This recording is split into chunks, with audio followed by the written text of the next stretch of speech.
But they'll have to compete with the digital bro world's new rising star, far-left activist Hasan Piker. And what I really want is whether it's social media influencers on Twitch, YouTube like Hasan Piker, or other kind of promoters. Some noise for Hasan Piker! Woo!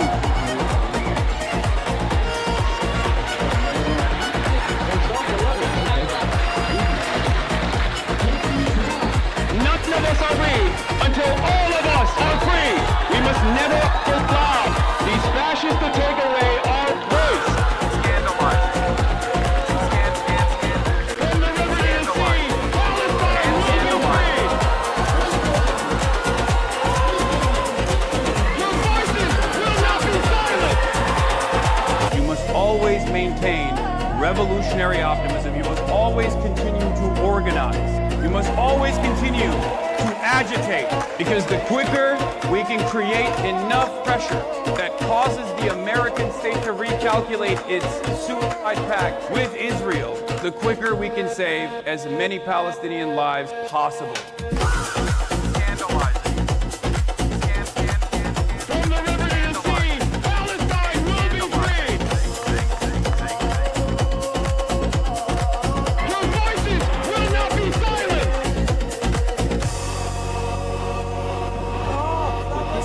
What's going on, everybody? It's not so easy being a streamer, is it? I hope everyone's having a fantastic evening, afternoon, pre-noon, no matter where you are in the world. I'm Hasan Piker, and this is the HasanAbi broadcast coming to you live from sunny California, Los Angeles, folks. We're live and alive, and I hope all the boys, girls, and MBs are having a fantastic one, because today's a beautiful day. Today's a wonderful day.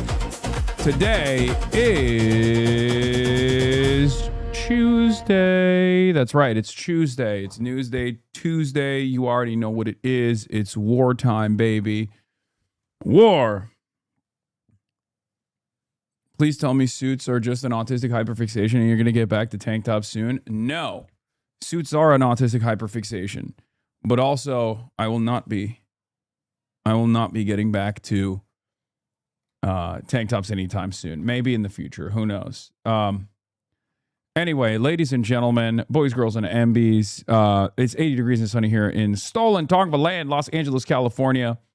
A costume designer went through your suits. So I hear Hasan Piker's got suit autism now. His words, not mine. Hi, hello, I'm Kathleen. I'm a costume designer, seamstress, and overall wardrobe person based out of Toronto. I work primarily with dancers, musicians, and others who are live performers to help build out their desires and needs in garments, and to move through the world with ease as well. Wait. That's very important. What makes me different than a regular stylist, I would say, is because I'm a costume designer, mostly. I have a theater degree, which is essentially an abstract art history degree and a political science degree, where I research labor movements and political unrest through the lens of fashion for the shows that I was designing for. Fashion is politics, and it always has been and always will be. All right, I'm sold already. What is this? Did you see Valkyrie's IG post about Streamer University? They were never going to let you teach debate classes. I was a professor. Kai for asking me, I had the best time. I wish I took more photos. Wait, what? Why are you saying?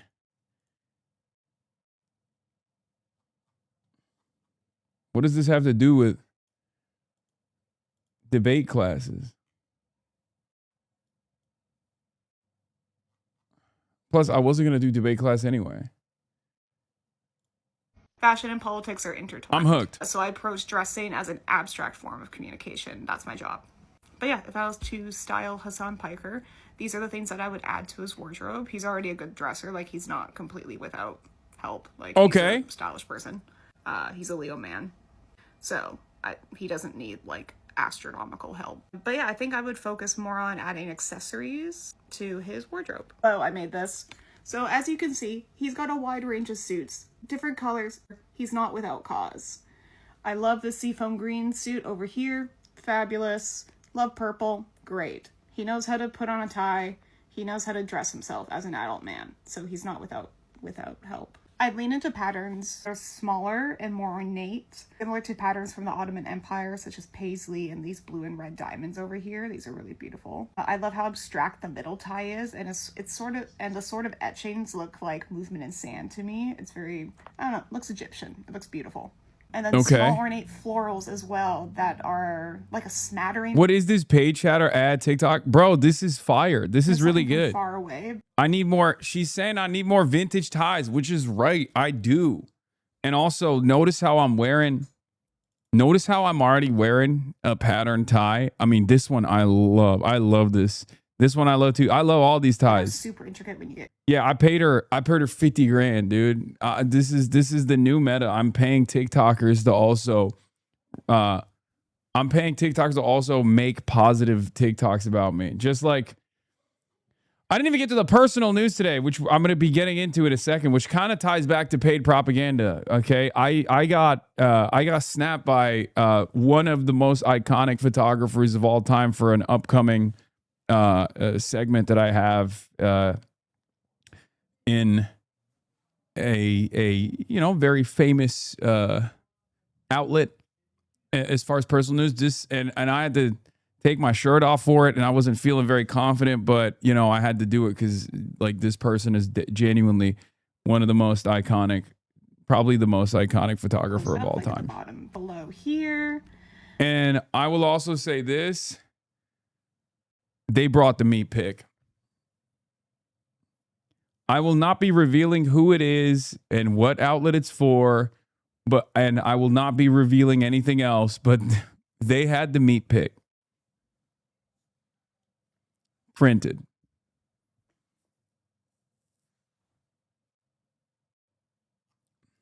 I love that. All right, this is where it gets fun, funky, and fresh. It's really important to keep the symbolism of the suit in his dressing because this is too much. A community where okay, we've moved beyond. This is wildness. I mean, that's crazy. I was thinking maybe like there's different kinds of jackets, right? There's like the smoking coat, the frock, but this is like I don't know what's going. This is costume territory. Dressing, your status matters. Therefore, if he still follows the rules of wearing a suit and tie, like a tie thing around his neck, then he can subvert the norm and make a statement with his accessories. So, start off, I would lean into the materials and motifs that labor unions and physical laborers utilize in their uniforms, so such as like twill. The metal tie is super cool, but I would not suggest doing an actual tie for anything where he's walking around. I'd probably switch it to a bow tie. But the chainmail and the grommets, these are all that are used while making workwear. It's very heavy duty. The bottom right is good, but I don't like the big buttons. I love this gold cap for the tie that you could use on so many different ties. I think it looks really good with like looks like a silk, but it's one of those like very textured silks. I love those. The suit jacket on the top here is very nice for more formal events, but I wouldn't do the whole thing for political events. Maybe just the ornate closure. Like just this little thinny up here would be really nice on a more traditional cut suit, or have a nice textured material on a more traditionally cut suit. This is beautiful, but I think it would scare the conservatives. Below, we've got an example of indigenous artwork. Indigenous beadwork specifically. That's dope. The indigenous beadwork is dope. Indigenous artists to commission some beautiful beadwork. That one's fire. That show exactly who he is and what he stands for. The metal thing that you put on the tie seems kind of crazy too. This is above and beyond. I mean, the whole point is I have to look a little bit more conservative, right? In the bottom right, we've got a double-breasted coat that's made of a twill or cotton blend, and you can see the wear in it. A double-breasted suit is very formal, but the juxtaposition of having formal cuts in suits with more informal materials like linen or cotton drill or like more softer materials. That's what I really want. He needs to wear more soft materials. I think what I need to elevate my game with is I already have the tie bar, right? So I need one of the neck bars. I already have the tie clip. I always have a tie clip. I always keep that thing on me, right?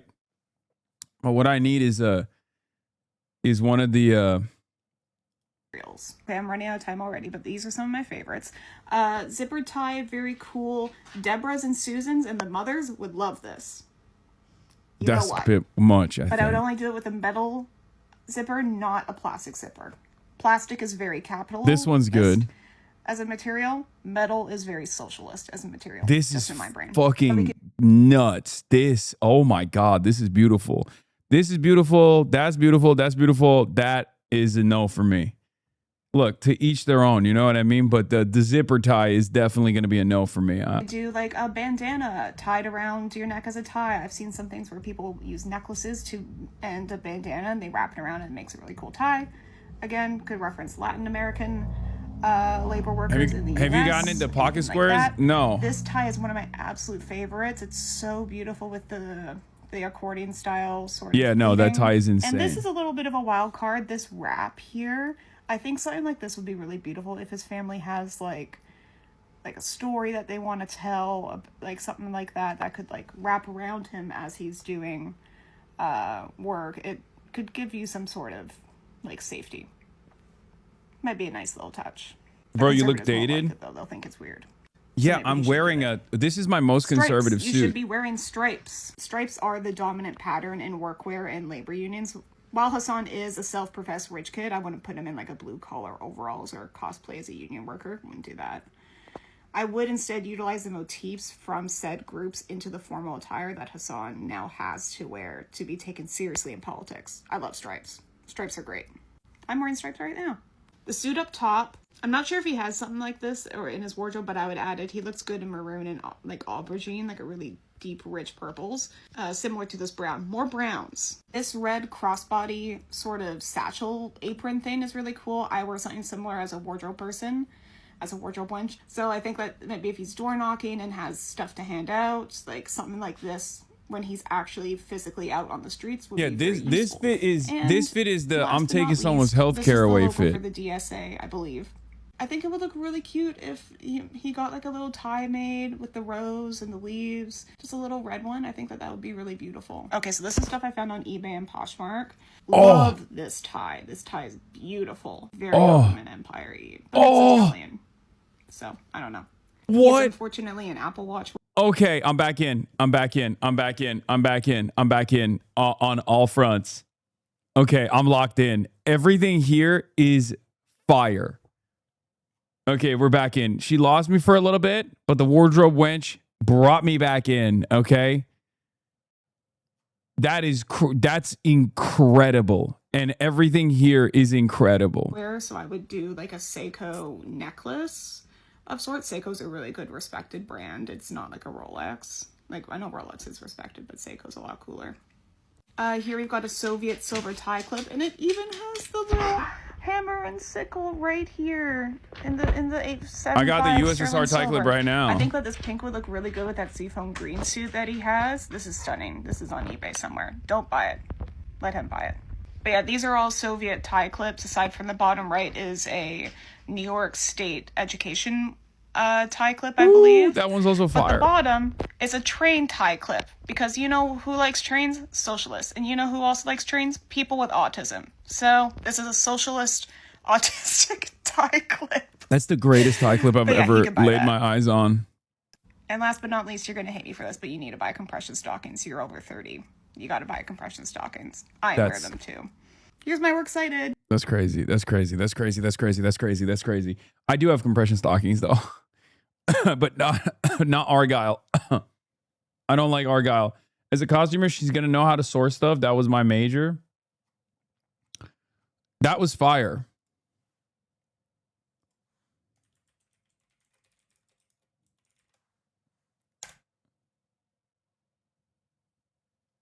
I do wish you could offer a higher rise pants as someone. Yes, I do.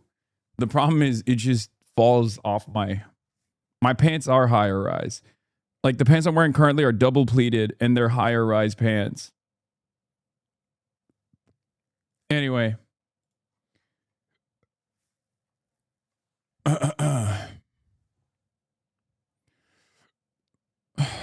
All right. Where was it? Where was I? Oh yeah, I already said it. I had a big photo shoot this morning.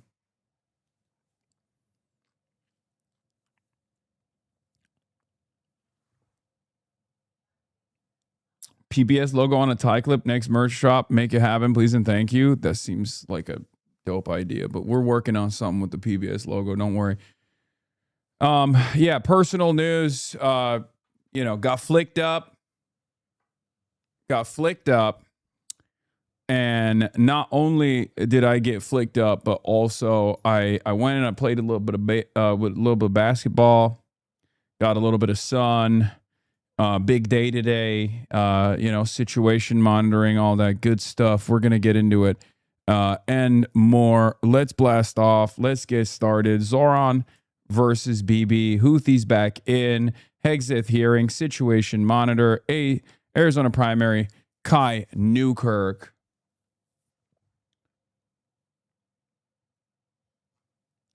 Unc doing photo shoots. Vacation Hasi tomorrow. Get in now. Twitch.tv/HasanAbi. Pinstripe suit got Haas looking like a Yakuza character. This is my evil suit. This is the one where I look like an evil guy. Do I have a blast off meme, please? Dean got blasted again. I don't care about that. Shush on the DL. Okay, everybody calm down. Putin apologist. Check donations. Bill, love you. Putin apologist. Wait, why? Why am I what? What did I do now? Is it the vacation? Is that why? Like, is it the pinstripe suit? What is the Putin apologist accusation coming from now? You look like you love capitalism and love exploiting workers. I do. It's my favorite thing. Ha ha ha ha. I didn't think you would respond. I'm just messing around. I love you.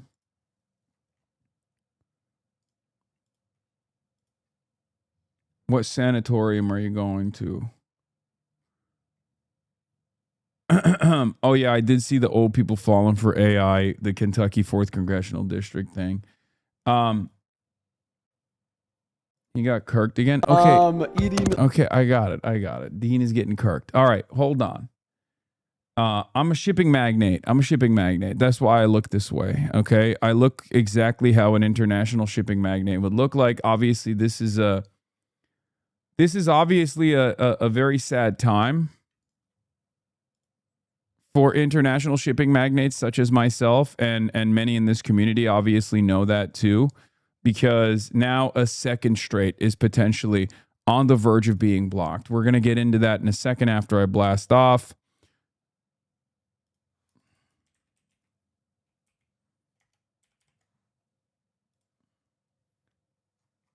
So, greetings from 3 Arrows.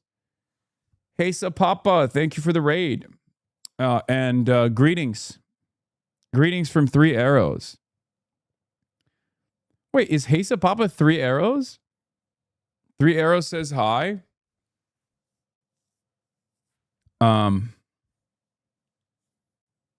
shipping community is getting hit hard today. Yes, Hesa Papa community, 3 Arrows. Shout out to everybody. For those of you who don't know, who are just tuning in, this is a international shipping magnate community where we talk about commerce. Why not talking about Indian protests? I talked about it yesterday, and why not talking about Indian protests right now? I don't know. Maybe because it's been 26 minutes since I started the fucking broadcast, dude. Holy shit. I'm with the cockroach movement, okay? I'm with you all the way. What the fuck is happening?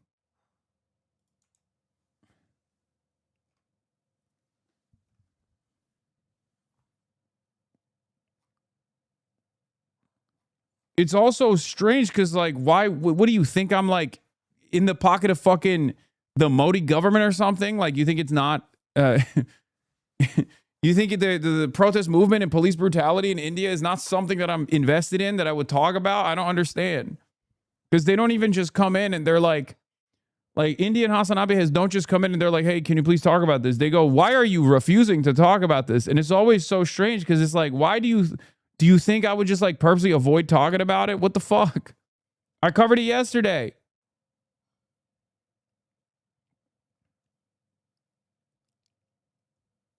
Yesterday, I was in the process of my government making moves to arrest me, okay? And there were chatters in here yelling at me for not immediately switching over to cover the protests happening. Were you going on vacation, big dog? Bro, why would I tell you that, man? Please. I love you guys, but, you know, I gotta spend some time with my family, you know?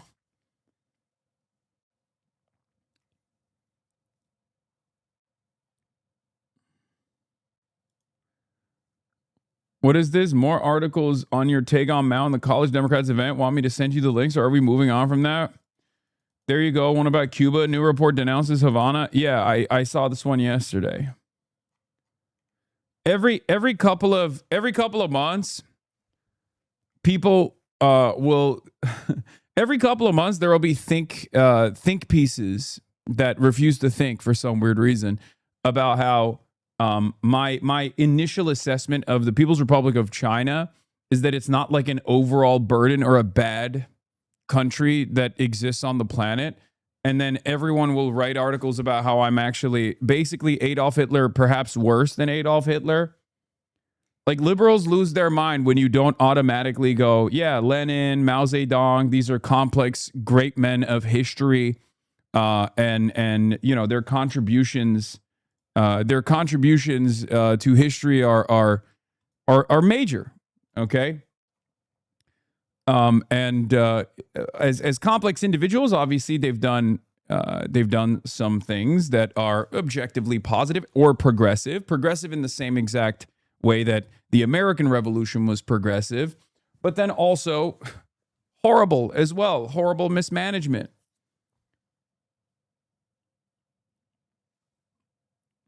It's one of the funniest things that I have seen.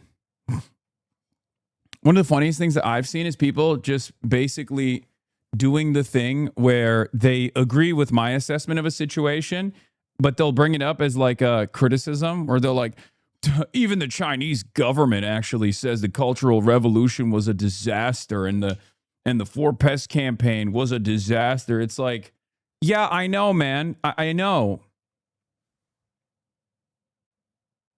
I agree.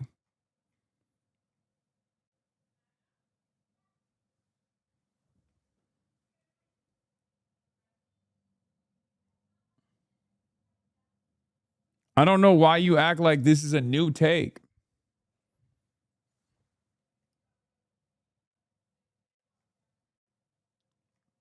It's so funny.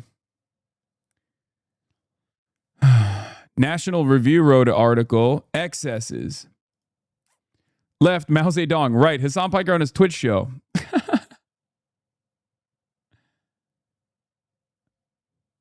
What's 17D, 100 wounded? Is the death toll, is the casualty toll that's like the official numbers from the American government thus far. Senator Rick Scott. Mao Zedong's dictatorship of the CCP resulted in the deaths of tens of millions of people. We know Hasan shields for communists, but praising a dictator who is known for mass murder and causing one of the worst famines in human history is beyond the pale. This is the new face of the Democrat Party.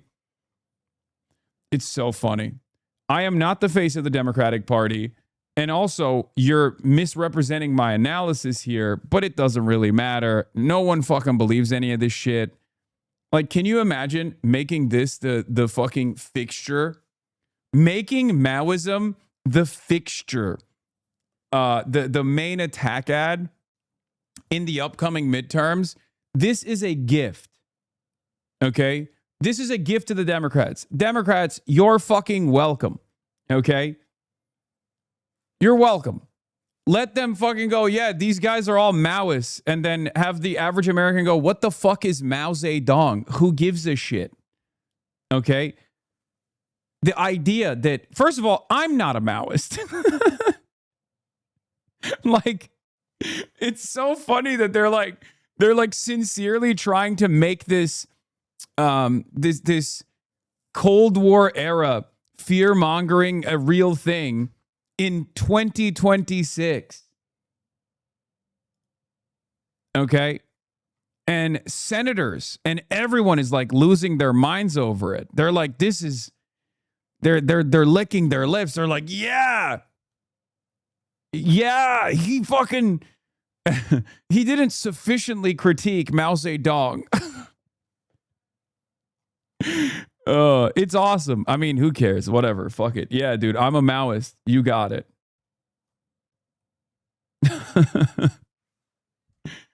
He wore a Zhongshan suit.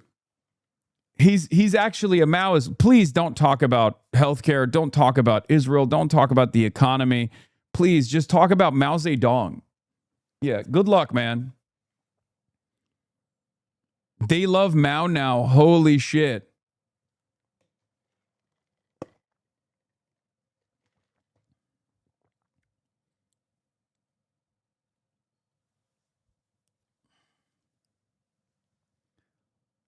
Even the Vanguard was saying that this morning that you're a Maoist and wait, what? Even the Vanguard was saying that this morning that you are a Maoist and they weren't sure about that? I'm a Maoist?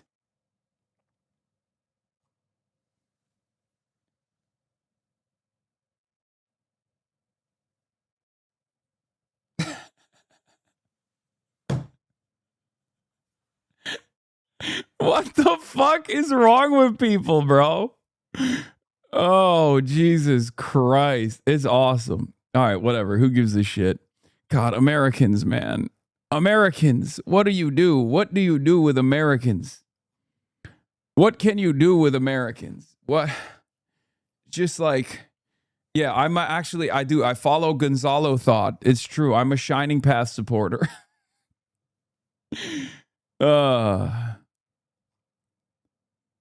You're ambiguous, so people will assume.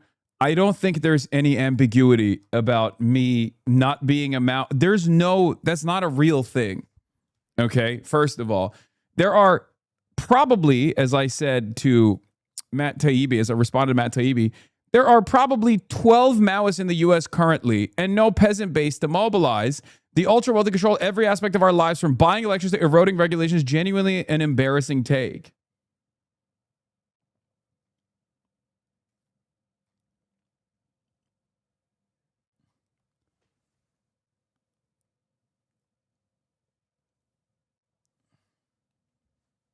They call you a LARPer, then turn around and act like you're trying to mobilize the peasants to overthrow the U.S.? Yeah, what peasants?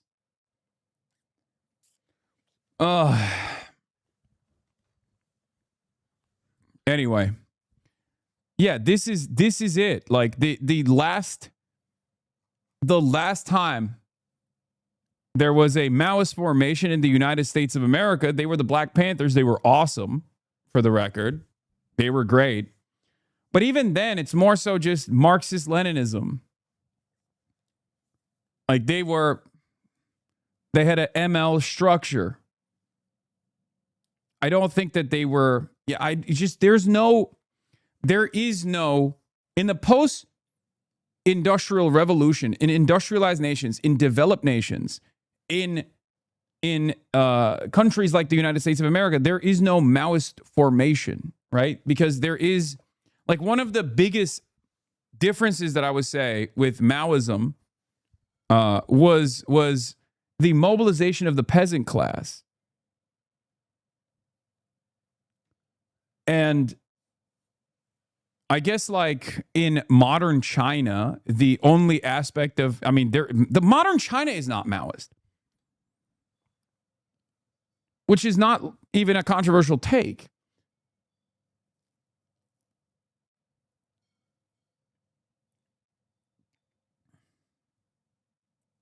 This is not a real thing.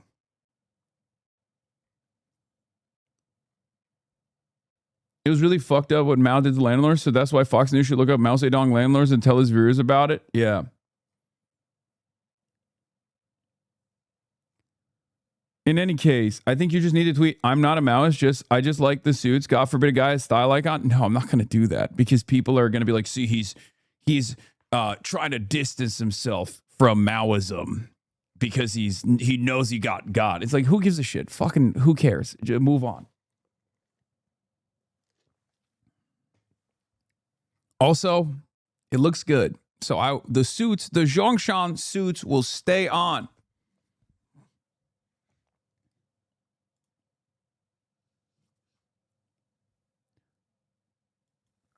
Mamdani has advanced the Deng Xiaoping thought while Piker is still stuck defending Mao. Wait. What the fuck? If anything, I advanced Deng Xiaoping thought way more than Mamdani does. This is crazy.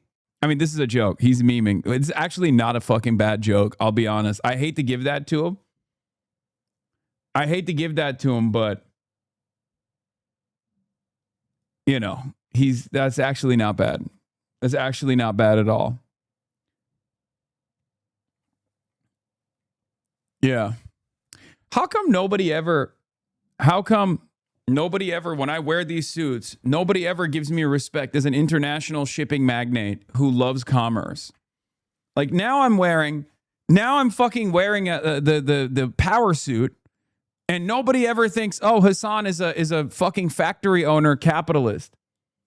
How come it only goes in one direction? I wear the Zhongshan suit and everyone's like, well, this guy's a Maoist, clearly. But I wear the fucking power suit. Nobody knows that I actually just want to do business in the beautiful city-state of Singapore. That's right.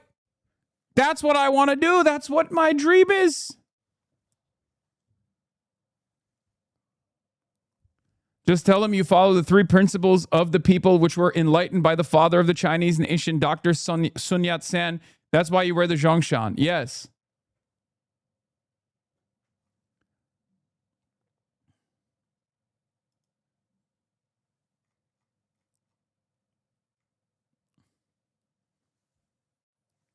Yes. Kaya is a principled Maoist. That's the only person that I know. That's the only person that I know that is a principled Maoist. Everybody else is phony and a LARPer, okay?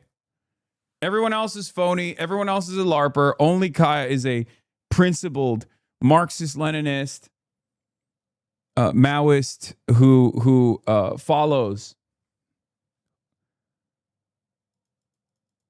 who is going to bring back, Kaya's going to bring back the Cultural Revolution.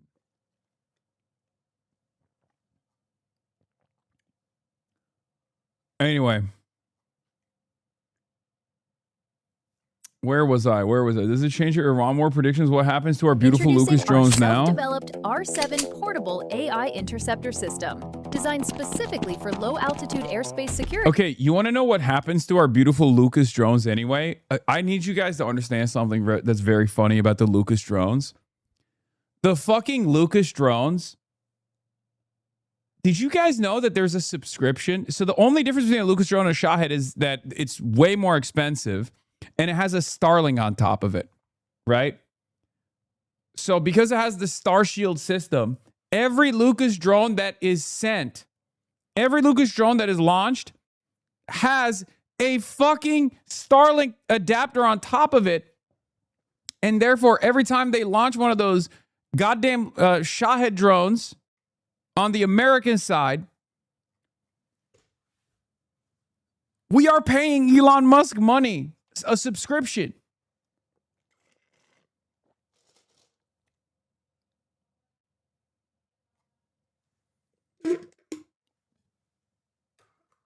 Isn't that fucking nuts?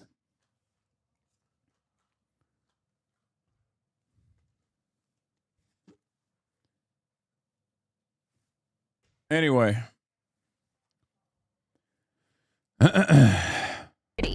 Most counter-drone systems need a full crew and 30 minutes to set up. By the way, this is what I was talking about. Like the Chinese TikToks about like drone warfare, anti-drone warfare is pretty crazy because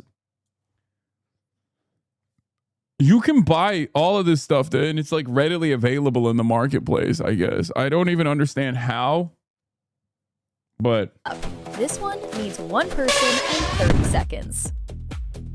Equipped with a high-definition camera, it offers a longer viewing range. It can lock onto targets in 5 seconds. With a maximum speed of 420 kilometers per hour, the interception process is fully resistant to electromagnetic interference. R7 achieves an interception success rate of up to 90%. Lightweight design, rapid deployment, fast and precise interception.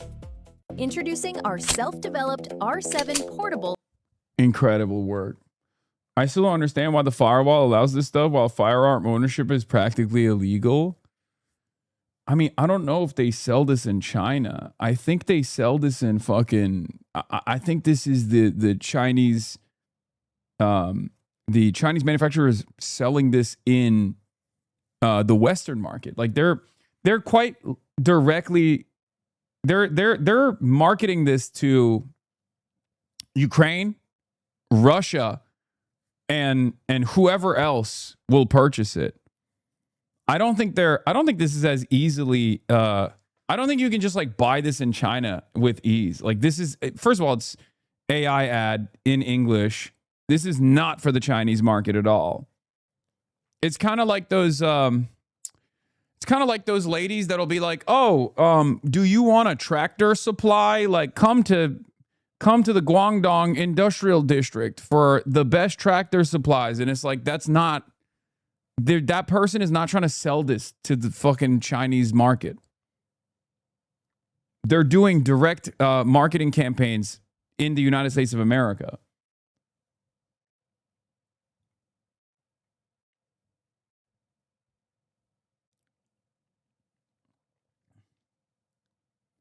Looks like it's 7K. That's crazy.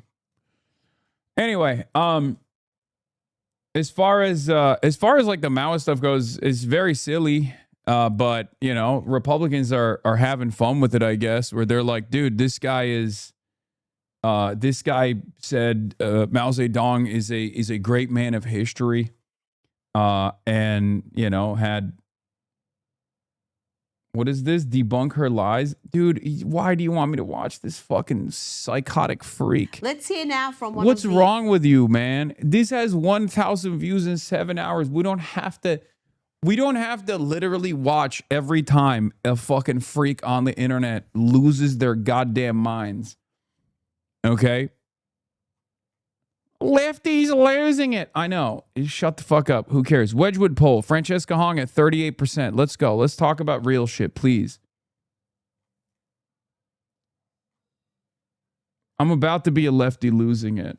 They send it because you always click it, bro. I know. It's stupid. It's stupid. Okay. We are going to get to the real world and talk about real world news, which is Red Sea blockade. We're talking about the Houthis. Okay. This morning, new fears the war with Iran could be expanding, with the Iran-backed Houthis from Yemen now threatening to block Saudi oil from transiting another key waterway, this one connecting the Red Sea to the Indian Ocean. With traffic in the Strait of Hormuz already slowing to a crawl, cutting off the Red Sea could cause oil prices to spike even further, and gas prices now more than $4 a gallon as well. This as overnight, the U.S. launching the 10th straight night of strikes on Iran, while Iran... Listen, as you guys know, I am an international commerce giant. A shipping magnate. I love commerce. I love free markets. The freer the market, the freer the people. And a part of my belief system, a fundamental plank of my belief system, is the idea that all straits must be open at all times. So obviously, this is, as we are all a part of this international shipping, import, export community here, this is devastating. Because now a second strait is on the verge of being blocked. The Ansar Allah movement in Yemen is now retaliating against Saudi Arabia. Those cufflinks make it look a lot more believable. Yes. Look, cufflinks. Do you see that? Would someone who is not an international commerce giant, would someone like that not... I mean, would someone have cufflinks if they didn't love international commerce?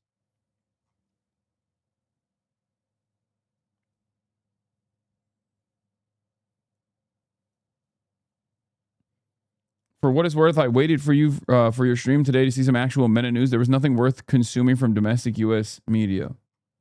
launches strikes far beyond its borders.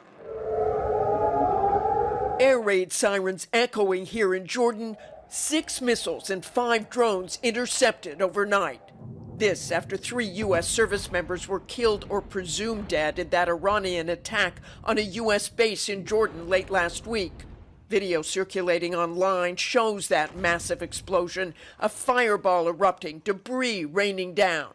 2 of the soldiers killed identified as 19-year-old Private Isabella Gonzalez of Texas and 25-year-old First Lieutenant Tyler James Fian of Hawaii. In addition to those fatalities, 100 service members have been wounded in just the past few weeks, although most returned to duty. CENTCOM has also identified the soldier killed in Iraq during a controlled detonation of an Iranian drone. He's Army Sergeant Michael Swinton, 30 years old, of Fayetteville, North Carolina, the father of 2 young children. And thus far, these U.S. strikes have not deterred the Iranians, and there are questions as to what President Trump will do to try to end this 5-month war he predicted would be over in a matter of weeks. Whit. And Martha, Secretary HEGSETH and the chairman of the Joint... I truly do not know where we go from here. I've talked about this extensively every single day for the last 150 days at this point. And even before Operation Epic Fury started, I kept explaining over and over again that this would be devastating. And plenty of much smarter people have talked about the escalation trap. Shout out to Robert A. Pape. Shout out to Mearsheimer and numerous other academics that looked at the situation and thought that going along with Israel's interests here would be devastating for America. America has deteriorated its force projection capabilities. America has betrayed its allies, its key allies in the region, left them defenseless. Countries all around the world are taking a cold, hard look at their security relationships, their security contracts, which don't necessarily defend these nations from hostile foreign adversaries, but instead turn them into missile sponges. That's the new meta. That's the lesson that we have taught the rest of the world. Meanwhile, after 130 days or so, given the crisis that was imminent with the global oil markets, the United States of America decided to go back to a ceasefire pattern and try to deal with Iran through diplomacy. Many people, myself included, were very skeptical about America's interests. There were some others, like Trita Parsi, for example, who were far more positive about this deal. It turns out J.D. Vance and numerous other officials openly revealed that the MOU wasn't a real investment in a long-standing peace, but instead, the memorandum of understanding was simply to get an extension. But the problem still remains. The American Strategic Petroleum Reserves are in critical levels, nearing 300 million barrels. Once it reaches below 300 million barrels, once it reaches 150 million barrels, it's over. The salt caverns that these strategic petroleum reserves are stockpiled inside of will actually crater. There's a compounding effect once it gets to 150 million. These are the lowest levels since the 80s that we have seen. All signs point to a crisis that is imminent. America is going to inevitably have to stop exports, which will have dramatic consequences for Europe. Okay, because the way that oil is traded in the international market as a commodity is a little bit more complex than people think it is, right? It's not like when we're constantly refining oil and we're shipping it out. We already have extended contracts with other countries. America is an export country, right? America is an exporter, an oil exporting nation. We could stop those oil exports. But if we stop those oil exports in order to make sure we normalize our oil and gas prices here in the United States of America, we would basically destroy the European markets. We would destroy all these other markets that we're selling the oil to right now. So the likelihood that we will stop exports is, I mean, that's a real crisis. That's a real moment of panic for the rest of the world, right? Especially at a time when the Asian markets are heavily reliant on oil coming from the United States of America because the Strait of Hormuz is closed, which is where they were getting the majority of their oil from.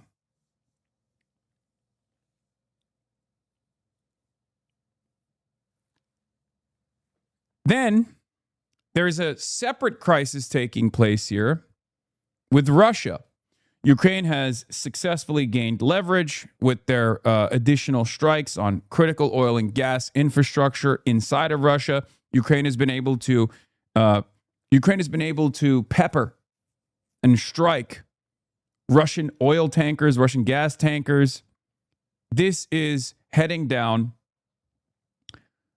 This is basically making the pressure worse.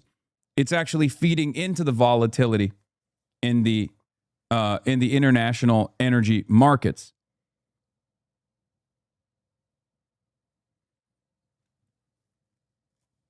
A terrifying prospect.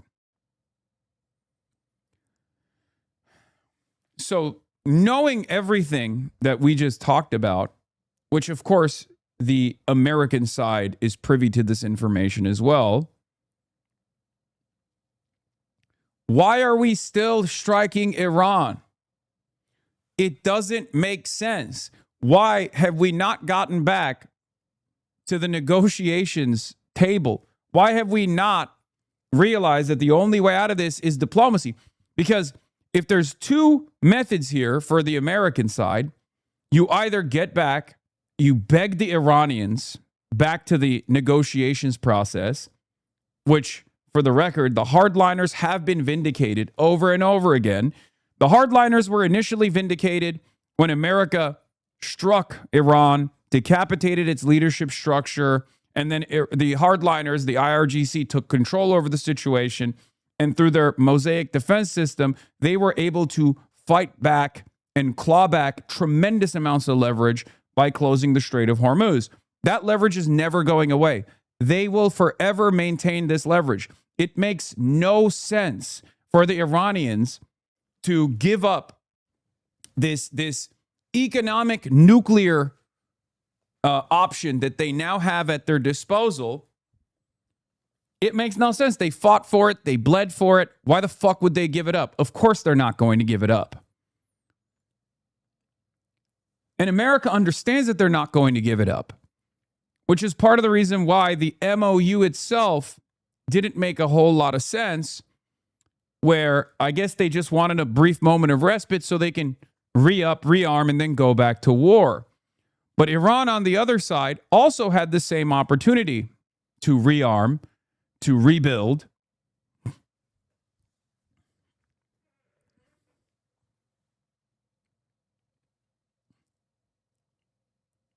And therefore, Iran also is in a better position overall. And every day that goes by that this war continues, every day that goes by that the Strait of Hormuz is closed, every day that goes by where we're digging deeper and deeper into our strategic petroleum reserves, Iran is gaining more leverage. And not only are they gaining more leverage, they're also moving certain chess pieces on the board to their own advantage as well. One of the things in the last 9 days since the war resumed, one of the things that Iran has been able to do successfully is they shut off America's eyes and ears that Israel was utilizing in the region by blowing up radar installations and blowing up the American early advanced warning systems in the entire region, right?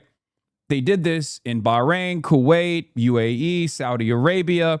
They did this all around the region in the Gulf nations. the last piece of the puzzle was Jordan. So since the MOU fell apart, Iran has been continuously bombing installations and American assets in the Gulf countries that remain. But Iran has also put the crosshairs on Jordan in a way that they hadn't before. Because a lot of the American assets moved to Jordan because Jordan is the last line of defense for Israel. Jordan has a security relationship with Israel. Jordan has a lot of the remaining anti-air defense systems in between Iran and Israel.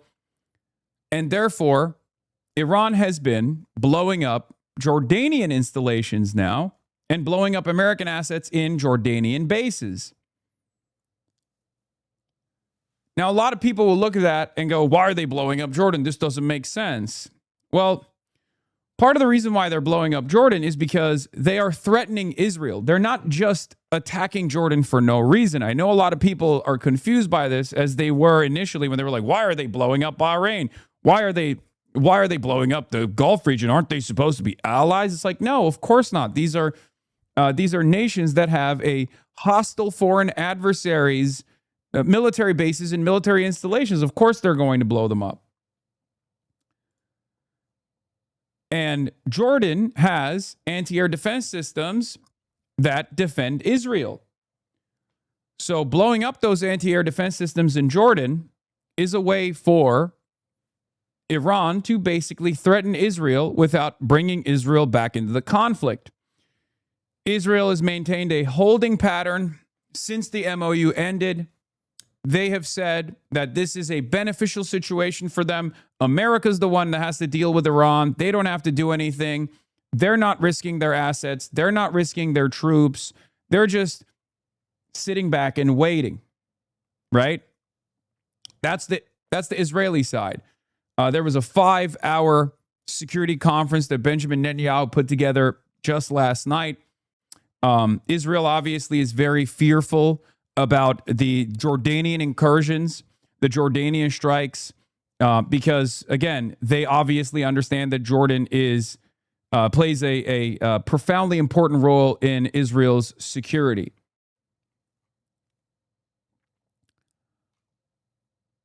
And then, to add on to the chaos, you now have the Houthis successfully forcing not one, but 2 Saudi ships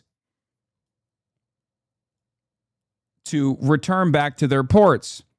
This is one aspect of their blockade. The Houthis could also start threatening the Yanbu ports and the other ports that the Saudis utilize in order to get their oil tankers out. If they were to do that, they would effectively shut down all Saudi oil tankers. They would destroy the Saudi economy. They would destroy the rest of the Gulf's shipments of oil. They could strike the pipeline, the east-west pipeline that currently exists that takes the oil from the refineries that are on the Persian Gulf side, that ships that oil directly to the Yanbu port, where that oil is then put into barrels and into tankers that will get out of the Bab el-Mandeb Strait. If they were to threaten the Yanbu port, they could effectively shut down all Saudi oil shipments. This is a terrifying prospect. Now, I will say this. Perhaps people will find this, especially in this community, a little bit controversial. I don't think, maybe I'm wrong. I don't think it's a good bet to underestimate the Ansar Allah movement. I think they're a wild card through and through. But I will say this. I don't think they have the necessary tools to keep up a blockade. I think that their forces have been attrited fairly reliably in the last Operation Prosperity Guardian tit for tat, where America basically had to pull the white flag of defeat and surrender and cut a side deal with the Houthis to no longer fight with the Houthis, to no longer bomb Sanaa in exchange for the Houthis no longer hitting American naval assets. But I will say, I don't think they have the necessary supplies to keep up a major conflict. I don't know. But I suspect that's part of the reason why they've been so restrained. Maybe I'm wrong. But that's also part of the reason why it was very important for Saudi Arabia to ensure that there is no direct air travel between Tehran and Sanaa. Because if they were to open up, if they were to allow Iran to be able to send civilian shipments, like if the Saudis were to let up on their blockade on Yemen, all of a sudden, Iran could potentially start shipping more and more missiles, drones, and things that the Houthis, I'm sure, need to re-up and rearm. Having said that, for many of the international shippers, all you need is a couple ships that get hit by drones for them to decide this is too costly for us to insure. Because shipping is not just about the bravery of the actual captain. It's also about insurance. And most insurers are just not going to insure ships if the Houthis are striking them. Right? So that usually halts most commercial shipping. But yes, ships loaded with Saudi oil are now being turned around at Bab el-Mandeb. Saudi oil is no longer transiting the Strait of Hormuz or Bab el-Mandeb. If the 5 Red Sea ports start getting targeted, especially Yanbu, which is a major Saudi port, it will become nearly impossible for Saudi Arabia to export oil and import dry goods via waterways.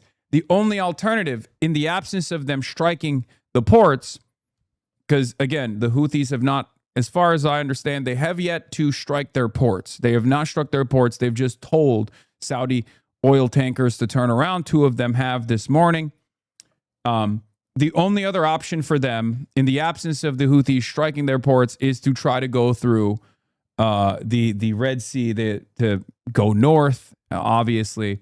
And from what I understand, within the Suez Canal, which obviously has limitations on these like major oil tankers passing through it, one of the things that they do is very inefficient, but they'll dump the oil tankers, like they'll dump some of the oil on one side of the canal and then transit it by land, and then put the oil back into the tankers. Is a long, convoluted, and complex process that obviously adds a lot of time. It's very costly. It's very expensive. So many of the they'll offload it and then they'll onload it one more time. But in order to basically, unload and then load the oil barrels, making it far less efficient of a process. It's just not going to happen. It's too costly. It's too inefficient. People would probably rather wait it out.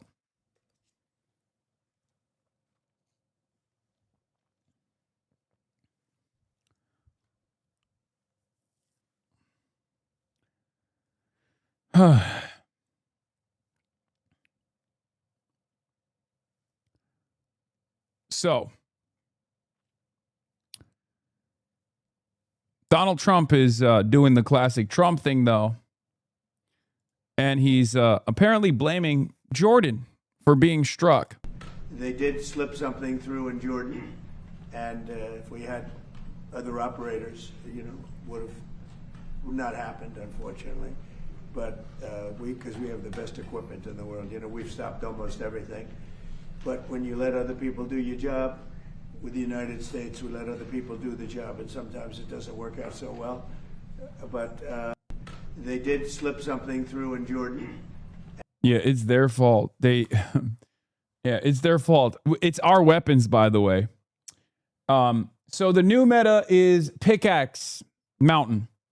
Pickaxe Mountain is an even deeper nuclear facility. I guess it's like Israel is in Trump's ear again. Israel is, I suspect, the one that told Trump that if you strike Pickaxe Mountain with bunker buster bombs, like that could that would teach Iranians a lesson. It's unbelievably stupid. It's incredibly stupid, but the expectation from these morons is to get dumber and dumber. Trump says the U.S. will be hitting Pickaxe Mountain in Iran pretty soon, very heavily, and there's nothing they can do about it. What can Trump realistically accomplish by striking the so-called Pickaxe Mountain, where more than 13,000 U.S. airstrikes over 40 days failed to destroy Iran's underground missile bases or stop it from continuing to launch missiles and drones? The strategy runs on delusion.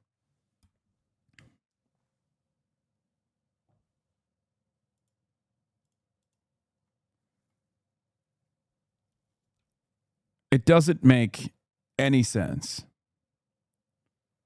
None of it makes sense. It's funny they called the mountain Notorious. Israel believes Iran moved nuclear material inside of notorious Pickaxe Mountain site last year.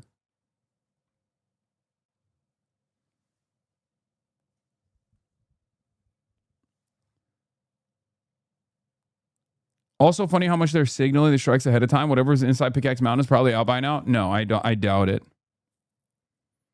I don't think they signal their strikes ahead of time because they expect the things to be moved around. I suspect that if there's any nuclear materials inside of Pickaxe Mountain, they would probably try to hit it if the Iranians were dumb enough to try to offload it or to ship it elsewhere.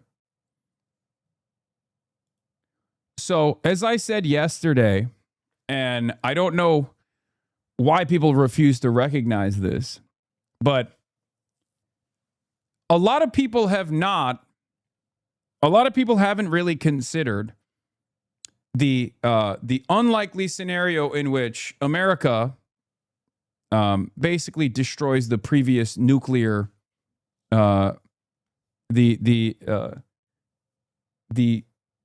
America has not tested the nuclear option, right? There's a taboo around it, the nuclear taboo. Let's say America decides to eviscerate the previous nuclear taboo.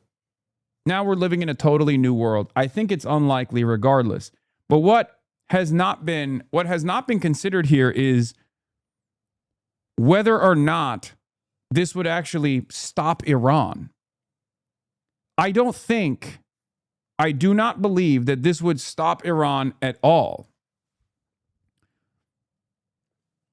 Don't even joke, lad. I'm not joking. I mean, this is the final stage. You either send in ground troops, which are very unlikely and very costly, or you nuke. The nuclear option is the last option. I don't think America would do this, but I'm just saying, even if they were to do something so insane, there is no guarantee that Iran is going to stop if they were to actually nuke Pickaxe Mountain. Okay? Like, there is no guarantee of Iranian surrender. If anything, they'll probably strike back extra hard. We've had a good 100 years where the nuclear taboo was not breached. The nuclear boundary was not penetrated. Almost a good 100 years. We didn't make it 100 years, obviously.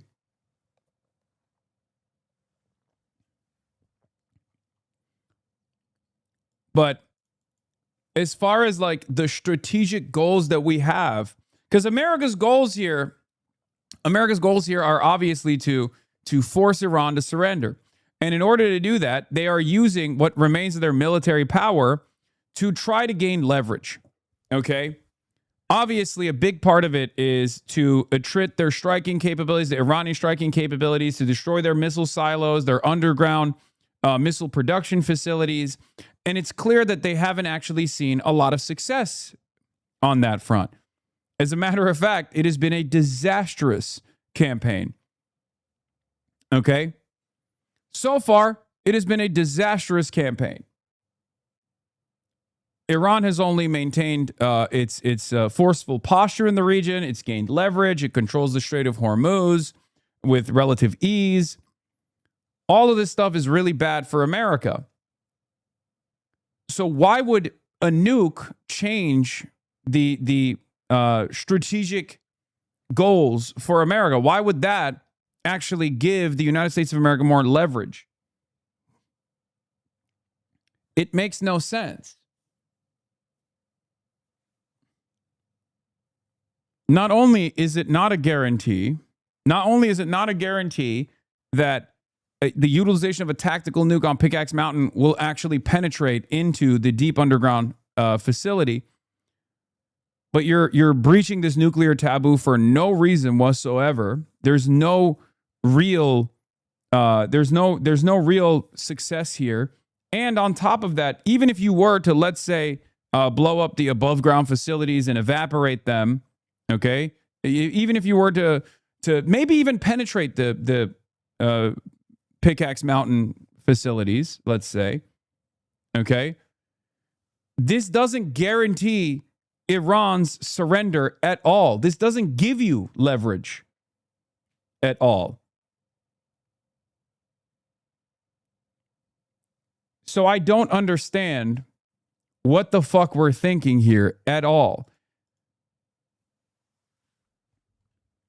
Maybe I'm wrong, but I'm very skeptical of a tactical nuke causing Iranians to capitulate to American needs. I don't think there is some secret recipe here to end this war through military means.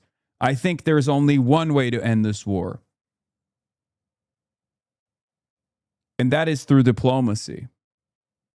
It's by conceding to Iran. And what's extra strange about this whole process is that not only are Americans refusing to do that, but every day that this war continues, Iran maintains its leverage and actually gains more leverage because they're not stupid. They're not dumb. They understand America has a larger agenda here. They understand that America has broader responsibilities than Iran does. For Iran, it's an existential crisis. For Iran, it's a matter of survival. So they have to hold on. The IRGC has to hold on. The IRGC has to make it as costly as possible for America to wage this war. But on the American side, there are a million different responsibilities when you're the hegemonic superpower, one of which is to maintain stability in the global oil markets, the global energy markets. And every day that Iran controls the Strait of Hormuz and implements the blockade is another day where things are getting worse in the global energy markets for everybody else.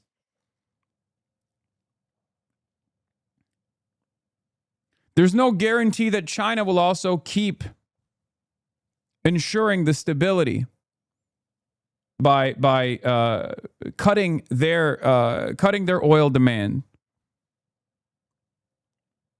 So far, they have done that,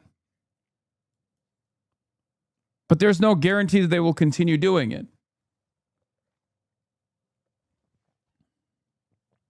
You do realize that nuking a facility under 400 meters of rock won't really do anything, right? We're talking about something that isn't going to happen. I know. I'm saying that too, okay? But what I'm also saying is even if you actually were to achieve some kind of strategic military goal, in the unlikely scenario that they have a super secret bunker buster and a tactical nuke attached to this super secret bunker buster that we've never seen before that actually is able to penetrate deep underground through 400 meters of fucking granite, okay? Let's say that did take place. There is no guarantee that this stops the Iranians from continuing the mosaic defense structure and continuing to pummel every other regional actor, continuing to hit forces of capital in the region too. They just last night hit an Amazon data center in Bahrain, right? And they've said that they're going to continue expanding on their strike targets to factor in American companies in the region and their assets in the region. So there is no guarantee that would stop. If anything, they would probably hit the refineries as well, extra hard. There isn't a weapon in existence capable of penetrating a facility like that. Dude, I know. I'm saying that too. But I'm also taking it one step further. Let's say there is a super secret weapon that they haven't deployed yet, and they deploy it this time. Even then, even if America achieved a strategic objective here, it still would not change the dynamic of this war. Do you understand? I agree. I agree with you.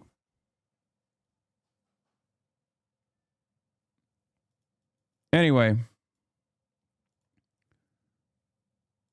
So did Iran actually hit the Amazon data center?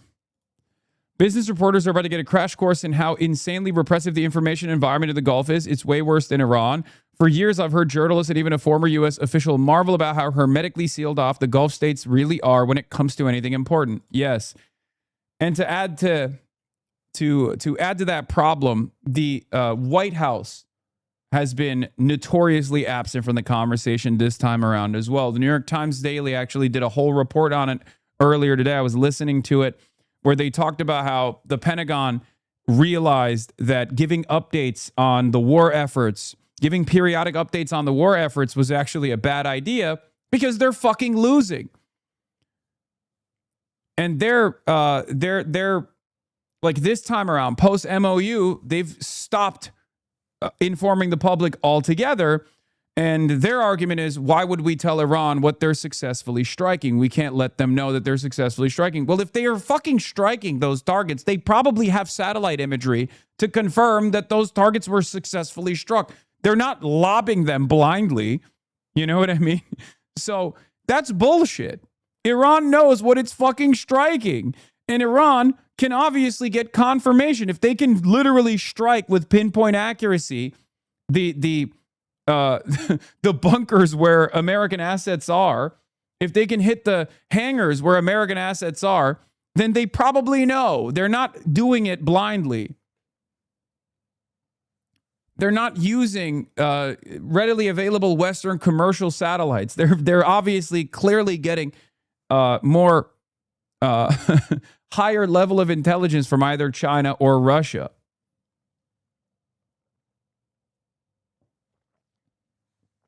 So that argument has been really stupid as well.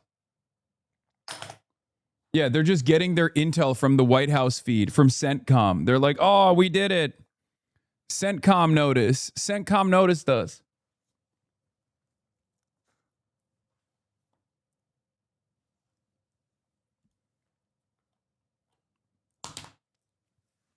Yeah. Come on, man. Iran don't know shit. Jordan itself says there's no American base in their country. Yeah. That was very funny as well. The idea that there are no American military bases in Jordan, which is something that the King Abdullah, also said just last week. And then this week, like 5 days after that revelation, 2 Americans were killed in Jordan. How did that happen? I don't even know why they say shit like this. Also, here's some more fun stuff. Wall Street Journal reports that the Pentagon is reducing training and maintenance vital to military readiness because of the urgent budget shortfall caused by the Iran war. Great. Great. Things are looking great. Okay? Things are going oh so well. Finance Minister Bezalel Smotrich, after the lengthy security discussion last night, said the state of Israel has no interest in joining the contained confrontation between Iran and the United States. The current situation is the best one for us. Oh, really? That's interesting. That's interesting. They said, no, not for me. They said, no, we're good. We're good. Interesting. So who are we fighting this for? The Telegraph independently corroborating Washington Post story from 2 days ago that the White House is not being told about the scale of munition shortages. The Pentagon is hiding the scale of missile shortages from the White House, insiders fear. The U.S. president is under pressure to hit back at Iran after the deaths of 3 U.S. service members over the weekend. But rumors are spreading across the administration that the Pentagon is concealing a shortage of interceptor missiles, which are needed to resume the war. There are also suggestions that the White House does not want to know about the scale of the shortfall. Sharing bad news or realistic news doesn't seem to end well for anybody, an insider told the Telegraph. Another said the culture of silence was causing problems for Pete Hegseth, the U.S. Defense Secretary. Oh my God, this is literally the Politburo. This is unironic. This is the fall of the USSR, dude.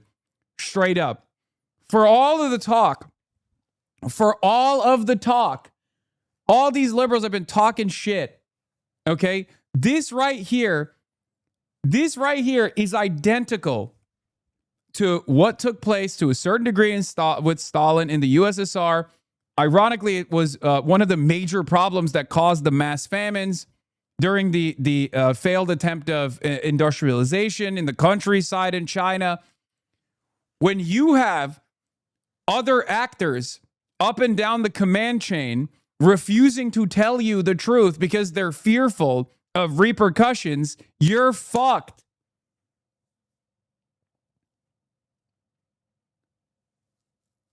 Straight up.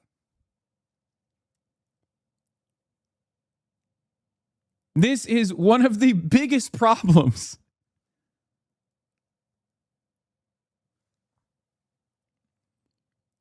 Analysis by the Royal United Services Institute in March calculated the U.S. and its allies had burned through more than 11,000 munitions in the first 16 days of the war and predicted they were a month away from running out. They were a month away from running out of critical munitions.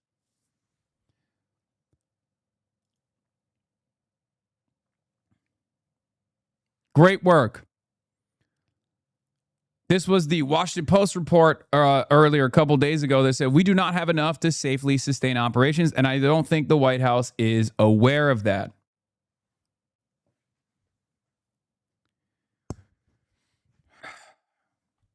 This is straight up fall of the USSR moment right here for the United States of America. It's pretty wild watching this unfold in real time. And yes, Israel is to a large degree responsible for it because they pushed our dumbass president into taking action. And now they're just watching the dominoes fall from afar, ironically enough, even though they're far closer to the area of impact than we are. It's crazy. Now they're like, nah, we're good. Really? You're good. Interesting.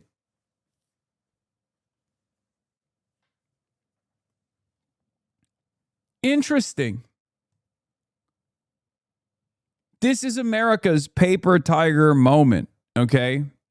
This is the United States of America's paper tiger moment. Far too extended.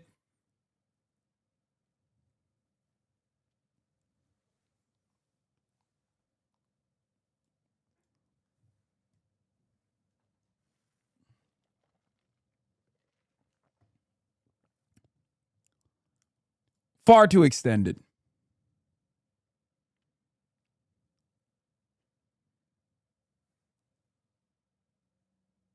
Iannucci movie going to be made in the next 10 years about this? Yes.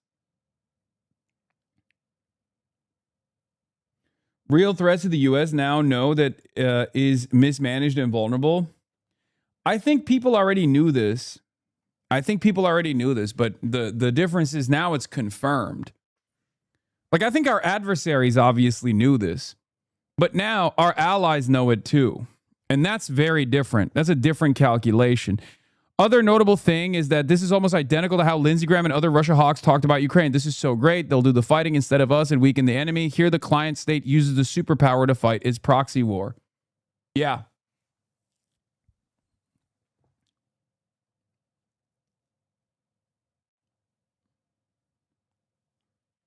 How is there no one in Trump's ear that's like, Mr. President, you have to pull back?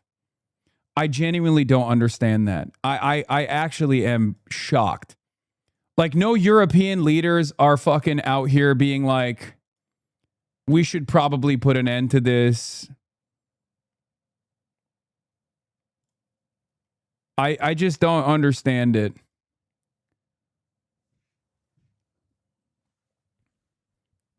Bezalel Smotrich is saying this in English, that they have no investment in continuing this war, right? Bezalel Smotrich is actively running around being like, we're staying out of this, we're good. But also the intel that Trump is receiving from the Israeli side, that seemingly is the only piece of intelligence that he listens to. He's a fucking idiot. Okay. Partially due to the boomer philosemitism, I think, that these old guys are all about, I'm not fucking dying for Israel. That's so stupid. Bezalel Smotrich.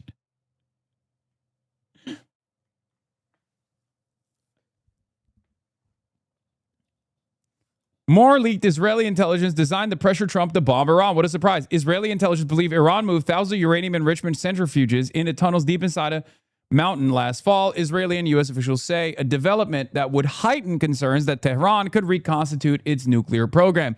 Israel passed along the intelligence findings to the U.S., saying the centrifuges were transferred to Pickaxe Mountain site last fall after the 12-day war in June, when American and Israeli strikes pummeled Iran's 3 main nuclear sites.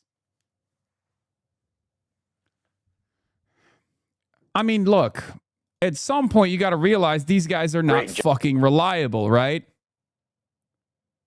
But Trump's closest allies are also huge ultra-Zionists. Trump's closest advisors are either unbelievably loyal to Israel's interests or directly Israeli. His advisors are giving him Israeli intelligence that has failed the Americans over and over again. He's always, weirdly enough, this is not just the Israel-specific thing. I've talked about this with Vladimir Putin as well.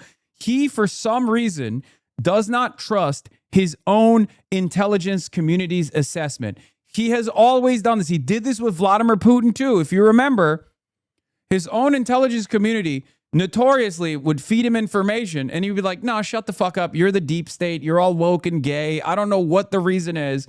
And he would literally listen to Vladimir Putin in the Ukraine conflict leading up to the Alaska summit.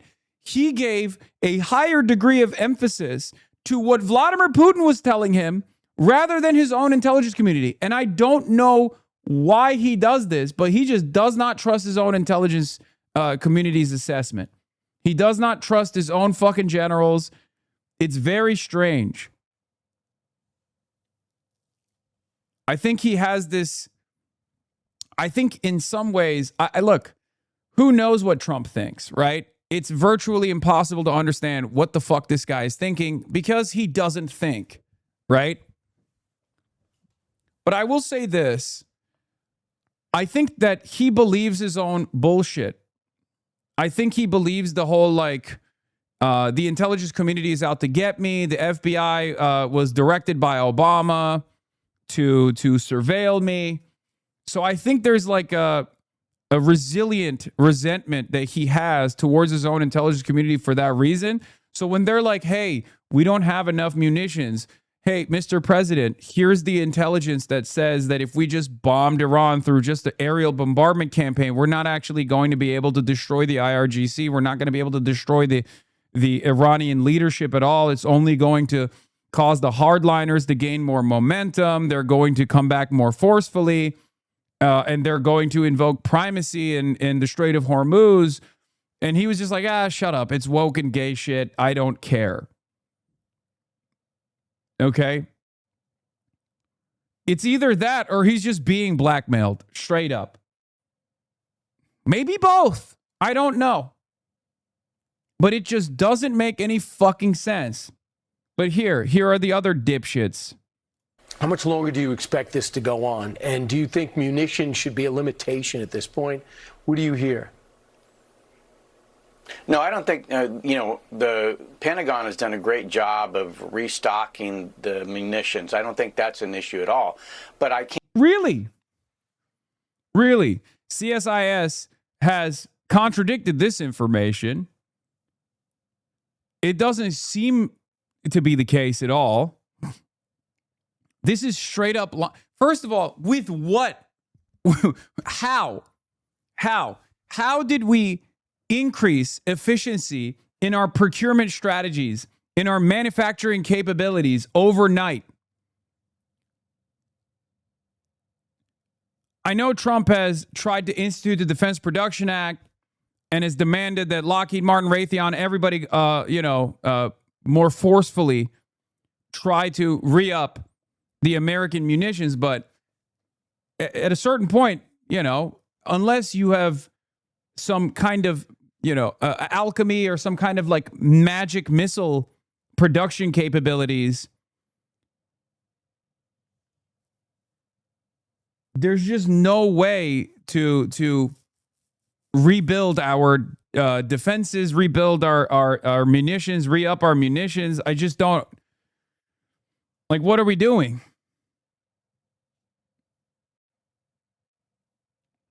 The only alternative that I can foresee here is the beast mode strategy, where they just throw F-15s, F-35s into the fucking line of fire with the hopes that they can expend their less costly, guided munitions. Some of those are still going to be, some of the missiles that they're using are still missiles that they can strike from afar, as opposed to gravity bombs.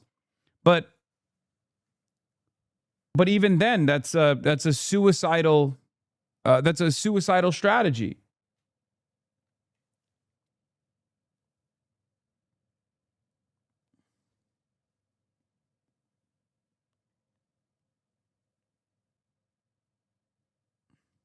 You're a socialist, right? That's a political philosophy, right? How can you be a Democrat and a socialist? That's contradictory, says the commie Jesus.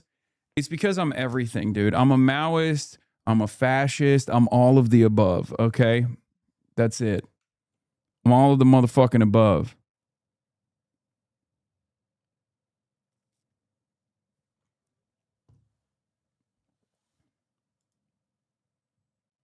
And I do expect that we're going to be there I'm a long vegan, time. I'm a meat eater. Operation Northern Southern Watch went on for almost 20 years, I think. So I think this is going to be something similar. We're going to have to stay there. Those guys aren't going to change their behavior. We have to adapt. And I think, we're going to have to get the Gulf states and those that rely on the oil coming from the Gulf states to help pay for this. This is psychotic. Make no mistake, advocates for war with Iran make no secret of what they expect and want, an endless war. This retired general says, I do expect we are going to be there for a long time. Where are we going to have to stay? Where are we going to have to stay there? All it takes at this point is for China to fucking maybe slow roll their strategic exports, the minerals and the magnets necessary for bomb making, and then we're fucked. We have virtually infinite supply of unguided and guided munitions, gravity bombs, and the like, but we can't use them as long as the Iranian anti-air defense capabilities remain intact. Okay? That's the problem. So in order to take out the Iranian anti-air defense capabilities, which are mobile units for the most part, okay, in order to take them out, we've been expending our standoff munitions, the ones that we lob, the Tomahawk missiles and the missiles that we lob from afar. Iran has also simultaneously been blowing up some of these missile launchers in the Gulf. And on top of that, just kind of eating it. But ultimately, as long as Iran has anti-air capabilities that threaten American fighter jets, it's far too costly for America to try to do aerial bombardment missions over Iranian airspace. That's where we're at. Hello. Okay. These were reportedly taken by an American soldier at an undisclosed base.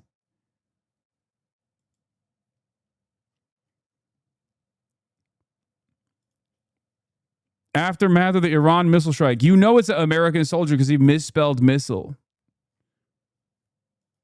We're not going to make it, man. We're not going to fucking make it.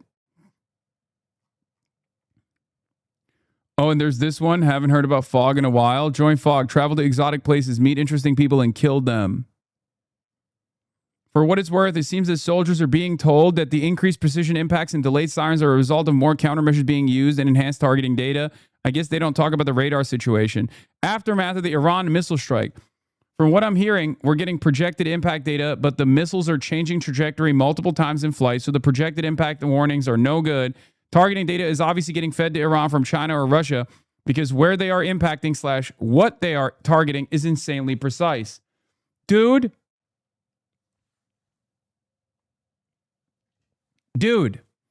at some point, you have to recognize that these guys have the ingenuity and the fucking leverage and the upper hand. Even now, even as your fucking barracks are destroyed and you're staring at your destroyed barracks, you're like, oh, it must be Iran. It must be Russia. Sure, they're probably obviously giving additional targeting data, but like, how is this not a clear indication? How is it not a clear indication that the war efforts are failing?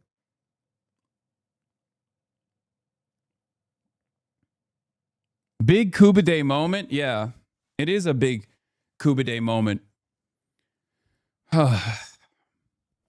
Also, here's the other side of the story, I think, and this was my suspicion when I first saw that video, that direct target, that direct strike on U.S. barracks in Jordan. What I noticed immediately was the lack of sirens. And a lack of sirens means that their early advanced warning systems and their radars are out. So they don't know they're being bombed until the bombs start hitting.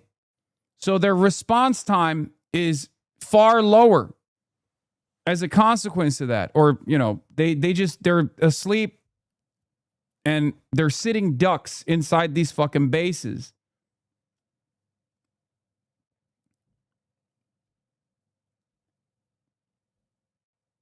Cool bidet moment. Hashtag lettuce parasite. And if they don't have early advanced warning and they don't have the sufficient precautions, seems like the warnings aren't long enough, so there typically aren't air raid sirens. If they're piecing up American installations in Jordan, that means inevitably they can do that to Israel. And I think that's part of the reason why Israel's like, we're staying out of this. You guys got this, right? Hey, thank you, America. I know we goaded you into this, but you guys are good, right? Hey, you got this, King. And it's really funny because America's running out of bases in the region to store their Stratotankers. Because obviously, the maximum flight distance for these fighter jets, especially given like whichever kind of munitions that they have, even if they have these drop tanks, is like what, 500 miles? But the distance that they have to cover is approximately 800 miles. So they need to get refueled in the air. In order to get refueled in the air, you need to have Stratotankers. But you can't store the Stratotankers in Saudi Arabia. You can't store them in Kuwait. You can't store them in the American air bases in the region because Iran keeps blowing them up. So where are they putting the Stratotankers? They're putting it in Israel. And Israel doesn't like that because then it turns the Ben Gurion airport into a dual-use facility that is a priority target for Iran. Obviously, it's the summertime. Israel is a country that takes advantage of tourism. So they're trying to stop the fucking Stratotankers from even landing in Ben Gurion Airport. They're like, no, you can't house the Stratotankers that you're using to strike our mortal enemy at our behest in our civilian airports, because then they'll attack our civilian airports. The U.S. military is stationing lots of military refueling aircraft at an ostensibly civilian airport in Israel. This is another sign of desperation. These are being used in the war Israel wants America to fight in Iran. Now, Israel is saying they need to go because they're taking up parking space for civilian aircrafts, and Israel doesn't want to hinder travel season. What's the problem? You don't like the war that you ordered? I'm so confused.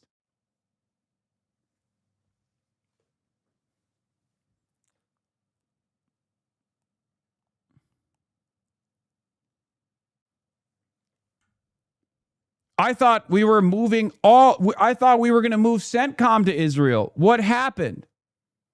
I thought that's what we were doing. I love this story because it's the most like Israeli mindset story of all time. Okay? Fight my war for me. I should experience zero repercussions as a consequence of you using all of your military assets, ruining the long-standing and existing relationships that you've cultivated over the last the last 4 or 5 decades with the Gulf region. Throw that all aside, and you can't even fucking put your strato tankers in my civilian airports. Sorry. It's travel season for Israel. It's summertime in Israel. You're ruining our economy. The most spoiled country of all time. It's unbelievable. And we are so fucking cucked that we can't even tell our spoiled fail son, shut the fuck up. We're doing this for you. Houthis just declared the Red Sea closed for Saudi oil. If this stands, a loss of another 4 to 5 million barrels per day. The Titanic is now hitting the iceberg, and there are not enough lifeboats for the world economy. Iran's leverage is soaring, says Robert A. Pape. Chiefs are testifying on Capitol Hill this morning. They are. The administration is requesting nearly $70 billion to pay for this war, and Secretary Hegseth and the Joint Chiefs Chairman will be on the Hill to defend that request. They will also likely be at. Yeah, Pete Hegseth had to go back to the Hill to beg for more money. Hasan, I've been trying to get my lib boyfriend to like you for years, but the mouse shit has permanently turned you into Hitler in his eyes. Fucking thanks a lot. Who cares, man? Oh, sorry. Yes, I know. Liberals are fucking insane. About the injuries and fatalities. All right, Martha. Let him get his information from wrong sources who are professionally wrong all the time. If a piece of garb is enough, for these people to just be like, oh my God, I can't believe it, this guy's basically Adolf Hitler, then yeah, he's a fucking moron, you know?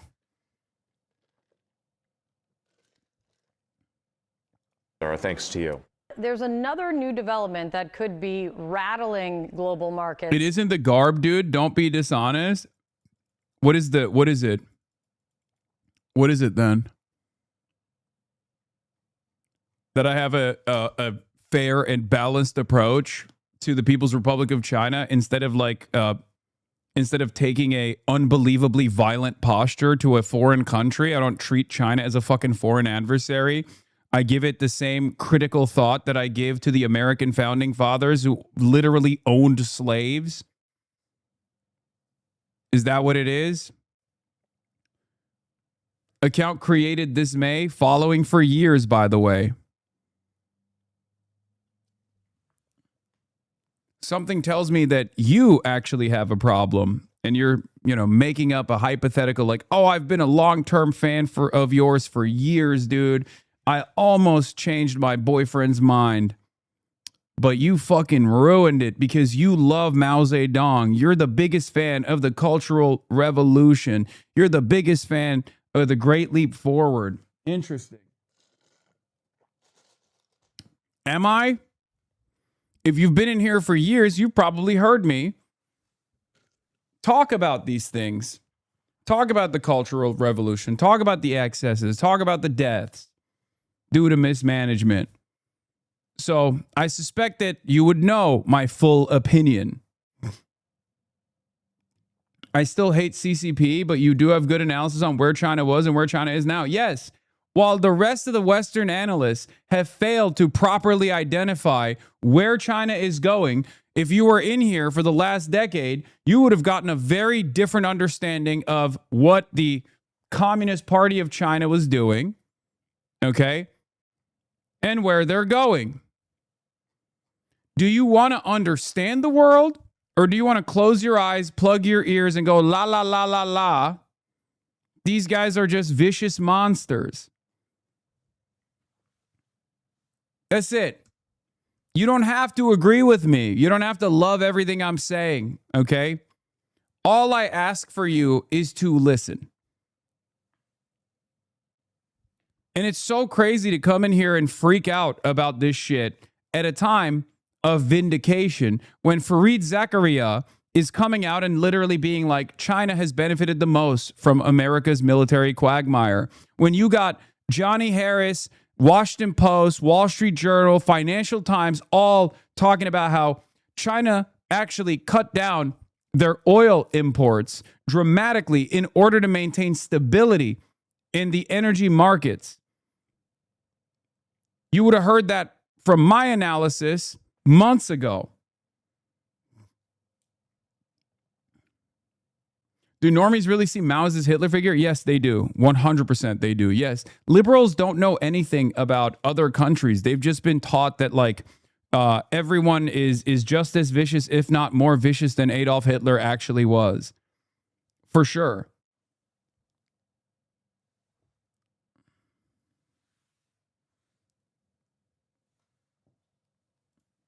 You're in this Hong push survey. Some Democrats worry that Francesca Hong would have a difficult time beating a Republican in the general election. Hong proudly calls herself a socialist and says she supports defunding the police, the first step towards abolishing the police, and has appeared on a podcast with a controversial commentator who said Americans deserve the 9/11 tax. Ugh, it's my least favorite interpretation of what I've said.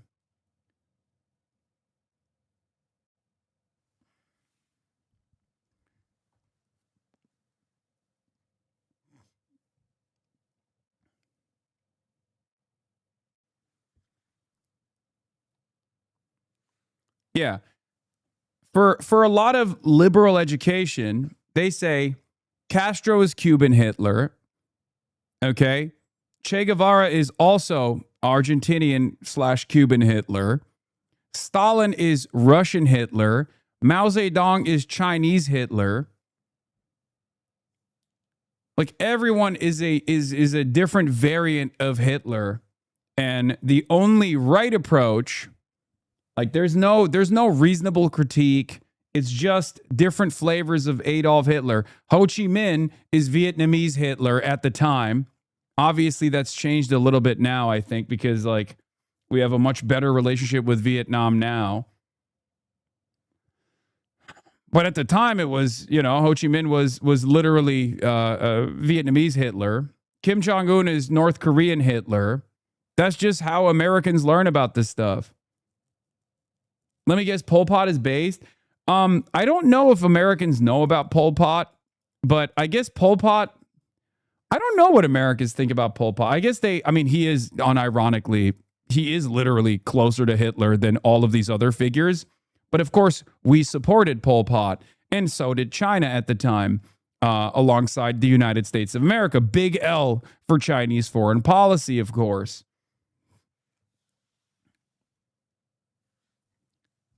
So that's an interesting one because they were not this major American foreign adversary, because it was it corresponded to our needs in the region at the time to align with Pol Pot. And out of all of these like foreign adversaries or foreign leaders, he is actually the closest to Adolf Hitler, ideologically speaking, or you know, direct action wise. Ignored raid. Fayar, thank you for the raid.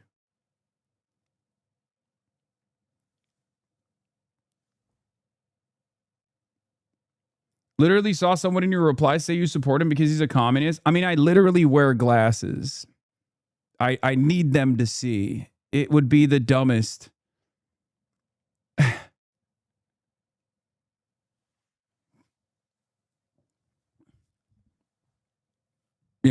No, I do not. I agree. I just think you can't expect normies not to get upset to the sight of the mouse suit. They don't know. Yeah, I don't care. It's again, manufactured outrage. We all are adults. We're adults in this community and we're adults in general. We are all capable of critical thinking. If you see that and your immediate response is to lean into the manufactured outrage and say, oh, dude, why are you doing this? Of course, liberals are going to fucking say shit. Who cares? My answer to that is, who fucking cares? It's a Zhongshan suit. Obviously, a lot of Americans have unbelievable resentment towards China, to anything China related. I don't. And a part of my job is to try to get Americans to not be so fucking reactionary about other countries, including China. I want the American manufacturing base to be rebuilt. Okay? I do want that. I understand taking a necessary a necessary trade posture against China for certain sectors. But we have to also build those sectors, first of all. And we also have to chart a new path forward, one that is actually not treating China as a foreign adversary, but as an economic partner, because it is. But of course, no matter what happens, people in the United States of America are going to be unbelievably reactionary about this sort of stuff. But it doesn't fucking matter. It literally doesn't matter. Listen to the words that I'm saying rather than the Zhongshan suit. Facebook normies are in Fox News comments defending you, bro. Yeah, because Facebook normies are probably sick and tired of business as usual politics, so they don't give a fuck if I'm wearing a Chinese suit. Anyone that has the capability of listening to what I have to say rather than immediately going, oh, dude, you're wearing this Chinese suit. It's like really fucked up. Most people, I think most normies will look at that and go, well, that's a cool looking suit. Some people will say that's really fucked up. I can't believe he's doing that. But who gives a shit?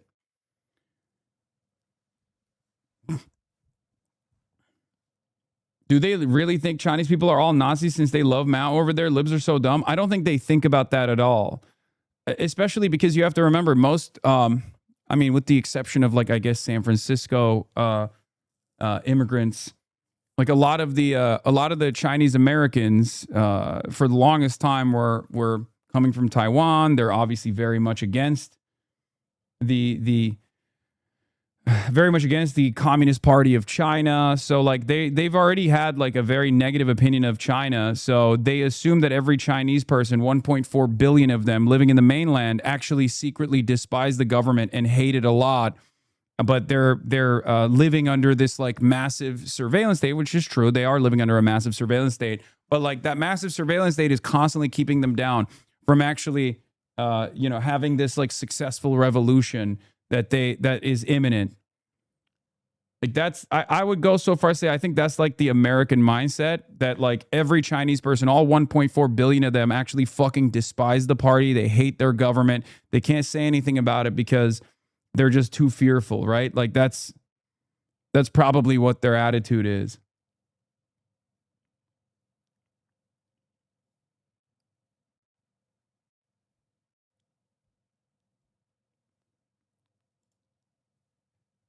We are the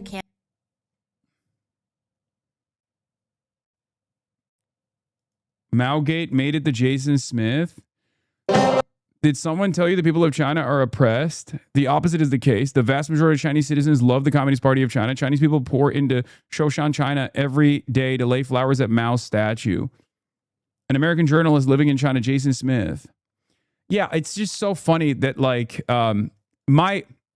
a lot of Americans who are at least a little bit knowledgeable about China, who will say Deng Xiaoping saved China, right? The market reforms are what saved China.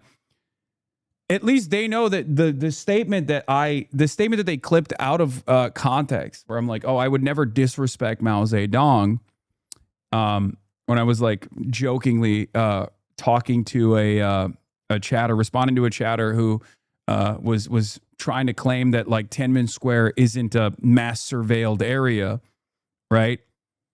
And I was explaining how I got detained for like a moment by a Chinese cop who thought I was like making fun of Mao Zedong, and I was like, I would never make fun of Mao Zedong.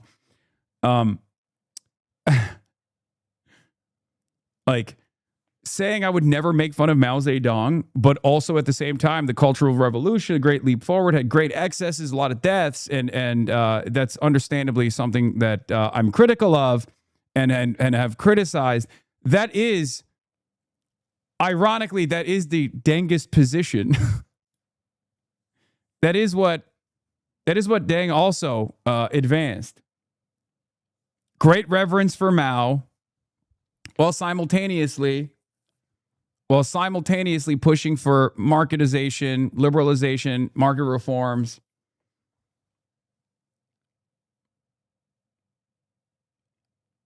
I've been a fan for years, and I've been trying to get my Maoist boyfriend to like you, but he said you have seen the light of Deng, and he's put off.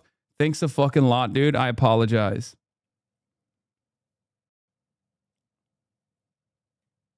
Honestly, I'm surprised no one has called you out for cultural appropriation. Yeah, because they're too busy fucking saying I'm Chinese.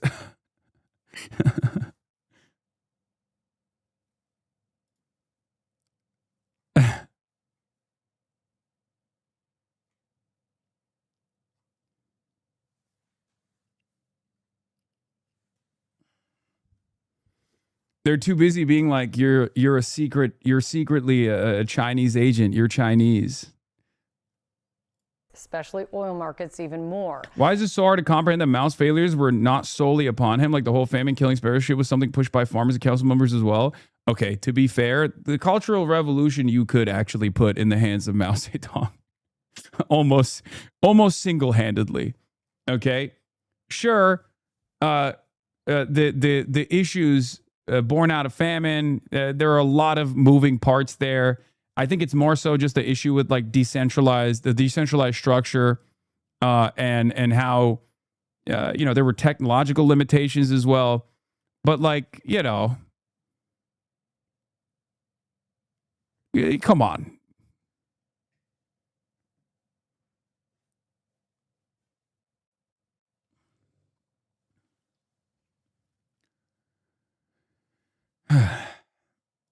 Iran-backed Houthi rebels in Yemen have now declared their own naval blockade, they say, against Saudi Arabia.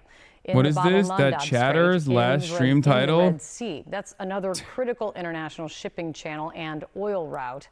And also, there's new reporting just in today that the Houthis have begun broadcasting messages warning Saudi ships to stop traveling in the Red Sea.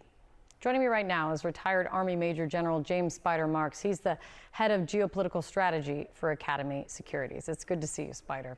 Let's talk about this. I mean, the Houthis now threatening the Bab el-Mandab Strait, declaring this blockade on Saudi ships from passing through. If this really does go into effect, if we now have a second major shipping channel that is threatened and thus, there will be disruption to it, what does that mean for the United States if this becomes a new front of this war? Well, it's been a front in the engagement with the Houthis in the past, as we realize. Also, bear in mind the Saudis, over the course of about a decade, tried to eliminate the Houthis without success. Many would say it's difficult to try to bomb an organization back into the 14th century. Yeah, also, there's another country. There's another country closer to us that tried to eradicate the Houthis, also with no success. That's us. We did that. Like, every single president since Obama has bombed Yemen as a matter of principle. Like, it's something you have to do. That's the moment you become president. And yet, it hasn't really... 2015 and onward, it hasn't really done anything. and they're already in the 14th century. So the Houthis have had an opportunity to really establish themselves over time. They've been quiet, as you know, over the past 4 or 5 months as a result of epic fury, and their ability to stay in touch with Tehran, which is their primary lifeline for support, has been minimized as well. What this tells you is that they've been hunkering down, they have capacity, and they are now going to reach up Houthis. and turn up the heat, obviously. The concern truly is, do they have the capacity to do that? Can the Houthis close the Bab el-Mandeb? Well, they've done it in the past, but it's been opened again because of the efforts of the United States, not with a lot of help from other allied partners. But there's an incentive for the Saudis certainly to be involved, because they, the Saudis, have created a pipeline infrastructure, as you know, from the Gulf over to the Red Sea. This is the oil that's being pumped out. So that attempt to create an alternative and some resiliency and redundancy is now going to be threatened pretty significantly. So the U.S. has a presence. The Saudis have a capability. What is going to be done that's going to detract from epic fury, if in case, if we are now on the front edge of a new engagement with Iran, will that alter that type of an attack profile? Those are the key issues that need to be addressed. So the Houthis can say a lot of things a priori. Right. Let's see what really happens. And then I guarantee you the Saudis will step up, and the U.S. will certainly get involved as well. Nick, the Iran-backed Houthi group in Yemen, as you know, has declared its own maritime blockade on Saudi shipping. This is a big deal. What's the fallout from this? Yeah, the Houthis are essentially a proxy of the Iranians. The Iranians have closed the Strait of Hormuz.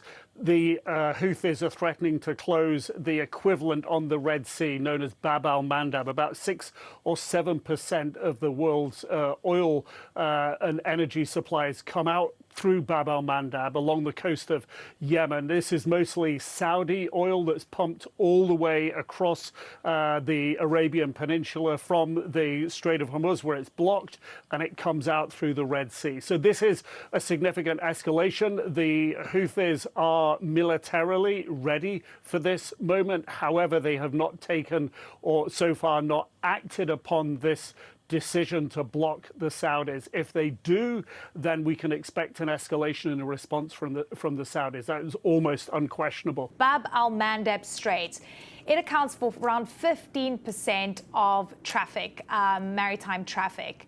I mean, this is just such a huge risk. Countries are starting to really draw down their reserves. How worried should we be about the Houthis at this point?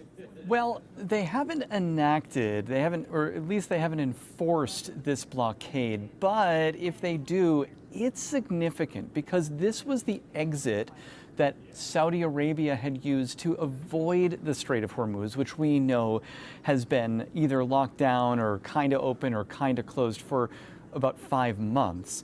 They were basically transporting via pipeline and convoy the oil to the Red Sea and trying to get it out that way. And they were doing that very successfully. Somewhere around the order of 4 million barrels a day had been exiting through this other choke point that now the Houthis want to close off. And so that is a significant threat. Not the kind of threat that the Strait of Hormuz is, but when you compile these things, it gets to be pretty significant. Now, oil prices, it is worth mentioning, although they are up about $20 from their low point from a few weeks ago when the Strait of Hormuz was mostly open, we're still also around $25 or $30 below the high point for the war. So the market right now is kind of saying, okay, we think that this could be a problem. Maybe there's some room to rise, but we're not quite at the level that we are, or we were just a few weeks ago. The reason for that is that, as you mentioned, there are these inventories. China has almost 2 billion barrels of oil in its inventory. It continues to draw down that, and that's sapped demand for oil imports. So the big picture is this is a bigger problem today than we had yesterday, but still the market thinks that it can be managed, at least for the time being. I want to bring in Dina Esfandiari, Middle East geoeconomics lead for Bloomberg Economics. Dina, really good to have you with us. I want to start off with something you wrote on X, and you say this: the Houthis have announced a blockade of Saudi, framing it as a domestic issue. The move is intended to give them wiggle room to escalate from targeting Saudi ships only to expanding to wider disruption in the Red Sea. And Dina, we also know that the Houthis have already started broadcasting messages to vessels, putting out warnings as well. I mean, this could be another huge risk on global oil supply. How are you analyzing some of the scenarios that could play out in the next couple of days? Absolutely. This is really significant, and it's really significant now because so much of the oil that was going through the Straits of Hormuz has now been diverted towards the Red Sea. The Saudis in particular have done that, reaching maximum capacity in their east-west pipeline. So that means that all of that oil that was going through Hormuz is now going to the Red Sea. The Houthis have been very careful to give themselves space. So they've now come out and said that they will target all ships that go in and out, that dock in and out of Saudi ports. I don't know if they have the capability. I'll be honest. I mean, it's a mistake to ever underestimate the Houthis. It's always a mistake to underestimate the Houthis. It was one of my biggest misses in the beginning of Israel's genocide of Gaza, where I jokingly talked about how, like, oh, a 7-front war, really? Like, Houthis are actually gonna be a significant threat to Israel, and I was wrong about that. They were such a major threat to the Israeli economy that they successfully bankrupted one of Israel's 2 major ports with their blockade. And I was wrong. So I will never underestimate them again. But I do think, I do wonder if they have the capability to successfully and continuously blockade the Red Sea entry point, the Bab el-Mandeb Strait, because I will say, yeah, this is what happened at the last port Ansar Allah blocked. In March 2024, the port operator announced plans to lay off half of his staff due to the Houthi attacks stymieing shipping trade to the port.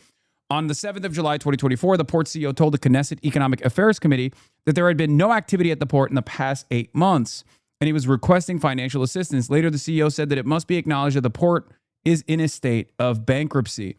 On the 17th of July 2025, the port's bank accounts were frozen due to unpaid tax. The port completely shut down on the 20th of July 2025. Now, that port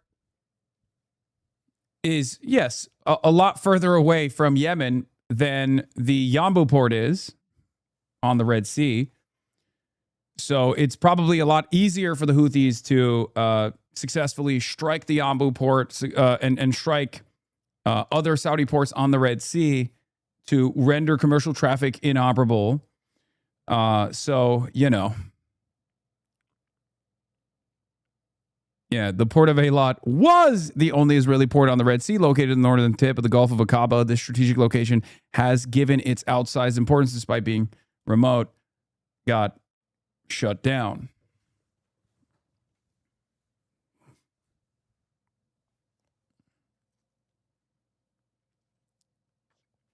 Why are you counter-signaling Ansar Allah? What does Iran have that the Houthis don't? 47 years of underground facilities where they can build every tool, every part necessary, a direct line of commercial traffic by way of trains and railroads to China so they can get their components in time. They have a whole ass state apparatus.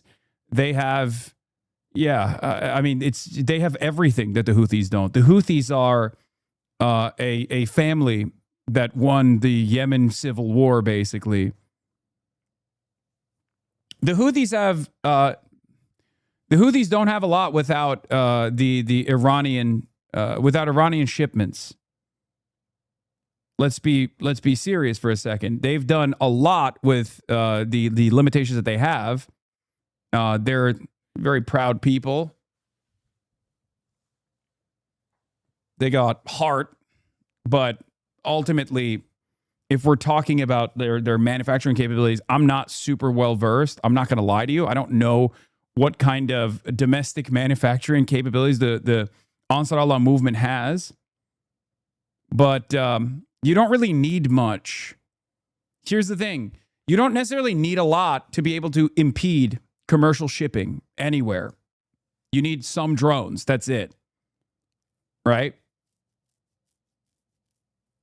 You just need drones. And the Houthis definitely have drones. I just don't know how many drones they have and how many missiles they have. In early 2025, the U.S. spent an estimated $7 billion bombing the Houthis with little to show for it. The U.S. burned through munitions, but never even established air superiority, and the Houthis continue to fire at vessels at the Red Sea. Yes. Yes. This is, the 2025 U.S. Houthi conflict ultimately ended with Trump cutting a face-saving deal with the Houthis to desist attacks on U.S. vessels. Dude, this was so devastating. This was such a major blow. I covered it at the time. I don't know if you guys remember, but we literally waved the white flag and we told the Houthis that they can continue hitting Israel as long as they stopped hitting our naval assets in the region, that we would stop bombing Yemen as long as they promised they would stop blowing up our planes and blowing up our naval assets. That was insane. Trump came out and literally said, the Houthis have a lot of heart. They're very brave. They're great warriors. Do you not remember? Trump said, my mistake. The Houthis got hands. That was in 2025. That was a year ago, almost exactly a year ago.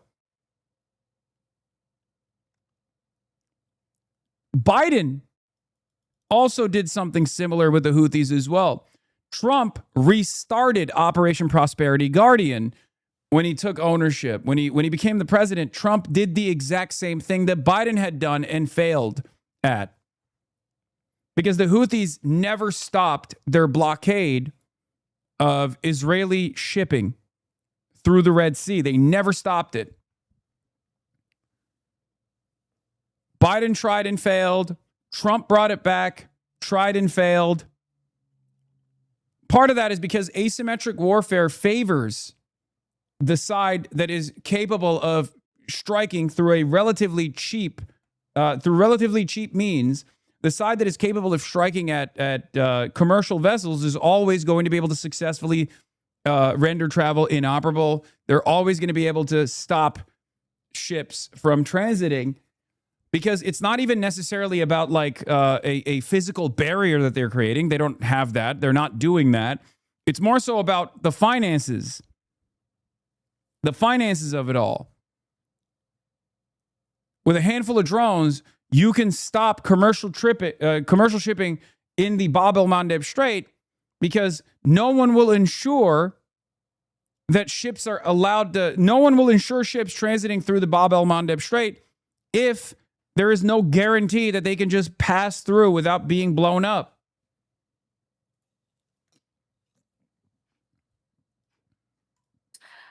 But of course, how much they implement that threat is what everybody's going to be watching, because they could target just Saudi ships to begin with.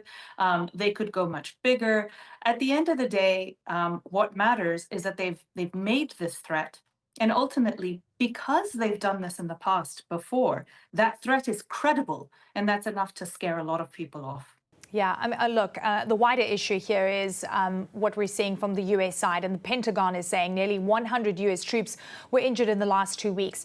We know that HEGSETH is expected to face senators today and, answer questions around the fact that they need more money for this war. From a Tehran perspective, they're reading into this. They're looking very closely at the U.S. strategy right now, and I guess who's going to buckle.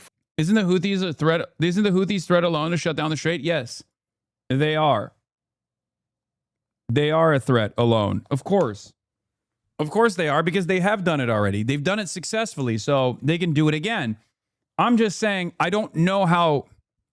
Look, the only thing I was saying is I don't know how much they have in the tank. I don't know what their capabilities look like.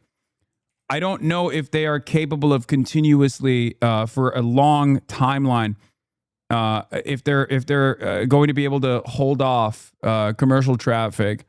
I don't know what kind of response America has in the books for the Houthis as well. We're on Fox News again. It's easy and tempting to laugh at the source, to look at Hasan Piker, to look at his wardrobe, to look at his fetishization of totalitarians, and simply dismiss Piker. But that would be a mistake. It would be a mistake specifically for Democrats.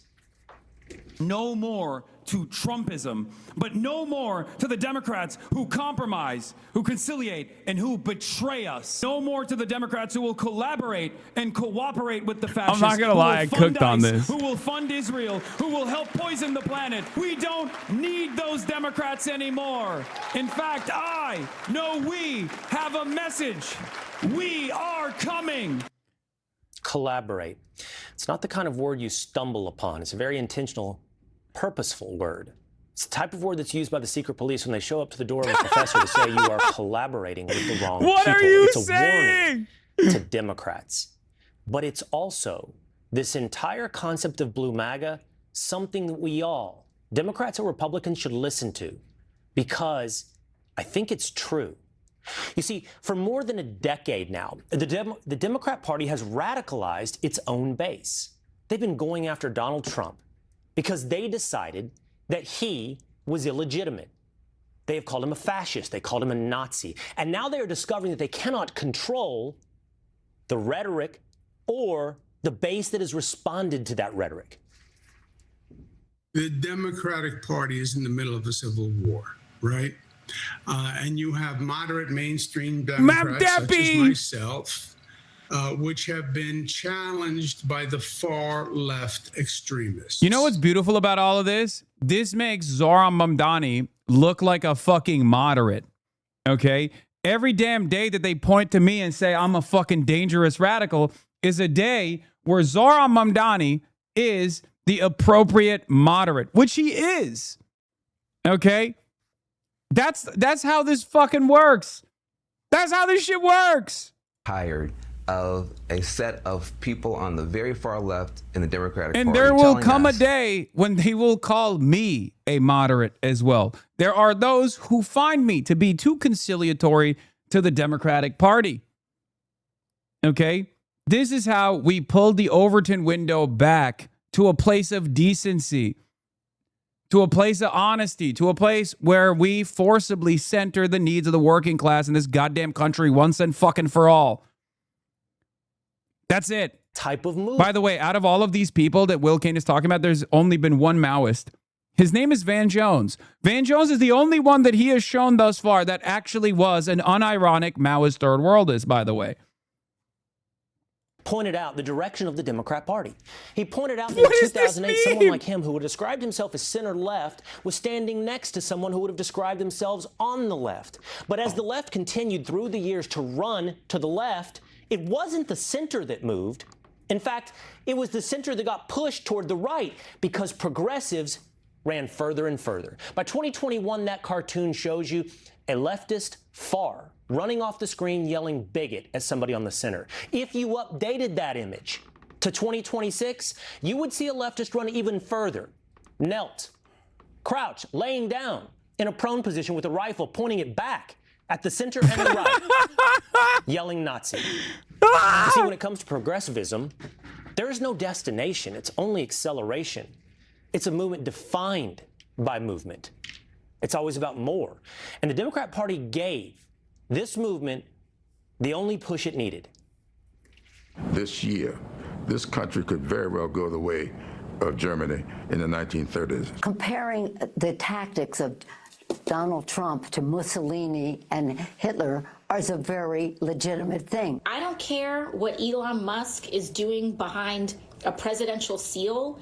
In this country, we hate Nazis. We have a Timu Hitler in the White House right now that thinks that he is going to become the dictator of Don't the you United find it States. so funny that they're packaging this entire correct approach? And those are mainstream Democrats. Perhaps, Those- regardless of our opinions on healthcare, regardless of our opinions on Israel, like there is a truth to the commentary from all Democrats and even people on my side that are more radical than the Democratic The Party. establishment Democrats removed moderation from the equation, and in its place, they added a call to action.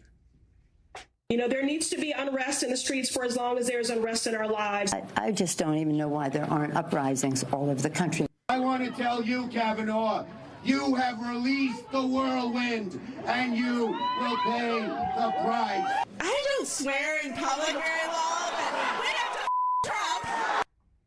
If that's your starting point, how do you look up with surprise at the place you end up? Left-wing terrorism always ends in bloodshed. This is fascism, misery, by the way. suffering. This is It straightforward only can travel fascism. in one direction. And if liberals, There's no point at which self-identifying the left-wing liberals, and terrorists if Democrats in key positions of power don't realize that this is the real threat, not someone like myself, not what I'm fucking wearing, okay? Listen to my words. And now This today, we is listen the to real establishment threat. Looking around and telling us this has gone too far, but this is of their own creation, even if it has left them behind. And now Democratic Socialists are ready to take the wheel. Baby Frankenstein is ready to now be in charge.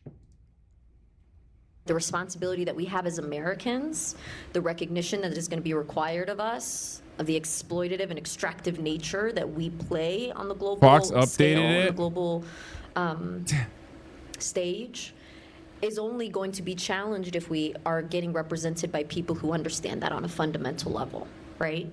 And that means getting more immigrants into office. That means getting more people who have heritage in the global South into office. Because Oh, God. Make America Terrifying. the third world again. So what now? Where do we go from here? Well, historically, when Democrats don't like where their voters go, they don't try to persuade them. They overrule them. Let's look at the history. They kneecapped Bernie Sanders in favor of Hillary Clinton. 2 years ago today, they swapped out Joe Biden for Kamala Harris.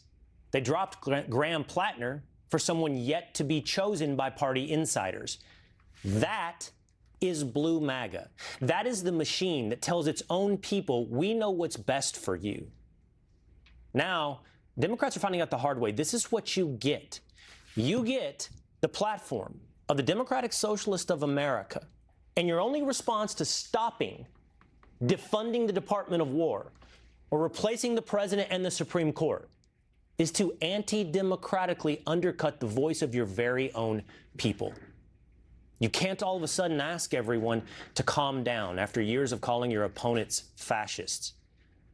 Eventually, you'll have to watch your own back. Okay, here's a really good You might be a idea. collaborator. Joining me now is former Pennsylvania Democrat Congressman. Here's a really good idea. How about not being a fucking fascist to the Republicans? And how about not being a collaborator to the fascists for the goddamn Democrats who do? Patrick. Hey, I'm an American patriot, Will, and I appreciate that. Hey, listen, I will say this. I know there's a lot of folks that want to talk about, let's blame, who's to blame in the Democratic Party, et cetera, right? Like you, I'm a leader, right? Blame says who's at fault. Let's talk about responsibility. Responsibility is what can we do about it? I blame both parties, Will, literally both parties, because they've ignored the affordability crisis that's going around and happening to everyday American families. Neither party is addressing it. Neither party. And that's why, I don't agree with the things that were said there, Well, okay. But I disagree with what you just said. So let's pick up on where I disagree. Okay, sure. First, let's start where we do agree. Yeah, affordability is a real issue in America. We've dealt with for years, especially under the Biden administration, hyperinflation. We had inflation up to 9%. Even today, gas prices are not where the American people want them, and things are unaffordable, including housing. However, I do not believe this leftward lurch in your party is in any way due to affordability. If I were to believe that, I would expect to see the working class of America voting for Democratic Socialist candidates. But instead, what I see is rich college kids, highly educated, largely white, urban professionals in places like New York voting for these radical policies, which says to me this is less about affordability and this is more about the Democrat Party having radicalized a good percentage of its base into believing that everyone, and by the way, when it comes to everyone, Patrick, basically they would not distinguish between you and me. They would call you Blue MAGA. They would call you a collaborator, and they'd call us both enemies. Well, and that's why, you know, I love America. And just like my brothers, they're veterans, 52% who are independents. But Will, you had on Governor Cuomo. He ran for mayor. He lost. Do you know why he lost in deep blue New York? He lost because he didn't talk about affordability. The current mayor did. And that's the reality. If you ignore the will of the American people, whether you're Democrat or Republican, they are going to vote you out of office. And it's not about being a Democratic socialist. It's about, are you representing the pain points and representing a future that is for all Americans, not just the wealthiest or not just the poorest among us. Yet that is not what you hear from Democratic socialists. You can definitely play the role of the PRI in Mexico and hand out groceries in the line for the voting booth. And in some ways, that's what this is reduced to. Because you talk about affordability, but their answer to that, Patrick, is have no bills, have no debt, have no job. So they live in a never-never land of the economy. And so we're dealing with something much more radical than affordability. We're dealing with something that threatens to upend America. And I can play, and I have played, and you've heard those clips. And I know that many like you think that is a small fraction of your party, but there is no doubt that's the heat of your party. That's the energy. Look. But Will, I would say when you look at, there's 600,000 elected positions in America. There's only 250 elected Democratic socialists, right? So the chart you showed earlier, if there's all those folks and you're saying header lurching to the left, the reality of it is that the majority of Democrats, just like the majority of Americans, are at the center. They might be a little center left, they might be a little center right, but they're not Democratic socialists. They're not. Capitalism in America is more popular than socialism. And that's why I do think that when you have practical, pragmatic candidates, whether Democrat, Republican, or Independent, that's who's going to win. And by the way, the fastest growing party in America isn't Democrat or Republican. It's independents. That's what decides these federal elections. Yeah, all these policies are unbelievably popular, election, buddy. Not because of Democratic socialists, but because of independents who are going to say, I'm voting the folks who basically care about the prices in the supermarket, not talking about values in a ballot box. Okay. Let's hope that is true. I hope that your diagnosis as well of your party is accurate as well, that most of your party still remains center-left. And if that's true, let's implore those in your party who are centrist to stop talking like everything is an existential threat. If you are dumb enough or cynical enough to lean into these Republican bastardizations, as many on the Twitter side of the commentariat are, you're a fucking idiot. You're a rube, you're a sucker, you're not going to make it, okay? Because what they are doing to me, what liberals are doing to me, Republicans do to them. And Will King gives the game away when he draws a direct through line between Chuck Schumer's sentiment and mine. Because there is a point of agreement. Whether Chuck Schumer believes it or not doesn't matter. He understands that the base wants him to say certain things like Trump is a fascist, because he is. Okay? So, as long as liberals keep punching left, foolishly keep punching left and legitimizing the right-wing reactionary position, they will lose. Okay? It's that simple. It's that simple. And I urge self-identifying liberal voters not to fall for this bullshit. Okay? Do not fall for this bullshit. It's that simple. And I think, unfortunately, many liberals are either cynically leaning into this because they think this will take care of their left flank so they don't have to actually run in the primaries. And they can just like get the federal government to take care of their left flank problem.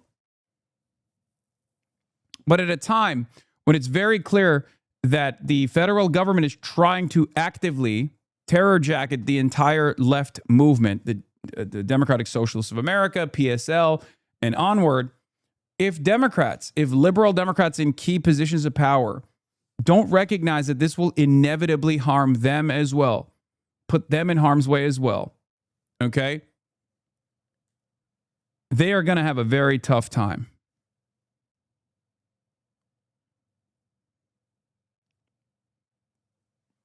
It's time to nut up or shut up. We're here. We're here. Fascism is here.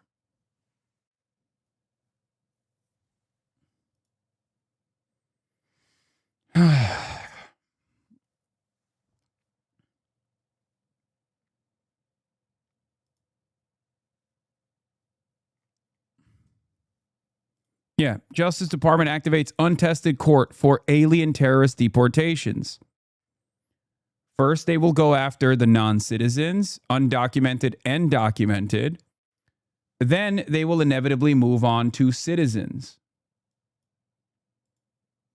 Yeah, I know it's really funny. I saw this. Stevens has gotten so much mileage out of the story on this woman doing fundraisers for her opponents, especially considering that the same woman did a fundraiser for Stevens 3 months after the post in question. Yeah, I saw this last night. This was the co-chair. This was the co-chair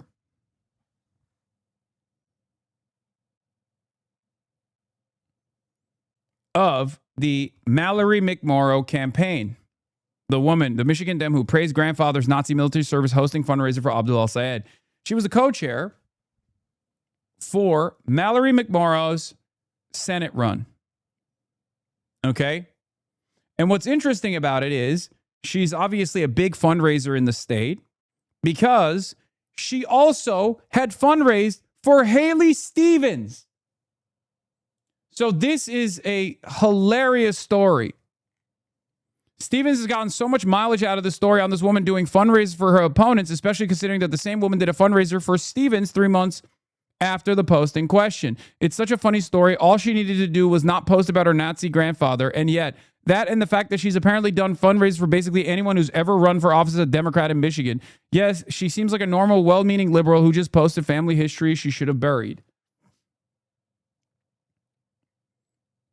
It is a hilarious story. I could not believe it when I first encountered it. This lady literally was like, this Veterans Day, I want to give a shout out to my grandfather who is a veteran of World War II, just not on the right side. Okay? It's a hilarious story. But what's crazy about it is that Haley Stevens is trying to weaponize the story against Abdul right now. Meanwhile, she fucking fundraised for Haley Stevens. What are we doing? Hasan, why do we not push FDR as a role model for socialist programs? Why don't we lean into what worked in the past? It's like we don't want to embrace or recall this period in history. Great question. Here's the answer. FDR would not have done any of those reforms if it wasn't for the communists pushing him to get to those reforms.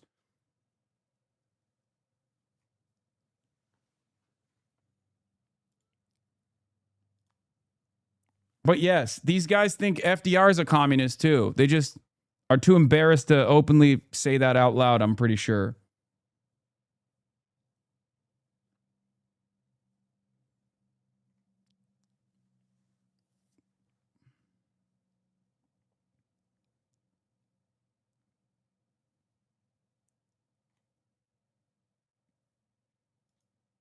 Yeah, for the record, Emily's List polled Michigan but chose not to poll the Senate election despite endorsing Stevens. Oh, they most certainly polled El-Sayed and Stevens, and the decision not to release the results suggests a bad result for Stevens.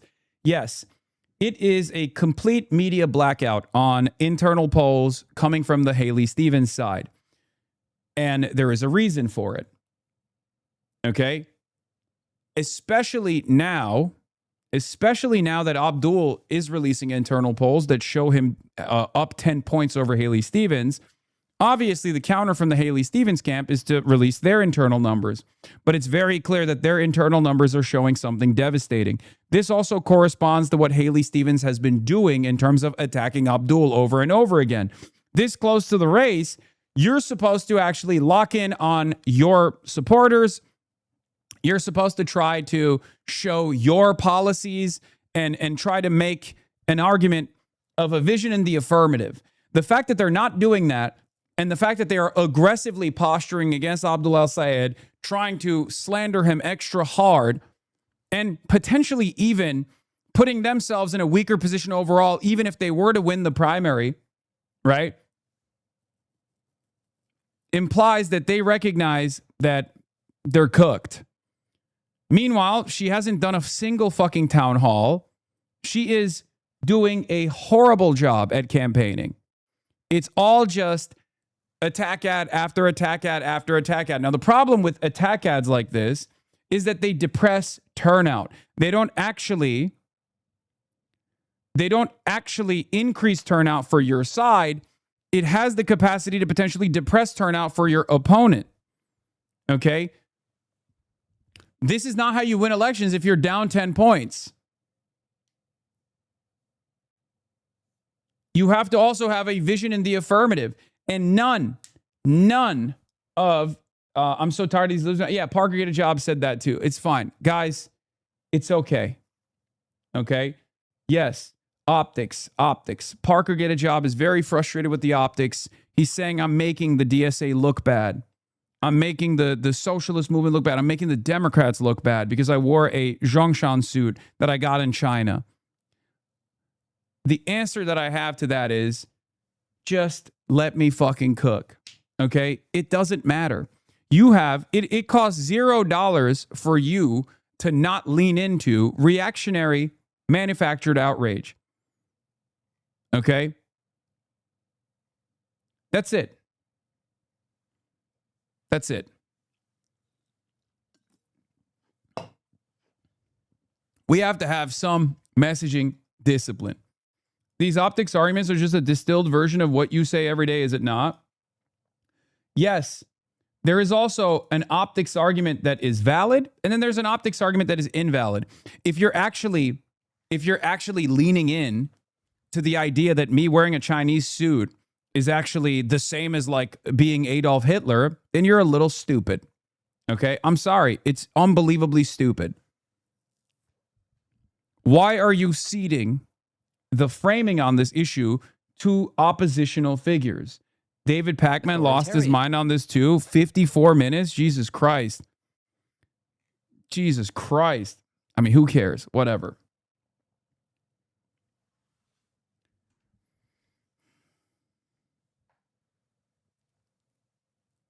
After October 7th, I'm going to let Hasan cook since he handles his ops easy.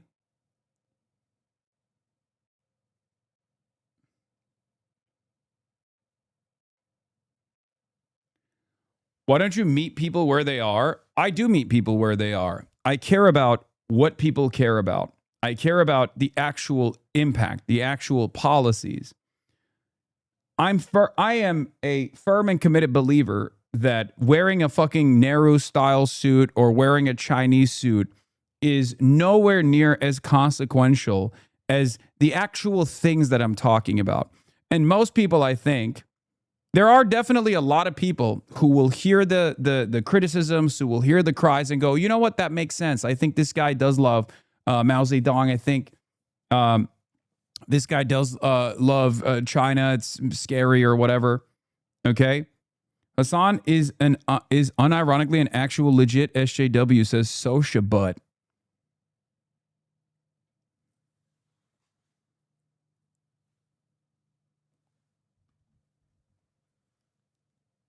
Yes.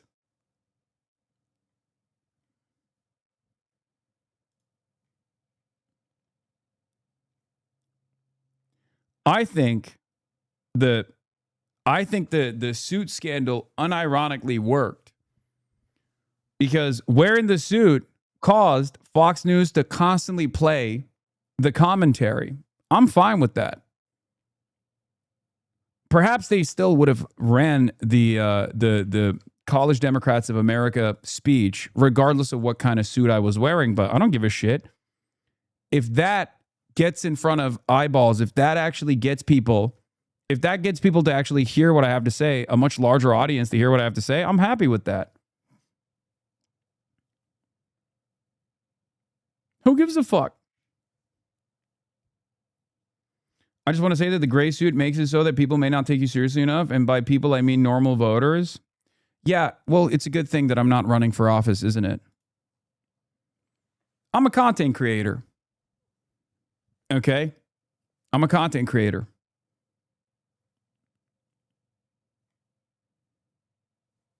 No, you should listen to them, capitulate to not wearing, and also while you're at it, listen to the centrists and capitulate on all your socialist values, because caring about what scares centrists is how we'll create a more progressive society funded by Third Way. Yeah. At a time when the State Department is actively talking about arresting people like myself, liberals' hyper-focus has been to give them credence, to give those fears credence. At a time when the State Department is talking about establishing Red Scare propaganda and McCarthy trials once again against their left flank that ranges all the way from someone like myself to PSL and DSA and even Karen fucking Bass, liberals hyper-focusing on what kind of suit I've chosen to wear at the College Democrats of America gives the fucking game away. They don't give a shit.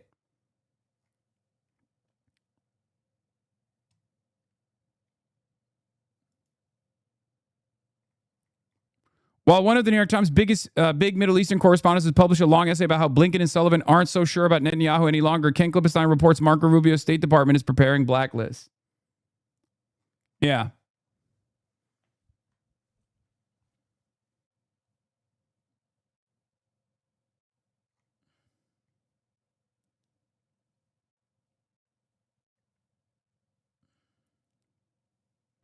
Okay, but it would actually be hilarious if you issued a formal apology to everyone saying, I'm sorry if my suit offended you. It's not my fault. You don't appreciate fashion. Yeah.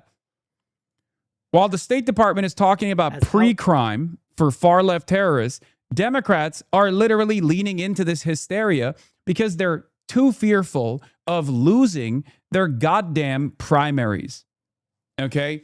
They're so scared of losing their primaries. They're so scared of facing their voters that they are leaning into this madness. Outlined in the United States counterterrorism strategy, we currently are addressing 3 major types of terror groups: narco-terrorists, Islamic or jihadi terrorists, and far-left terrorists.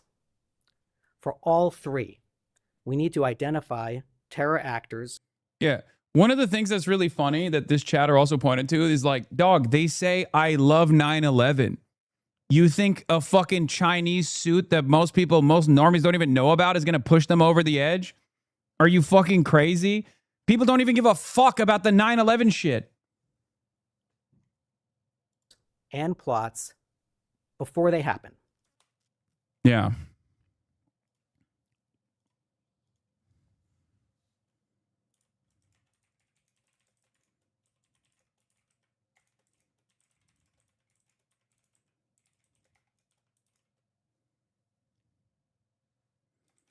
Very cool that the State Department's talking about blacklists and pre-crime. And McCarthy trials. And re-implementing the McCarthy trials while liberals on this website have joined hands with Ted Cruz and the entire GOP.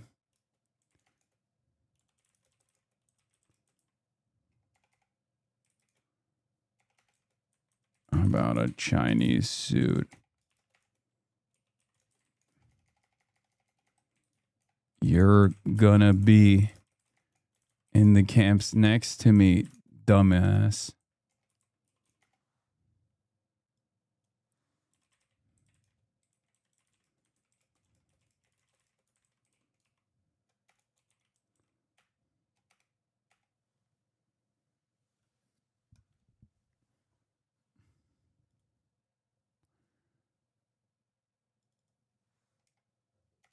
Blacklist. Very cool. The State Department's talking about blacklist pre-crime and re-implementing the McCarthy trials.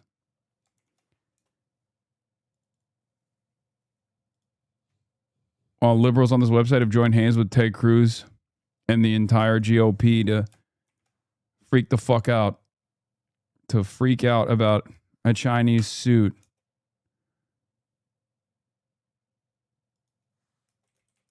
More. They're putting all of us in the camps.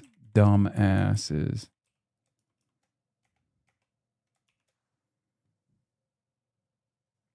Replace ass with Jew. Not so funny now, huh? You know you're speaking to the wind, right?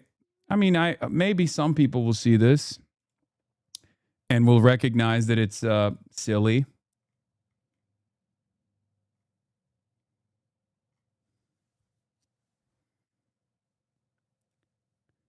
No, I said Ted Cruz on purpose because Ted Cruz was complaining about Mao Zedong too.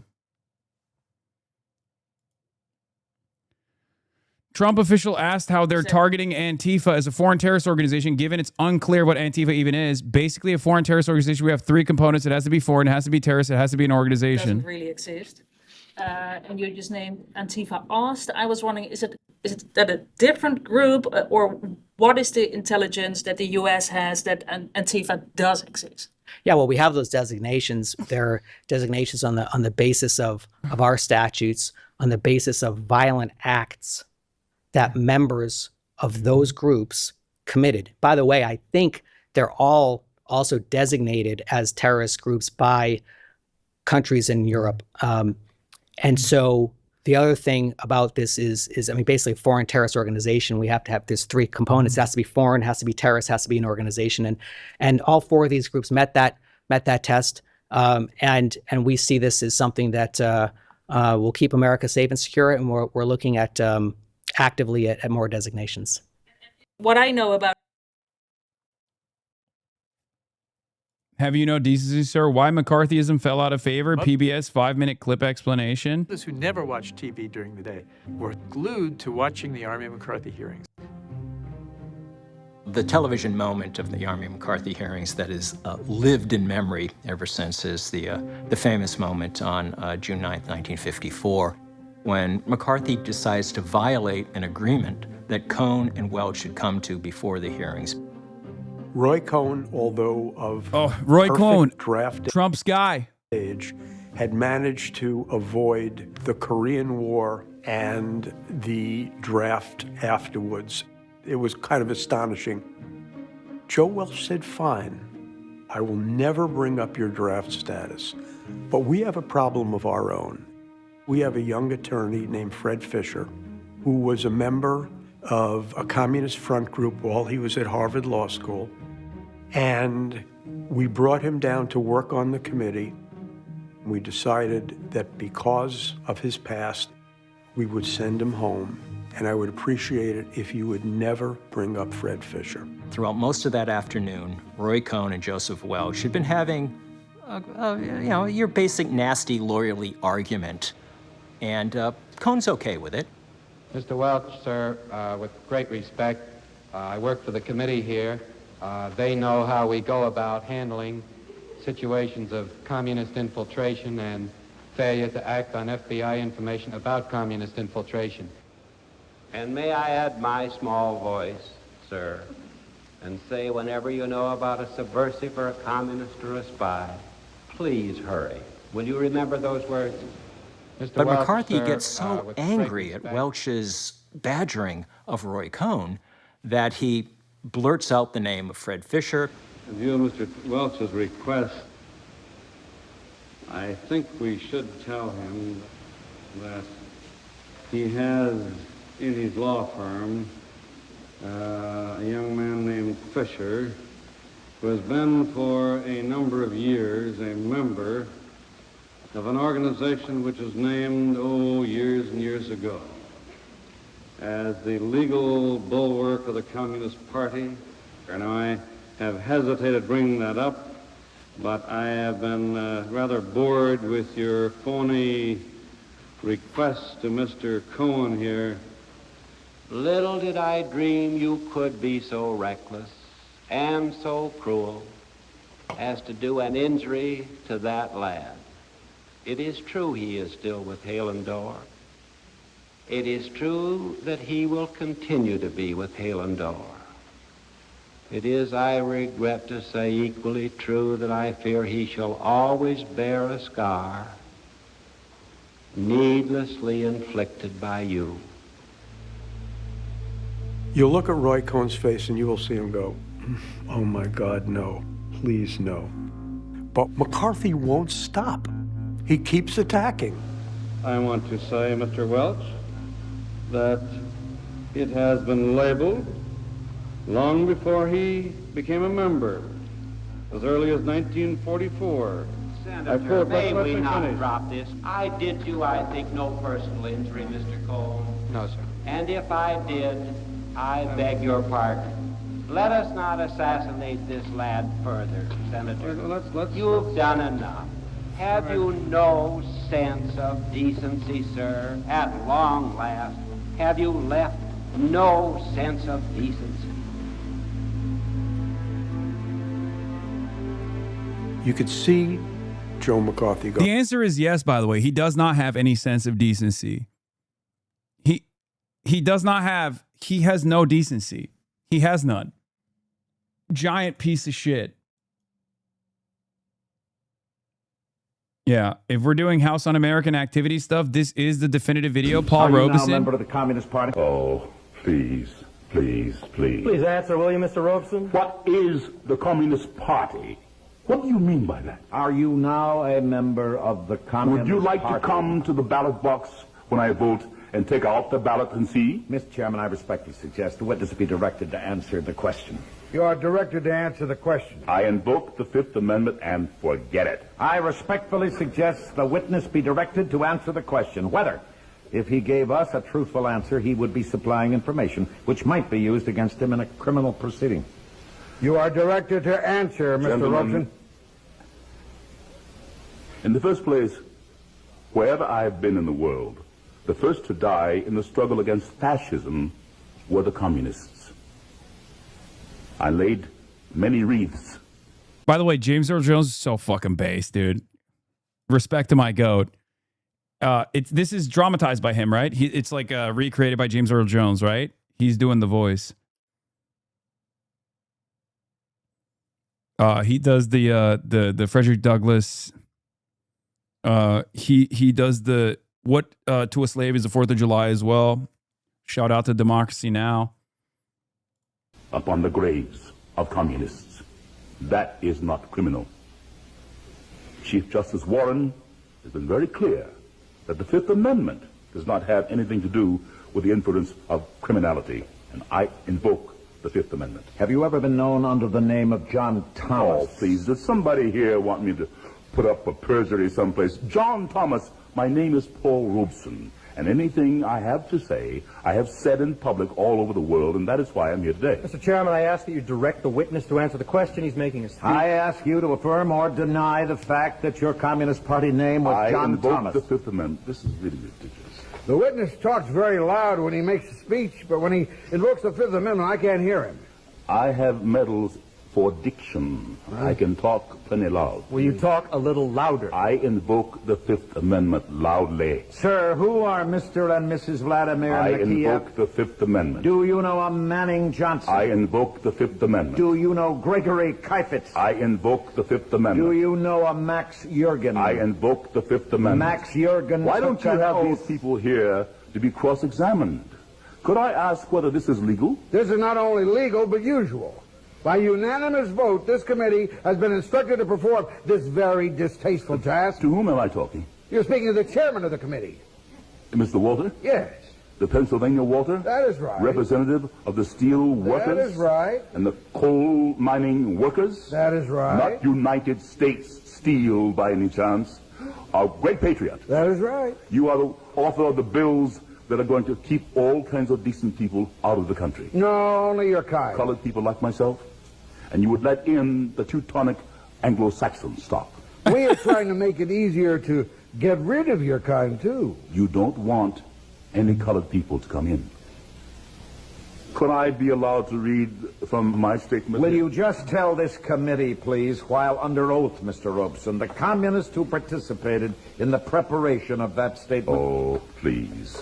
The reason I'm here today, from the mouth of the State Department itself, is I should not be allowed to travel because I have struggled for the independence of the colonial peoples of Africa. The other reason I'm here today, again, from the State Department and from the record of the Court of Appeals, is that when I am abroad, I speak out against injustices against the Negro people in this land. That is why I'm here. I'm not being tried for whether I'm a communist. I'm being tried for fighting for the rights of my people, who are still second-class citizens in this country, in this United States of America. My mother was born in your state, and my mother was a Quaker.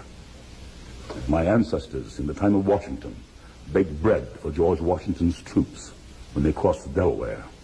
My father was a slave. I stand here struggling for the rights of my people to be full citizens in this country. And we are not. We are not in Mississippi. We are not in Montgomery, Alabama. We are not in Washington. We are nowhere. And that is why I am here today. You want to shut up every Negro who has the courage to stand up and fight for the rights of his people, for the rights of workers. And I have been on many a picket line for the steel workers too. And that is why I'm here today. Would you tell us whether or not you know Thomas W. Young? I invoke the Fifth Amendment. Thomas W. Young is a Negro president of the Guide Publishing Company. I'd like to read you his testimony, quote, Paul Robeson has no moral right to place in jeopardy the welfare of the American Negro to advance a foreign cause. In the eyes of the Negro... Classic technique. Subvert, infiltrate, grab someone who's a loyalist. If they're not a loyalist, turn them into one by threatening them, have them admonish, have them attack. Oh, your allies are attacking you. What do you say for yourself? Your allies are the ones who are calling you out. These tactics have been deployed in the past quite successfully, and they are being deployed once again. This is why whenever I hear people go, well, I don't know, should you have worn that suit? I'm like, who gives a fuck? The goddamn federal government, the State Department is once again trying to redo this exact same thing because they're fucking terrified. They're terrified of democracy. That's what they're terrified of at the end of the day. They're terrified of your voices being heard. Yes, he went to Rutgers, Paul Robeson did. Yeah.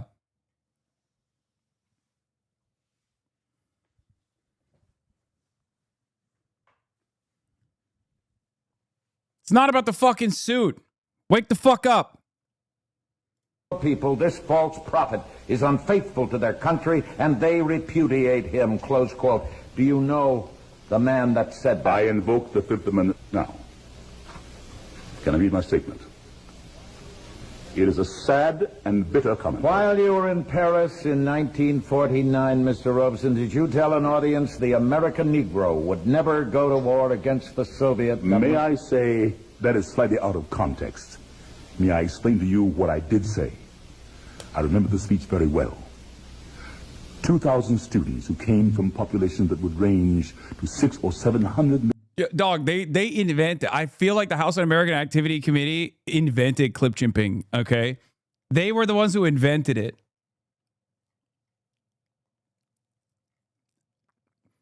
They were doing clips out of context even back then. Oh my God. million people asked me to say in their name that they did not want war.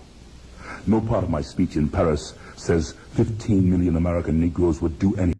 Dude, for the people who are looking at the Fox News Facebook account getting roasted to death over a suit post in real time, can you send me screenshots? I want to see. I would love to see the Facebook normies cooking Fox News at my behest. I never thought I would see the day. I said it was my feeling that the American people would struggle for peace, and that has been since underscored by the President of these United States. Now, in passing, I said... Do you know any people who want war? Listen to me. I said it was unthinkable to me that any people could take up arms in the name of a man like Senator Eastland of Mississippi against anybody. Gentlemen, I still say that. This United States government should go to Mississippi and protect my people. That is what it should do. I lay before you, sir, an article, quote, I am looking for full freedom, unquote, by Paul Robeson in The Worker.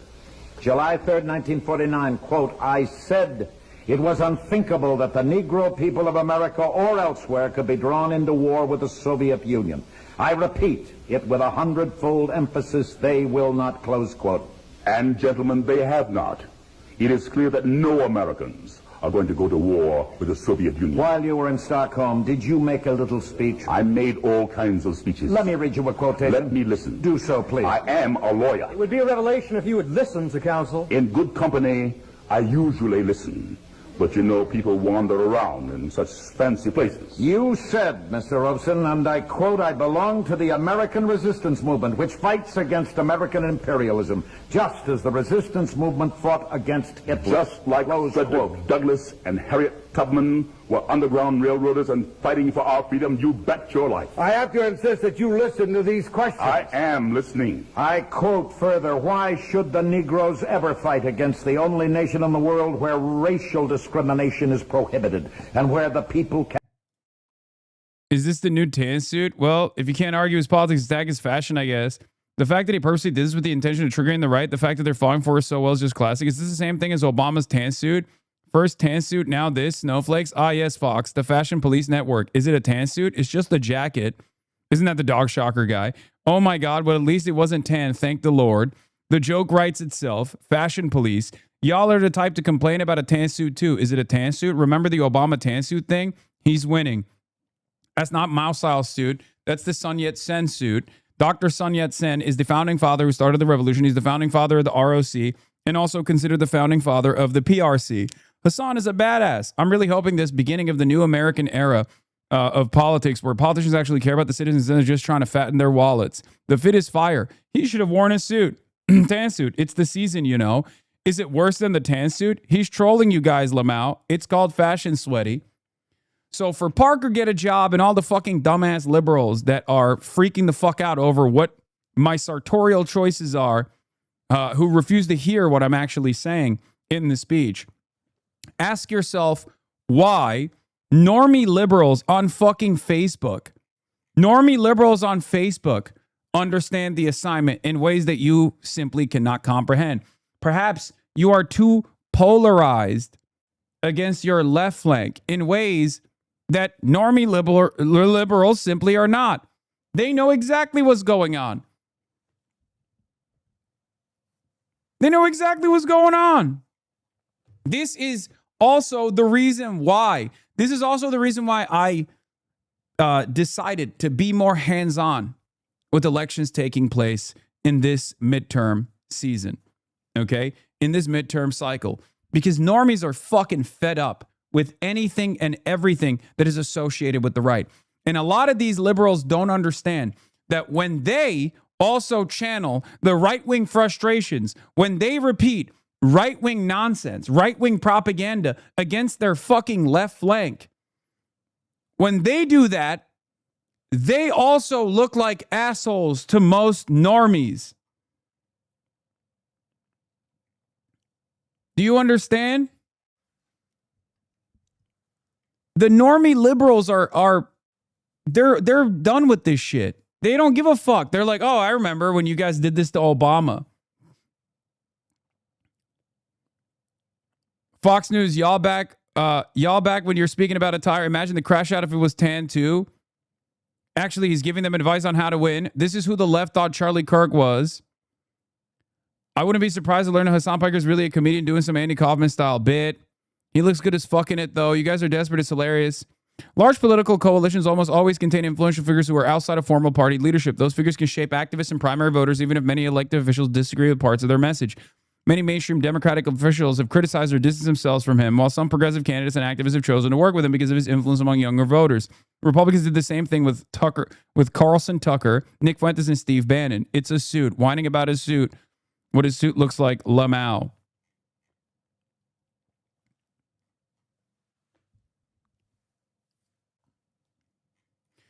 Here's what matters at the end of the day. Does it look good? Okay. The answer is yes. The answer is fucking yes.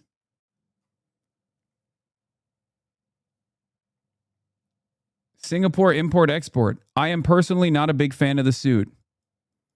Maybe you are the one polarized against expanding import-export operations. Hi, I am a part of a very serious shipping conglomerate targeting Singaporean operations. Could you please confirm that this stream is a safe space to share details? If not, we might rescind our invitation. Of course, it's the safest place for import-export, specifically in the beautiful city-state of Singapore, because it wasn't imported from Singapore. True. True.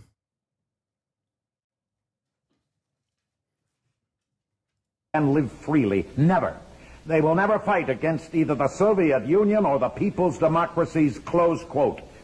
Did you make that statement? I do not remember, but what is perfectly clear today is that 900 million people, other colored people, have told you they will not. 400 million in India and millions everywhere have told you The witness that. has answered the question. He doesn't need to make a speech. Did you write an article that was published in the USSR Information Bulletin? Yes. Quote, I want to emphasize that only here in the Soviet Union did I feel that I was a real man with a capital M, close quote. I would say, what is your name? Errant. I am quite willing to answer the question. When I was a singer years ago, and this you will have to listen to. I am listening. I am a bass singer, so for me, it was Chelyabin, the great Russian bass, not Caruso the tenor. I learned the Russian language to sing their songs. I wish you would listen now. Mr. Chairman, I ask you to direct the witness to answer the question. Just be fair with me. I ask for order. The great poet of Russia is of African blood. Let us not go It so is far important to afield. explain this. Did you make that statement? When I first went to Russia in 1934... Did you make that When I statement? first went to Russia in Did you 1934... make that statement? In Russia, I felt for the first time like a full human being. No color prejudice like in Mississippi. No color prejudice like in Washington. It was the first time I felt like a human being. It's a When I huge did not bars. feel the pressure of color as I feel it in this committee today. Why do you not stay in Russia? Because my father was a slave, and my people died to build this country. And I'm going to stay here and have a part of it just like you, and no fascist-minded people will drive me from it. Is that clear? You are here because you are promoting the communist cause. I am here because I'm opposing the neo-fascist cause, which I see arising in these committees. Jefferson could be sitting here, and Frederick Douglass could be sitting here. Eugene Debs could be sitting here. Now, what prejudice are you talking about? You were graduated from Rutgers. You were graduated from the University of Pennsylvania. I remember seeing you play football at Lehigh. There was no prejudice against you. Just a moment.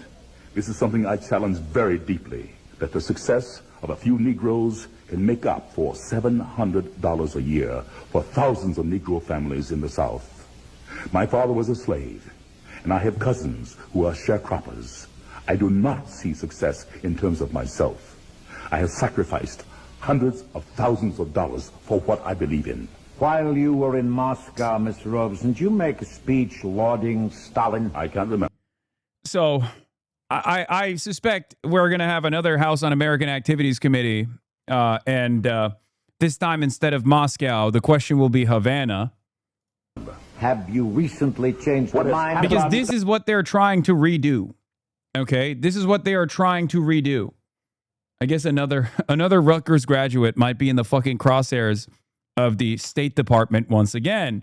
Another Rutgers graduate with anti-imperialist ideals is in the crosshairs of the State Department. No, of course, the main try to be half as base. I will never. I would never. I am not fit to be. I am not fit to be the fucking. I don't have enough revolutionary in my entire body that Paul Robeson had in his pinky finger. Okay. My point is, the situation has deteriorated in America. The conditions are worse. Even the senators, even the politicians that are sitting on the House on American Activities Committee are far more literate than their current versions are. Okay.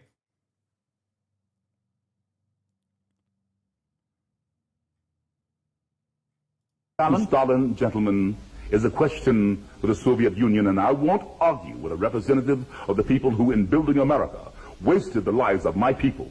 You are responsible, you and your forebears, for 60 to 100 million black people dying in the slave ships and on the plantations. Don't you ask me about anybody. I'm sure you wouldn't want to discuss with us the slave labor camps in the Nothing Soviet could build Union. more on slavery than this society, I assure you. I would invite your attention to the Daily Worker of June 29, 1949, with reference to a get-together with you and Ben Davis, formerly communist councilman in New York. Do you know Ben One Davis? of my dearest friends. He is as patriotic an American as can be, and you, gentlemen, are the non-patriots. Just a minute. You are the un-American. The hearing is now adjourned. I think it should be. I've endured all of this that I can. Can I read my statement? No! The meeting is adjourned. It should be.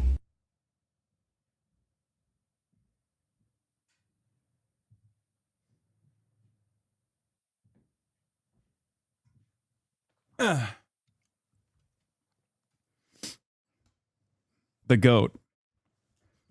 The GOAT himself. Why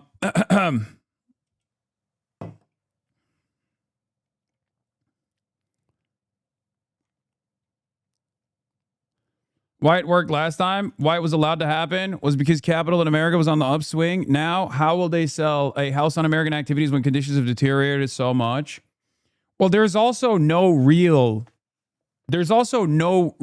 threat that Americans can feel, because the USSR and the United States of America were not interlinked by way of trade in the way that we are with China.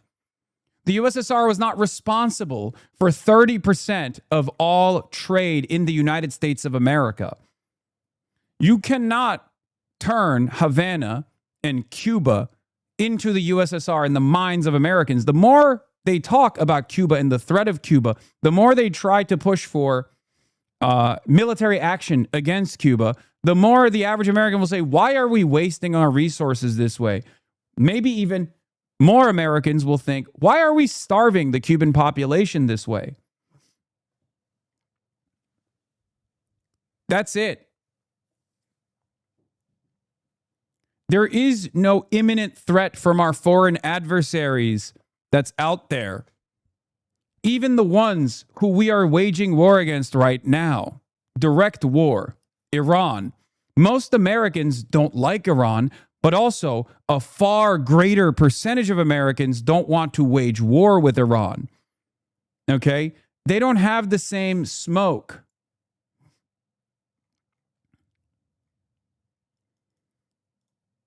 That's it. And if this continues, more Americans will have a far higher degree of negative feelings towards Israel than they do any foreign adversary.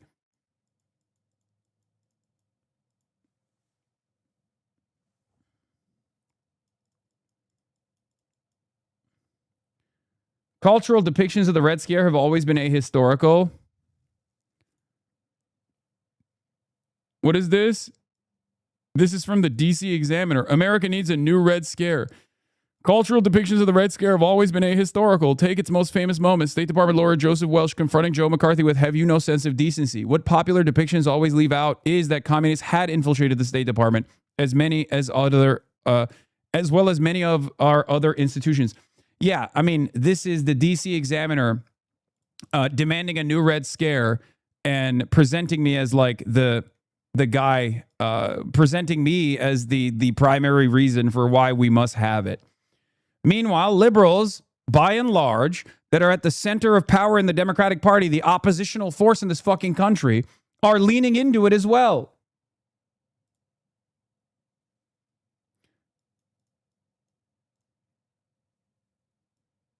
Candidates who associated with Hasan continue to win. Yeah, this is Parker get a job. Hasan, genuine question. How is it beneficial to any good movement for you to wear a Mao outfit? This just seems like rage bait for clicks. Do you realize that looks bad for DSA candidates because they associated with you? Do you want to make it harder or easier for them? Candidates who associated with Hasan continue to win because of what they're fighting for. Hasan has been wearing the Zhongshan suit for over a year. You are only hearing about it now due to manufactured outrage from Republicans and centrist Democrats who are now panicking. No one actually cares about this. Exactly.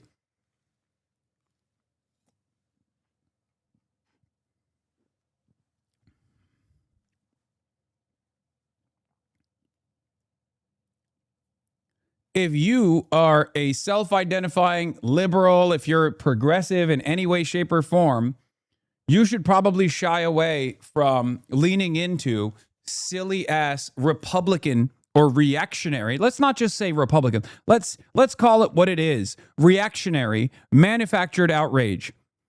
Because it's not just the Republicans that fall mercy to reactionary opinions. Democrats do it too.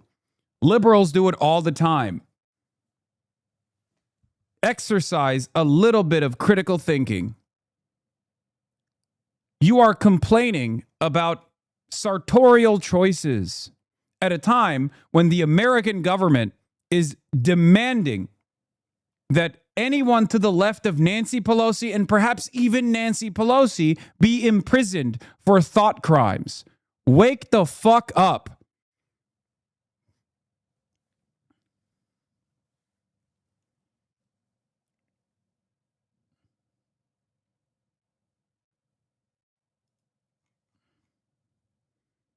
What is this? Mr. Obvious breaking the Odyssey's faking ticket sales by buying up theaters / seats fraud to make the movie look like a success. They've reached a part of the culture war code where they just have to start making shit up to continue making content. Yeah.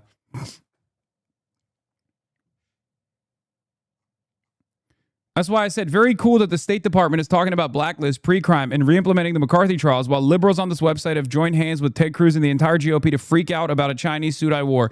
They are putting all of us in the camps, dumbasses.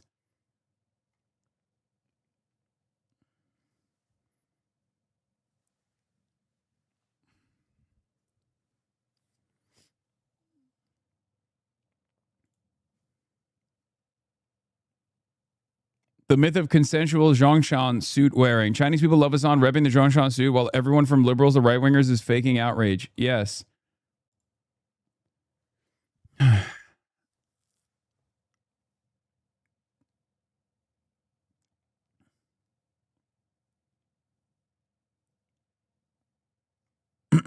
Yes, Crystal Ball cooked Adam Smith. I saw.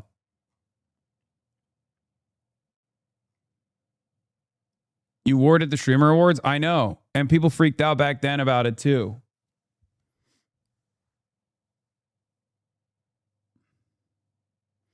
Do you believe if someone wears clothing associated with a historical figure, they are endorsing that figure's worst actions? I mean, look, this is an argument to try to be like, oh, what if someone was wearing a Hitler suit? Yeah, that would be different, okay? And someone has done that, for the record. His name is Greg Bovino.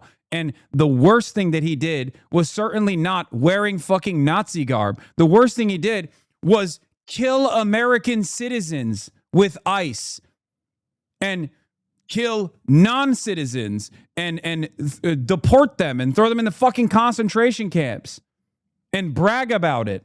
Okay?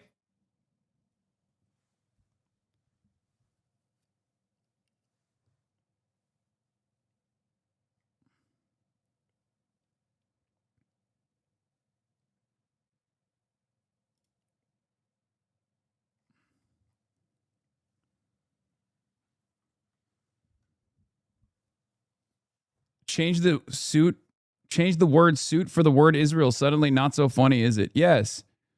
Unfortunately, many Americans are unbelievably reactionary. It's a fucking relitigating the 10 suit discourse for some strange reason at a time when the fascist state is basically salivating at the prospect of jailing every fucking dissident. The Democratic Socialists of America are using a century-old Trotskyist tactic to infiltrate and subvert the Democratic Party. It's time to throw them out, says James Kirchick. So they should run third party? I thought you guys hated that too. Yeah, meanwhile, Labour did this in the UK and they received devastating results as a consequence of that.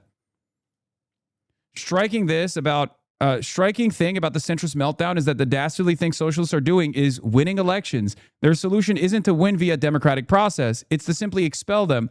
Part of a now long list of EGs of party centrist hostility to democracy. You know what's ironic? They want democratic centralism. That's what they want. But without the robust debate internally within the party. They just want party line loyalty without even having an argument about where or which direction the party is supposed to go towards. Okay? They don't want democratic centralism. They want centrist centralism. That's all they want.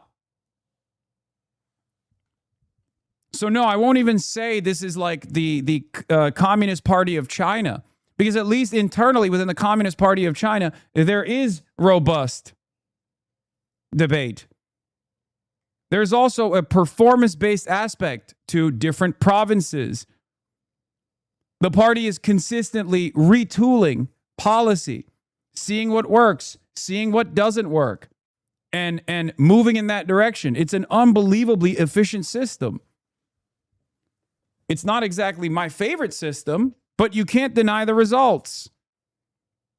But of course, you can't even have this sort of conversation in America, because when you bring this kind of stuff up, Americans go, what the fuck? You're dick riding the CCP. It's like, no, I just understand, because I'm not a fucking dumbass.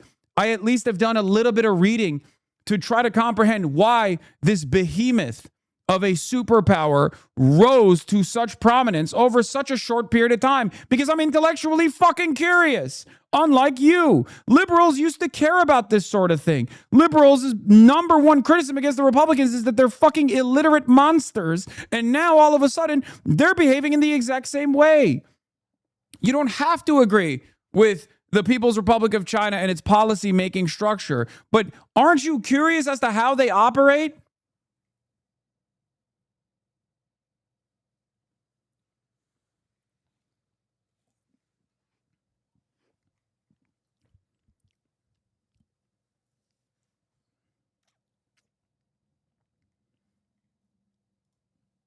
Every poster adds 10 million to the death count. Of course, this guy likes Mao.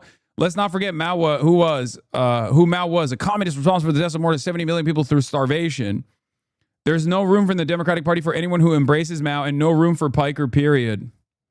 Yeah, Josh Gottheimer feels probably a little called out about the Israel line in that speech.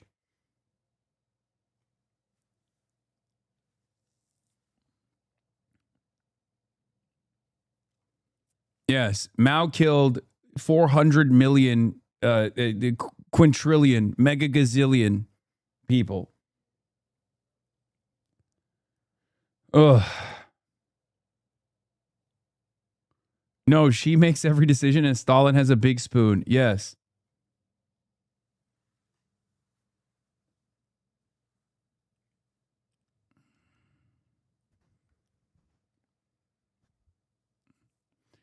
As China's prosperity becomes undeniable, as the rest of the world, including the Western world, moves in the direction of China, it would be very important for every American to study Chinese history, to understand the Chinese Revolution, the Communist Revolution, to understand how the Communist Party of China has developed itself. There is a lot of worthy lessons to learn from that, okay? That's it.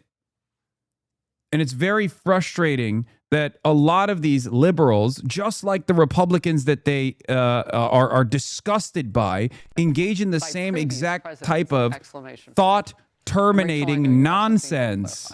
Oh, so I said that.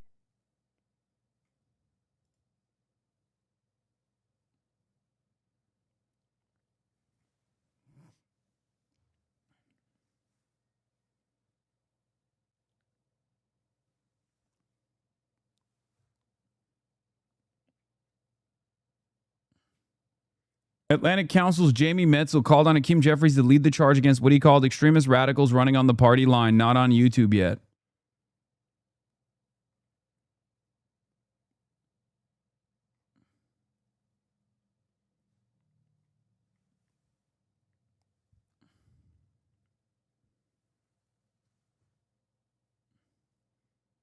Yeah, it's funny because the Pentagon is fucking broke. The Pentagon sinking billions into the Iran war is quickly running short on cash. They're running out on interceptors as well. And on top of that, they're running out on standoff munitions too. So what's going to happen when we have no offense, no defense whatsoever? In a final act of desperation, I worry that America's military strategy, its aerial bombardment strategy, is going to turn into YOLO mode, where they just fucking send as many planes as possible over the Iranian airspace and just have them get fucking peppered by Iranian anti-air defenses. Do you understand? We haven't fully achieved that last beast mode mentality just yet, okay? We've been a little bit more careful with our aerial bombardment campaigns. I suspect we won't be as careful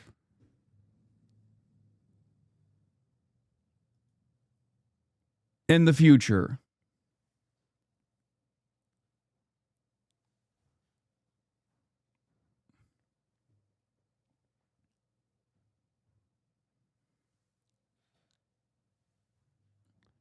I'm into me not knowing enough about China, but I'm hesitant to say learn from China, and we should be specific about what we mean because their government is sided with human rights issues. I don't know, maybe that's wrong. China is the most abundant country on the fucking planet, okay? They have a performance-based party structure. They have a one-party system, obviously, okay? So ultimately, if you want to work within, if you want to become a politician, you have to start off at the local level. It's a very competitive and unbelievably difficult position to get. But you basically start off in local governance where there are very competitive elections, and then you work your way through the party. And it's a very meritocratic, performance-based system, especially at the local level. If you are not on the ball, if you drop the ball in any meaningful capacity, they will vote you out. You're done.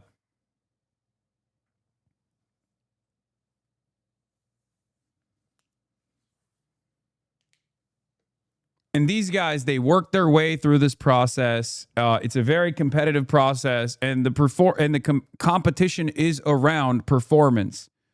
What you are delivering for your constituents, what you're delivering for your province. There is obviously a top-down approach to long-term goals. There's the 5-year plans where they're like, this is what we're going to focus on. We're going to focus on eradicating poverty. We're going to focus on building a healthcare system, right? Let's say that's the goal. Then they deliver those goals to every single province. And from that point on, the party officials' goals are basically to deliver that agenda. Your constituent services in the CCP blow out the very best America has to offer as an entry line. Yes.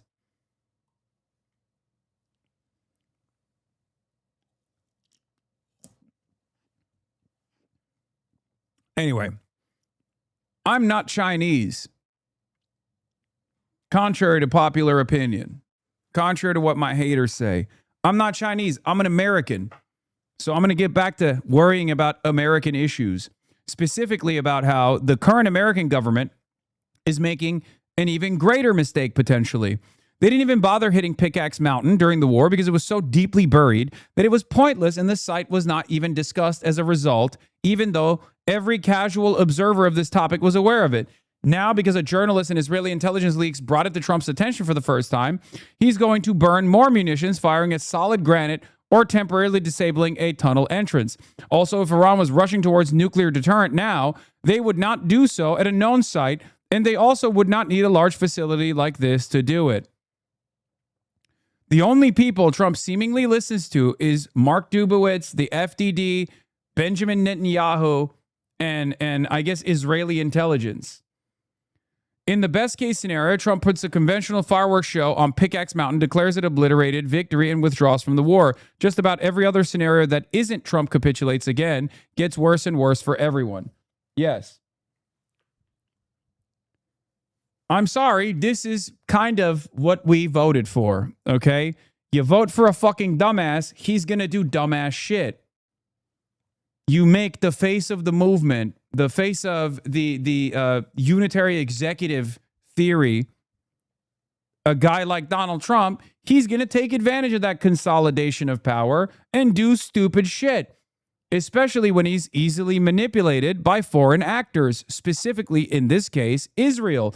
If you allow Israel for years and years to have unprecedented influential capabilities in the highest ranks of office in this goddamn country, one day they're going to find a guy just as stupid as Donald Trump. All of this could have been prevented. We could have stopped the Republicans from trying to consolidate power in the hands of the executive. We could have stopped our endless warmongering at any point, but we chose not to do so.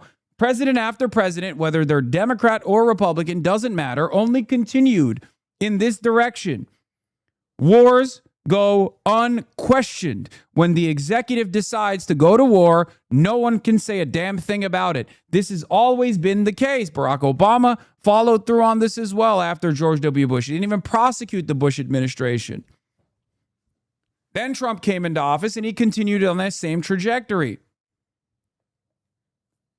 Every single problem that you can point to right now under Donald Trump is a problem that a previous administration refused to solve. Okay? And now that we have a fucking clown as the goddamn president, well, I guess we got to enjoy the circus. That's it. We got to enjoy the goddamn circus, I guess. We put the fucking clown makeup on. Yeah, now we got a damn Cheeto in the White House. A dang Cheeto in the fucking White House.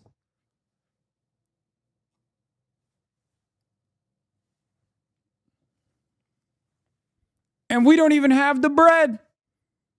No bread, all circus. Fantastic. Notice that $150 billion for ICE and mass deportation isn't crazy. Half the Dems voted to thank them. Yes. Yes. Of course. Sorry, no bread. All circus. Money for the bread went to ICE. So that the dang Cheeto in the White House could just come into your neighborhood and occupy it with a fucking foreign military power. Occupy it with this alien force. And kill your neighbors in the process of kidnapping them. That's where we're at.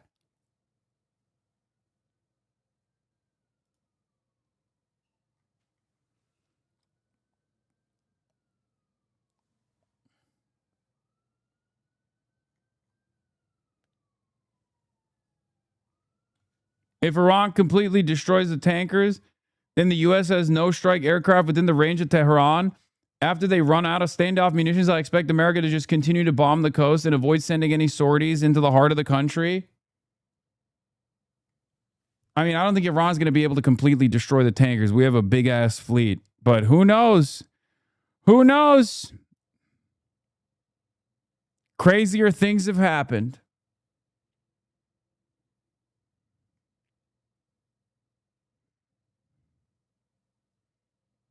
Van made a video echoing this post. Echoing what post? Socialist Summer Part 2, Why to Freak Out? Dude, Van Jones was a fucking Maoist third worldist, man. Between me and him, he's the only one who was ever a Maoist. Let's see what this Maoist third worldist has to say now. All right, a quick message to my friends on the far left. Quit pooping in the Kool-Aid bowl and telling us that the turds are ice cubes. They're not ice cubes, and I want to talk about it. Van Jones on Substack. All right, guys, I got some stuff I want to get off my chest. I am tired of a set of people on the very far left in the Democratic Party, my party, telling us that in order for us to be progressives, we now have to believe ideas and support ideas that are completely nuts.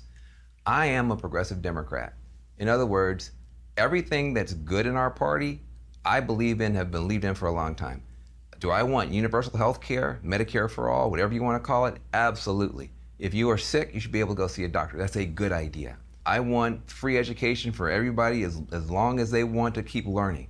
I think that's a good idea. The Green New Deal, I'm the author of the Green New Deal. The Green New Deal is my phrase from my first book in 2008. There's nobody more committed to criminal justice reform than me. ecological solutions, the whole deal. These are our ideals as progressives. We should fight for them. We need them now more than ever. But what does that have to do with supporting Hamas? What does that have to do with putting up candidates who say we should have no police, no prisons, we can't deport anybody, even if they commit rape or murder, Israel shouldn't exist? These are terrible ideas. These are awful ideas. Where did these ideas even come from? You just listed the things the extreme left is looking for. We're just asking them to do them.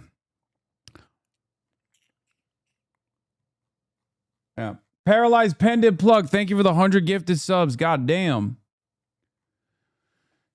Yeah, we know what Van Jones is fucking. Did bro get Fetterman? He's been Fetterman. Are you kidding me? He got $100 million from Jeff Bezos. Are you kidding me?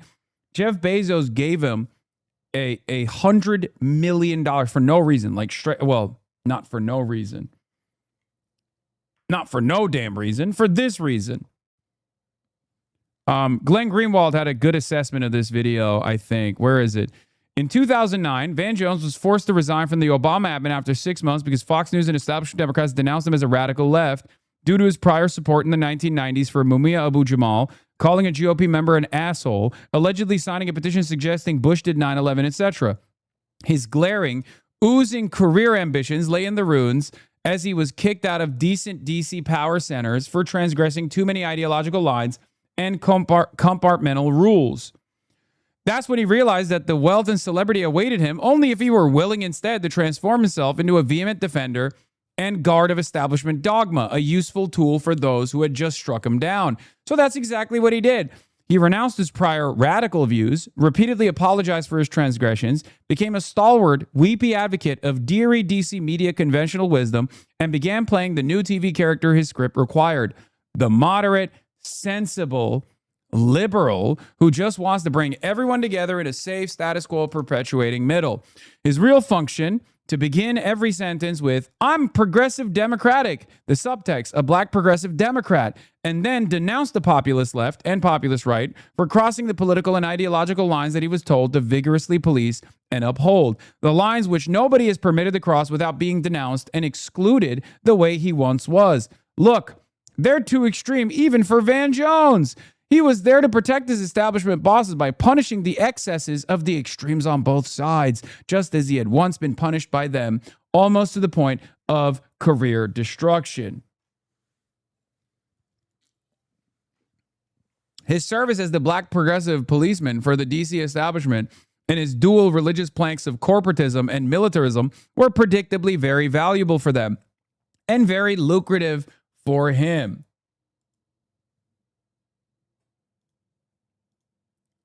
Where is it? Fuck.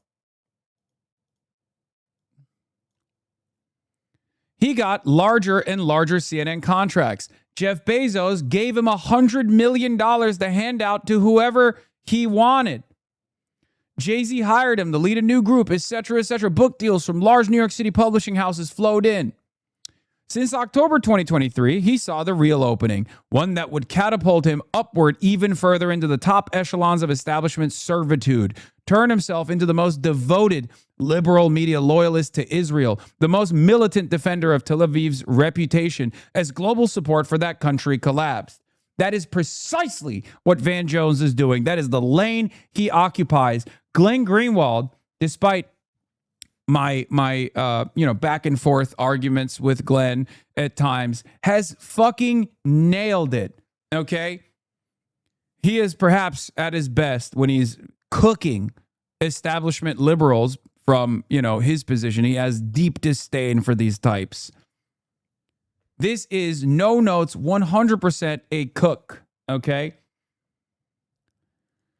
The most militant defender of Tel Aviv's reputation as global support for that country collapse. He dutifully wore his little yellow ribbon pin every day for years on TV as if it were tattooed on him. He cackled with Bill Maher about how annoying it is to keep hearing all this whining about dead babies in Gaza. With his patented fake TV tears in his eyes, he heralded Israel as our greatest ally and talked about how worried he was for his beloved Jewish friends as anti-Semitism grew on the left and the right. Now he's here to boast that the leaders in both parties called him this week to profusely thank him for his service to the bipartisan DC agenda. The once wannabe radical has fully transformed into a prime media instrument for the establishment that once threatened to destroy him. Both parties are now grateful to him for defending their prerogatives and positions. One thing is for sure, other than Jake Tapper and Dana Bash, nobody's future is brighter at CNN once Larry Ellison's son buys up Warner Brothers and CNN and puts Barry Weiss in charge with the sole mandate to turn the network into an even more vigorous Israeli propaganda network than CBS has become.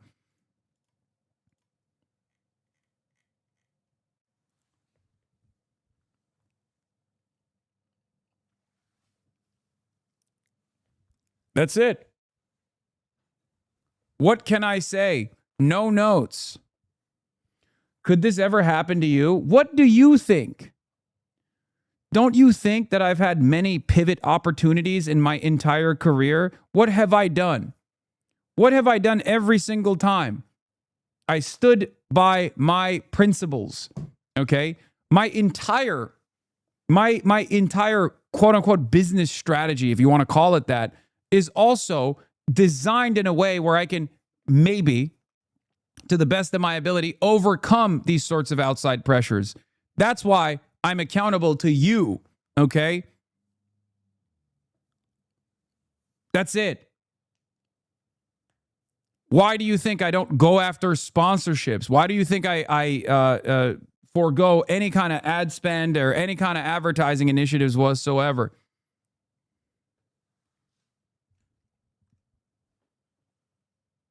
There have been a million different instances where I could have easily pivoted and said, oh, look, I'm a former Muslim guy. Okay. In the early 2016 era, I could have started off by saying, I'm a militant atheist and a former Muslim.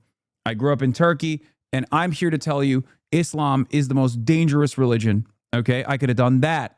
That would have been a fantastic pivot point. Okay. I'm a good looking, white passing, tall Muslim guy, former Muslim guy. Do you understand what kind of appetite there was for someone like myself?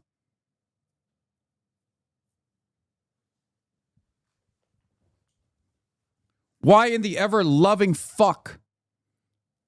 Why in the ever-loving fuck would I ever come out of the gate swinging for socialism, and perhaps even more dangerous than socialism in general, anti-imperialism?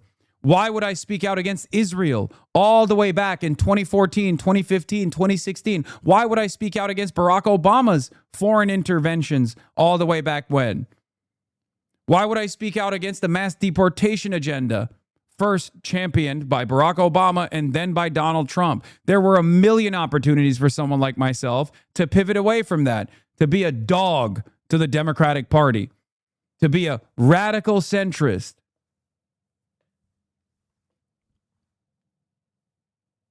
Who would want to be in this position? Yes, I know from the outside, it's like, oh, dude, you got, you make a lot of money, Hasan. That's what people say, right? Sponsored by You the People, for You the People, by the way, Piker Broadcasting Service. They say, oh, you make a lot of money, Hasan. It's true.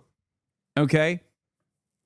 But do you understand how little attacks I would fucking receive if I was a establishment media figurehead, which I very easily could have gotten to by this point?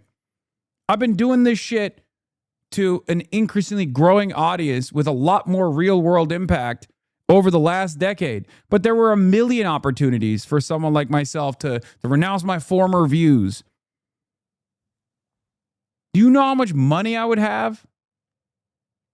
Van Jones is $1 million. Or, $100 million in his fucking bank account.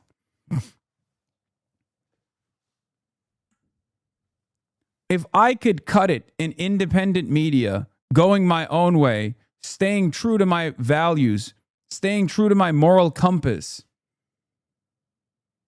what makes you think I couldn't fucking make a shit ton more money and receive no fucking pushback whatsoever? I've always told everyone you're a true believer, which is why we're so lucky to have you as our figurehead. Yeah, it's why it's so silly when people say, oh, dude, you're fucking grifter, dude. Yeah, dude, definitely.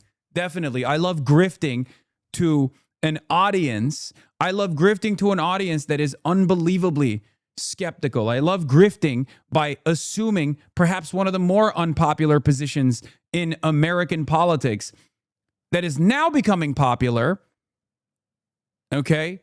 Partially due to the shit that the effort that I've put in, but the effort that you've put in, the effort that DSA has put in, it's becoming more mainstream now. But if you think, this is why I always yell at people. This is why I always yell at people who will say stuff like, dude, these people who are now turning on Israel are grifters. It's like, sure, there are some who are, okay? But if I had that mentality, half of you would probably not be anti-Israel now. Many of you had no fucking clue about what Israel was up to before October 7. So remember, you got to be a little bit more gracious for people who are, going through their own journey too.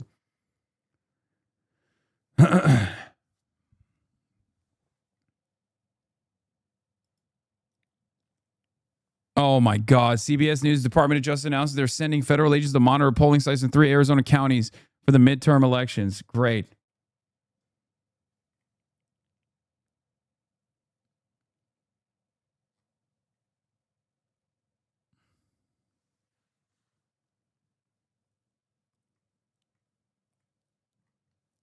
There we go. I can't believe anyone debates Van Jones in earnest instead of just cracking jokes about how Bezos gave him $100 million for no particular reason. Why are you working? Go buy a beach. Completely forgotten now, but Jones tried to get a liberal response to the Tea Party going in 2011 and it went nowhere. In retrospect, it feels like a preview of Indivisible. Liberals wanted to meet up and strategize, but he didn't follow through on it.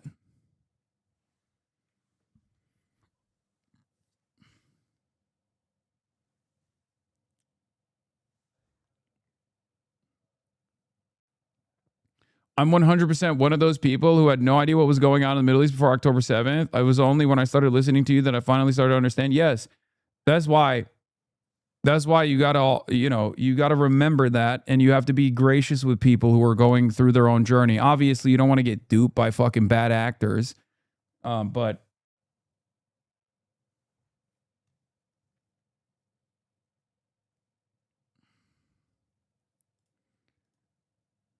anyway, here's a W for Toyota and another W for Toyota. New York Times, Troy Jackson won't support Schumer for leader. Troy Jackson says he won't support Chuck Schumer as leader and also said he was not sure he wanted to support Senator Schumer in the general election. Okay? And by the way, the rat fuck is still happening. They're trying to bring back the water bottle incident from a decade ago almost.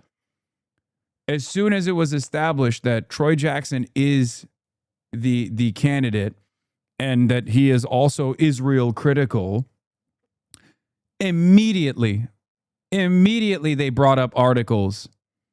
Okay? Here it is. Maine Senate. Several of Troy Jackson's ex-colleagues tell CNN he has been aggressive towards them and is shown to have anger issues. Jackson did address the water bottle incident and apologized, though it was not enough for some of the female lawmakers' allies, according to 2 people in the room. Yeah. Here's the detail. He threw the water bottle because his colleague refused to fight against the Supreme Court to lower prescription drug prices because the Supreme Court would rule it as unconstitutional. I said, Lemau, yeah, I don't care. He's a lion. We need passionate legislators who will fight like hell to lower prescription pharmaceutical prices, which is what the incident was about. The legislators made up afterwards anyway, which they did.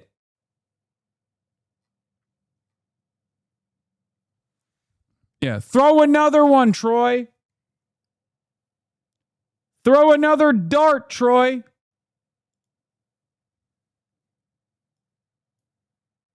Throw it for me, Troy. Omar Bartov is back on the New York Times again, talking about I'm a scholar of genocide. We're entering a new terrifying era.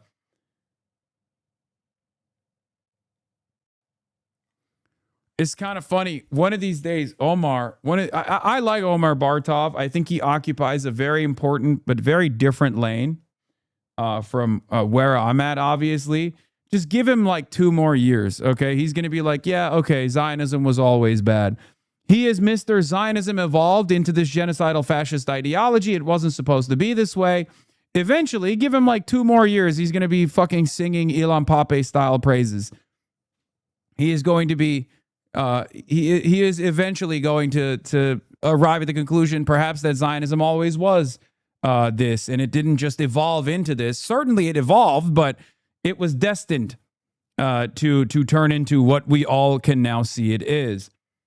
Because Omer Bartov was a very important Holocaust scholar, okay? Israeli, Jewish, very important Holocaust scholar, right?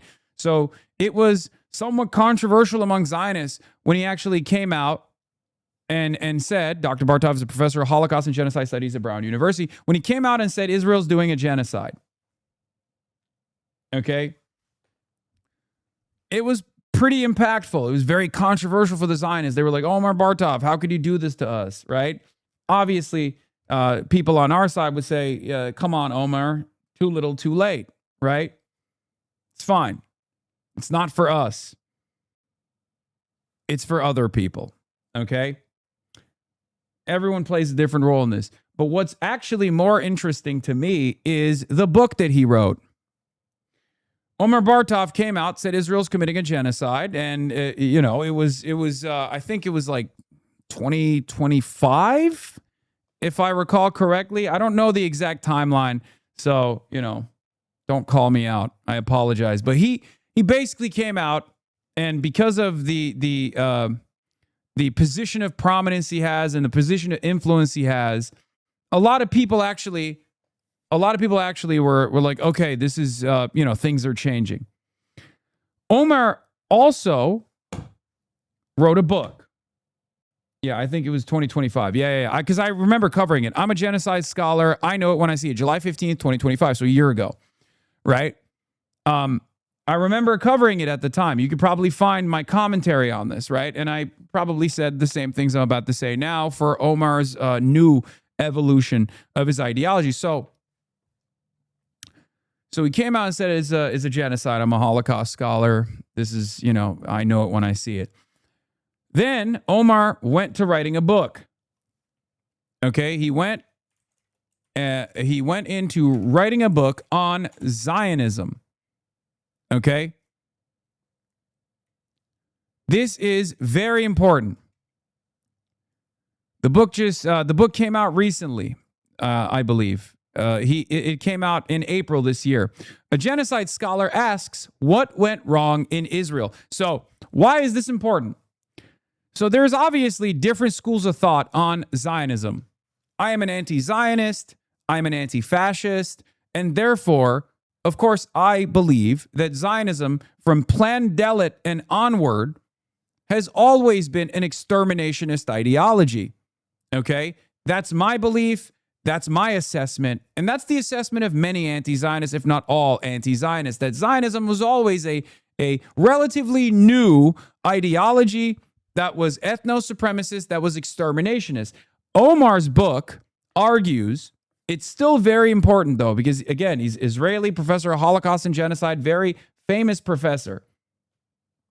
Okay? Omar's book argues that Zionism evolved into becoming this genocidal ideology.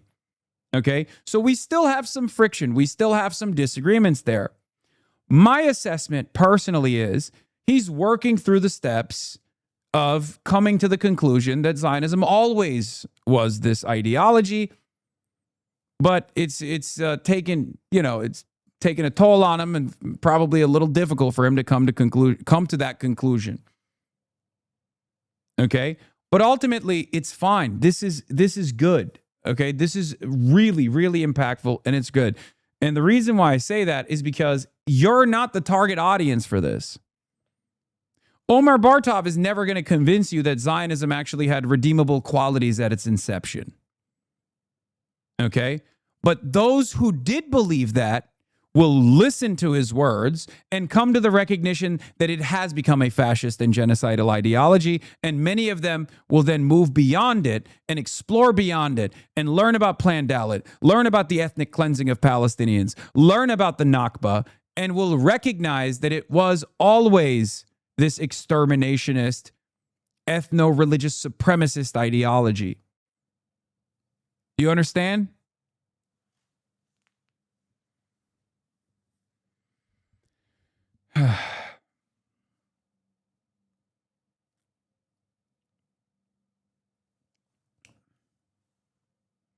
Doesn't Jabotinsky just outright state that? Like, how hard was it? It doesn't matter. It doesn't matter. Okay? For a lot of these guys, there is an unbelievable amount of social conditioning. And I'm not saying this as a value judgment. I'm not saying this as a defense. Okay? I'm not saying this as a defense. Please make no mistake. I'm a pragmatic guy. Okay? I care about solutions more than anything else. I don't have ideological commitments. I don't believe in dogmatic ways of thinking. I just have a very pragmatic approach. And not only that, but I also have moral conviction. Okay? So I don't shy away from telling you what my opinion is, but I will also always offer you analysis. And if it comes down to changing people's minds, I do think it's good to have a multifaceted approach. In his new writing, he says that Zionism is doomed from the start because of the actions it spurred. Omar Bartov is an Israeli professor of Holocaust and Genocide Studies at Brown University. He grew up in a Zionist home and served as an officer in the Israel Defense Forces, but he has long been concerned about Israel's use of military power. In a new book called Israel, What Went Wrong, Bartov argues that Zionism has morphed into an ideology of extremism that led to genocide in Gaza following the Hamas attacks of October 7th. There's growing criticism of American support for these kinds of Israeli policies, both on the American left and on the American right, Bartov tells David Remnick. Bartov believes that Israel requires shock therapy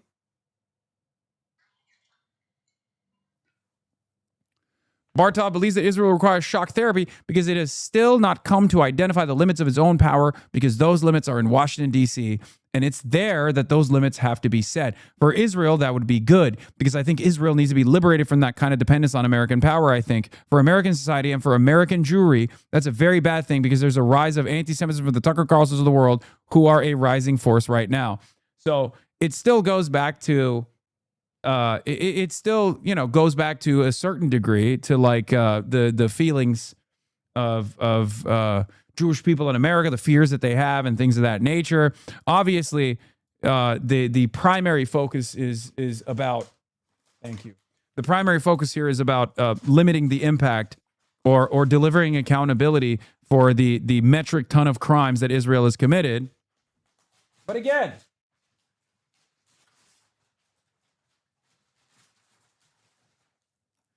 different strokes for different folks. You understand me?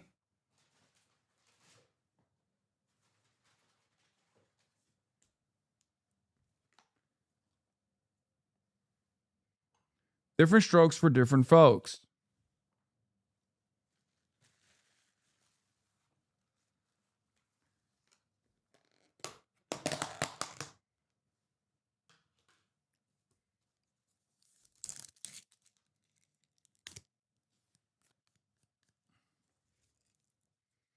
What do you mean you don't have an ideology? I mean, I don't practice a dogmatic approach. That's why I shy away from expressing a commitment to a specific ideological tendency, even amongst the socialist left.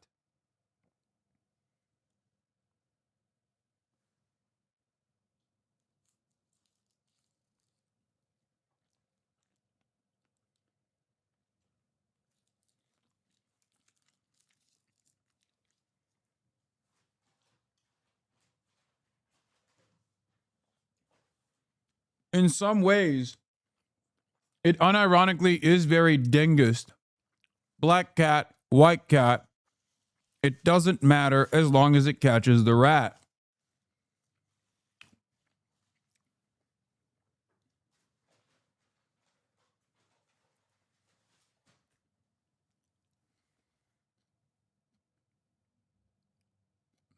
The suits say otherwise. Deng Xiaoping also wore those suits, so the suits say yes. First.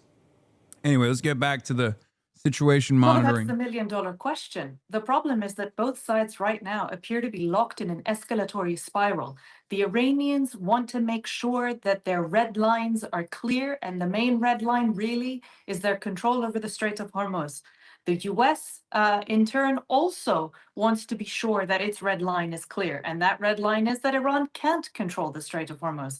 So the two are basically locked in this exchange. It's an incrementally increasing exchange in the sense that now it's targeting more infrastructure, both in Iran and in the rest of the region. That's likely to increase over the course of the next few days. Every time it gets worse, it becomes harder to find an off-ramp for both sides, and that's the critical issue. So, look, the United States has reiterated for many months now, frankly, that they have been able to degrade a significant number of Iran's military capabilities as well as missile launches. Iran, in the meantime, targeting Gulf states, specifically over the past 10 days, and also releasing footage of their missile launches and drone launch sites. What capabilities do we know Iran still has at this point? Well, it's really hard to say exactly, but what is sure is that, yes, the US has degraded some of Iran's capabilities, but no, that hasn't been enough to prevent Iran from continuing its attacks. And not only has Iran been able to continue its attacks in the Strait, largely because that doesn't require much.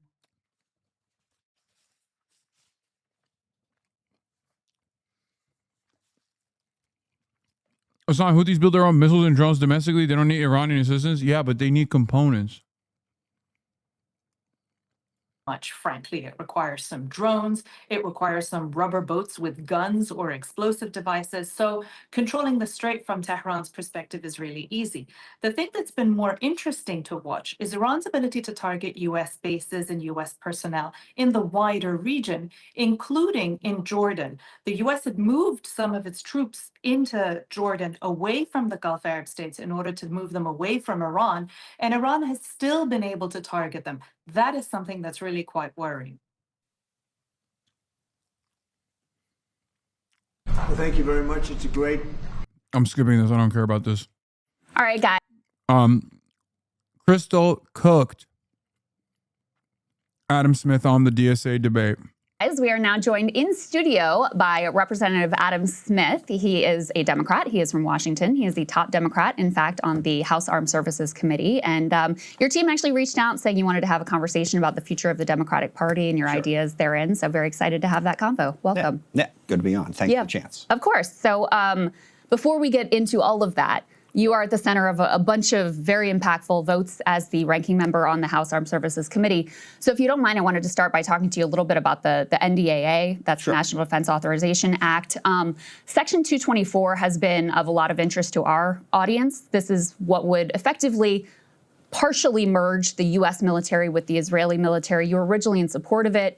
You changed your position on it. I just wanted to know about your thought process here. It wouldn't merge the U.S. military with the Israeli military. What it does is it talks about co-development programs. Yeah, so we can actually put element 1 up on the screen while he's discussing because it has some of the specific language. The Pentagon has 1,000 different development programs that they're put together for procurement of, I don't know, everything from the F-35 to a radio. And when you do that, you develop a program of record and the Pentagon works on it. We have, over the course of the last decade, had 3 programs that we co-developed with the Israeli military around drones, around missile defense, counter drones. And so the point of those programs was for the 2 militaries to work together to develop them. Okay. Now, neither controls the other in terms of how they use them.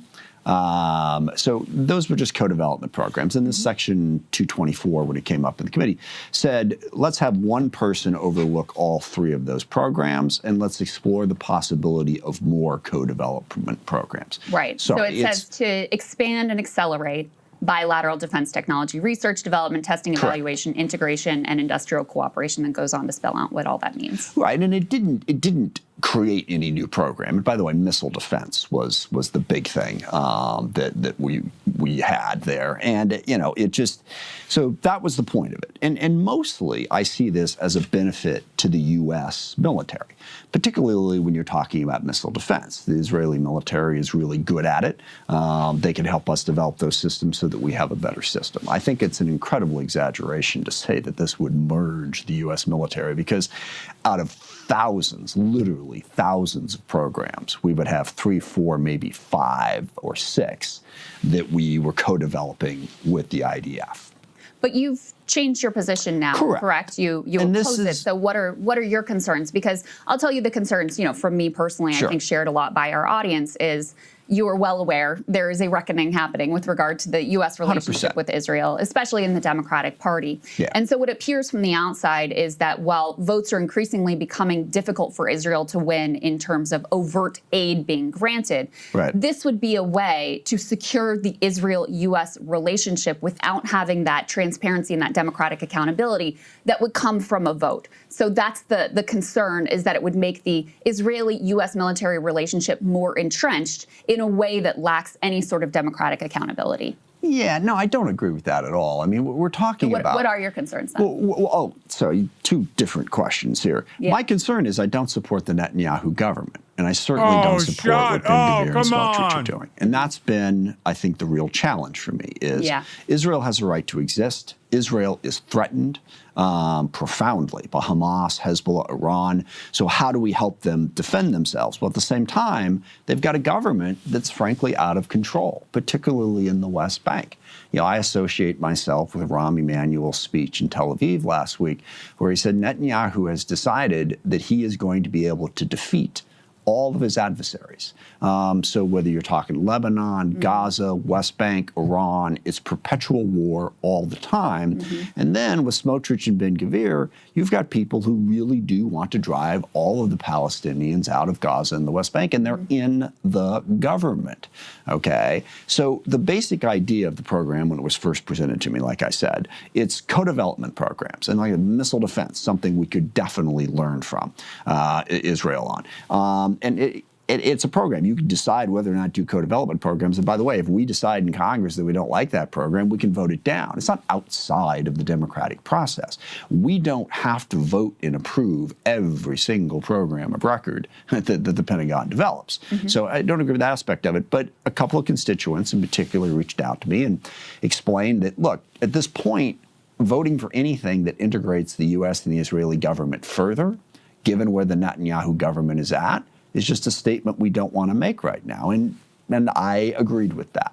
And that's what caused me to change my mind on that particular issue. So you've said you would vote against that on the House floor. I would vote to remove it from the bill, yes. So you are ranking member, House Armed Services. That makes you one of the four most important people in D.C. in terms of what ends up in the NTAA. And for our audience... Except for the fact that I'm in the minority. You're in the minority, of course. And I don't control... what the majority does by any stretch of the imagination. But what I wanted to know is if you would use that position when it comes to conference, which is when and this is for our audience, I know obviously you know this, when the Senate version is merged with the House version and any difference are reconciled. I will advocate for the removal of that provision. And if it's not removed, will you refuse to sign off on the conference report? I don't know that I would go that far. It depends on what else is in the bill. I mean, look, the bill itself has the massive problem that it's continuing to fund the war in Iran, which is an utter disaster. So I am probably not going to vote, well, almost certainly not going to vote for the bill as it comes off the House floor now, just in and of itself, regardless of that particular section. Just because of that one section, I don't know that I would vote against the entire bill. Well, and that was actually the other thing I wanted to ask you about is why are Democrats considering supporting an NDAA at all while Trump is prosecuting a disastrous, illegal, unconstitutional war, which to your credit, you've been very vocally outspoken against? Yeah, well, there's a couple of layers to that. First of all, and this is where we get into some of those divisions within the Democratic Party, I believe that we do need to have a Department of Defense. We need to support our troops. We have national security threats that we have to be prepared to deal with. All right, so... Do people disagree with that?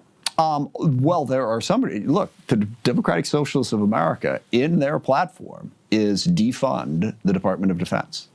It's in their platform. Have any of the candidates that you're aware of held that position or advocated that position. I don't I see know. lots of people advocate for cutting the Pentagon, which I would agree with. That you may agree with as well. I don't Right. know. I haven't heard anyone advocating for getting rid of it. At least nobody who's elected to office. Yeah, no, they've, but it's part of the DSA platform, okay, and also a broader Do you part. agree with everything, single word of the Democratic Party platform? I do not. Okay. Okay. So yes, but.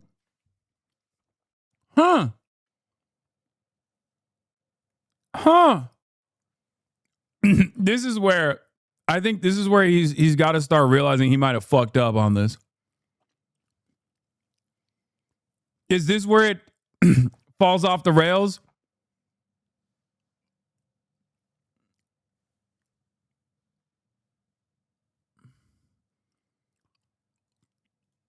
So should you be held to, whatever views are theoretically in some policy position paper, or should we deal with the reality of what your positions are? Why would they put it in there in the first place? But aside from that particular point, there's the larger question of the role the U.S. plays in the world. And this is where I do disagree with the DSA. I mean, their general position is that the U.S. is responsible for most of the conflict in the world. And I've heard these arguments about whether you're talking about Iran, North Korea, Russia, China, that everything they're doing is merely in reaction to. Is it not? I mean, that's just the objectively correct position. We're the world police, of course.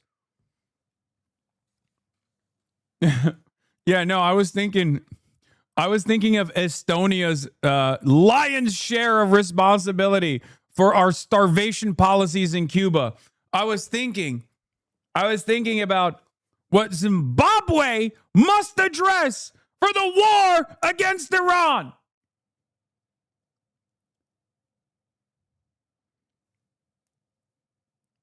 Mongolia, you will pay for your crimes. Allowing Israel to commit genocide against the Palestinians. It's time. Peru. Oh, you thought you could get away with it. Peru. How dare you, Peru? Why would you invade Afghanistan? Why would you invade Iraq? Who could forget? Who could forget? Malaysia.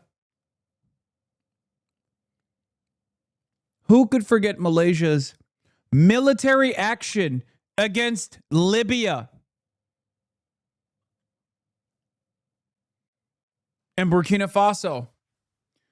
Burkina Faso is now led by a man, Ibrahim Traore. Okay? And Traore does not do things halfway. And he certainly wasn't doing it halfway when Burkina Faso invaded Vietnam.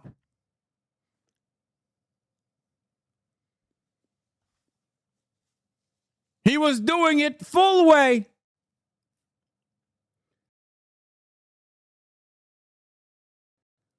Poland? Oh, don't get me started on Poland. Poland, leading the coalition of the willing in the Korean War that could amount to a genocide. Who could forget? And the Philippines. Philippines will pay for its crimes against Nicolas Maduro. That's right. It was the Philippines that did the special military operation. You see how stupid it sounds?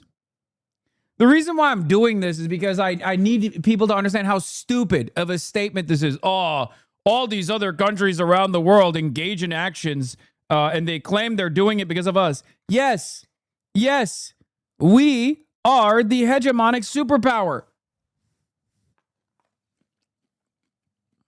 It is our fault and our responsibility. Us. And I don't agree with that. I think we've done some bad things without any question, but I do think we face threats that we need to be in a position to deter. So I'm not, going to say that we shouldn't ever have a National Defense Authorizing Act. The second piece of this I'm curious, well, I'm curious what people think about this. Just to pause on that point for 1 second. The argument I'm making, and I think other people, is not that we should never have a National Defense Authorization Act. It's that in this moment, Democrats, as you know, have precious little leverage that they can use as Republicans control the House, the Senate, and the White House. Trump is prosecuting what is an illegal war. There was a war powers resolution that was passed through the House and the Senate that he is in violation of. Just to be clear, such a good line of questioning. Truly the GOAT at this. Like, she's working through the steps by being like, listen, no one is saying abolish the American military, but don't you feel like you should play politics right now? This is a profound point of leverage where you can address and maybe even force Trump to do things that might be to the benefit of the American public. By withholding your vote on the NDAA, you could cause Donald Trump to potentially go back to the ceasefire negotiation with Iran. Now, of course, guys like Adam Smith don't want that. They're just trying to find the most appropriate position they can arrive at. Okay, Wesley Bell might be cooked. Nancy Pelosi's heading for a campaign rally on healthcare for Representative Wesley Bell. Oh my God, he must be cooked as fuck if you got Nancy Pelosi, the big boss dog, coming in hot. Holy fuck, they must have had horrible internals, dude. Are you kidding me? Also, Nancy Pelosi.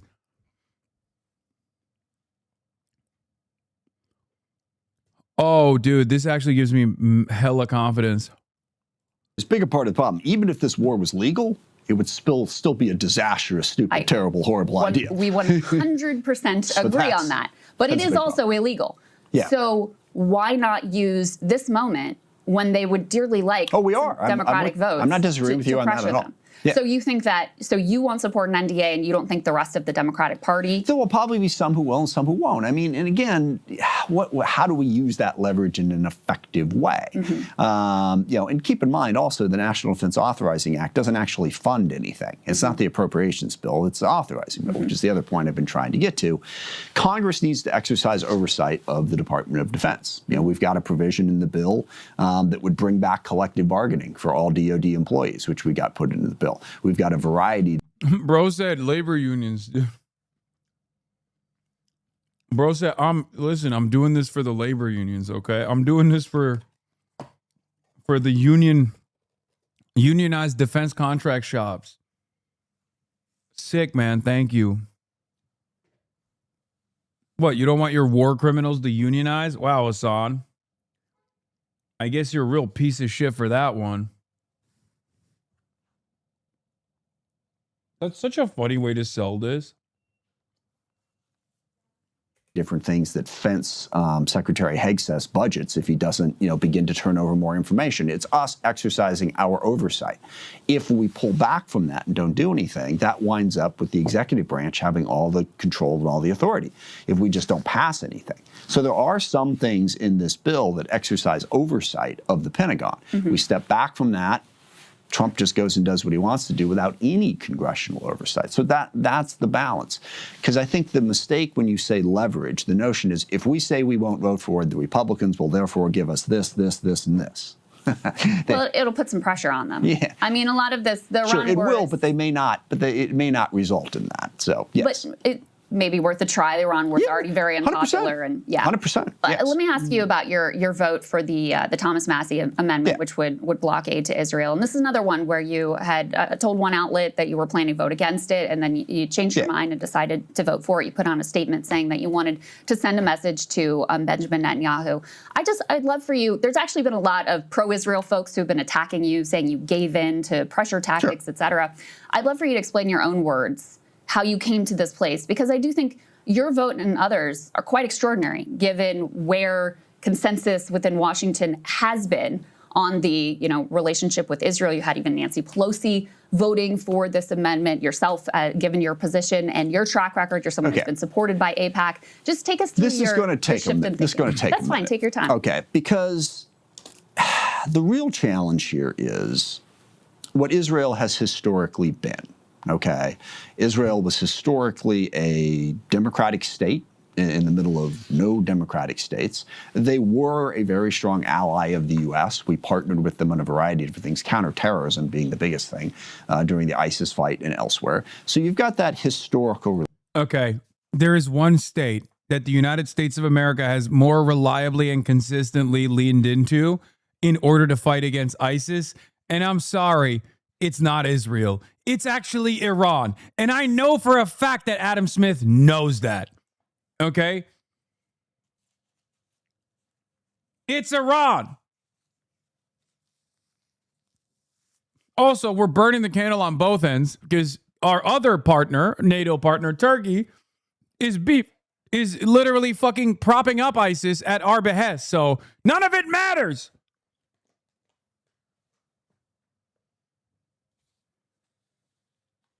We create the problem. We create the conditions for the problem to expand rapidly. Then we actually lean into the problem. We make more of the same fucking problem. Only to then turn around and then work with the guys who are fighting the problem. And then we make those guys the number one enemy.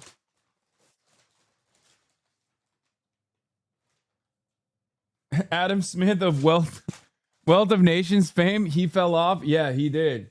This guy wrote the book.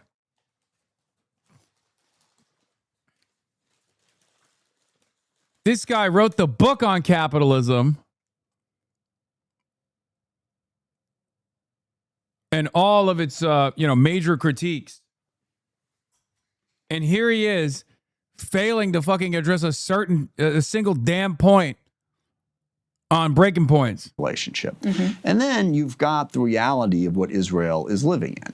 And that is that they are the only, well, except for Ukraine, they're the only country in the world, they're the only country in the world that from the day they were founded, people have been trying to eliminate them. I mean, there's no other country in the world that Yemen and Saudi Arabia fought, but the Houthis never said that Saudi Arabia didn't have a right to exist. Okay, very existence wasn't on the line. When Israel came into being, from that very moment, they have been attacked constantly. And yeah, it comes down to a fundamental question. Does Israel have a right to exist? Now, I'll tell you, and this is absolutely the DSA position, is that they don't. Okay. Well, let's pause on that. Sorry, I want to get to the DSA, and I don't want to fight you on all of this, but I want you to get to your point out. I got to get through this. Yeah. I got to get through this. Okay. So if you have a situation where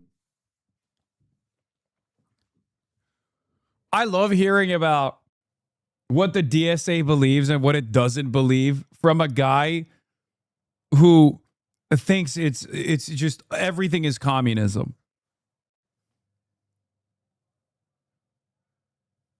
Like, what the fuck does this guy know about the Democratic Socialists of America? Get the hell out of here. Where Israel is threatened on all sides. And I know it's like, well, no, it's not saying they don't have a right to exist, just they have to let all the Palestinians back in, and then effectively the Jews no longer control Israel. Okay. Well, I'm sorry, but don't you, isn't the idea of equal rights for all ethnicities something that you... Yeah, dude, never, oh no. Don't ask a Zionist about equal rights and equal representation. Oh no, big mistake, worst mistake of my life. And yes, this is the moment of cognitive dissonance for liberal Zionists as well. The moment that you say, okay, right to return, equal rights and equal representation, if you ask a Zionist about this, even if they are liberal Zionists, with the only exception being Brad Lander, he is the only person who I've ever heard say that they are liberal Zionists and then not bring up the demographic concerns of having a Jewish ethno-state. Only guy outside of Brad Lander, every liberal Zionist will say we have demographic concerns. Why can't we have a state? Why can't we have a state? We have demographic concerns, which means We can't allow the Arabs, the non-Jews, to become a majority, because if they become a majority, then they will vote to, destroy us.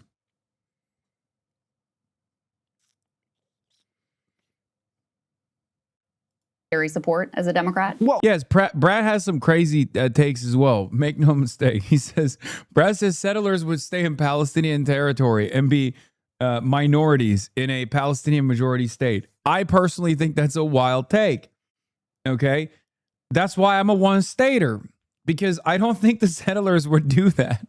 But I think he's banking on that too. I think his assessment is that, most of those settlers would fucking leave instantly. Regarding your Houthi capabilities assessment a couple hours ago, the IDF has identified significant progress in the capabilities of the Houthis, including in the development of factories underground in remote areas and as secret projects for the benefit of self-production of missiles and drones in Yemen using Iranian knowledge, Ynet says. Regarding airstrikes on Yemen, the goal is far from being achieved as the Air Force increases. This is from 2025.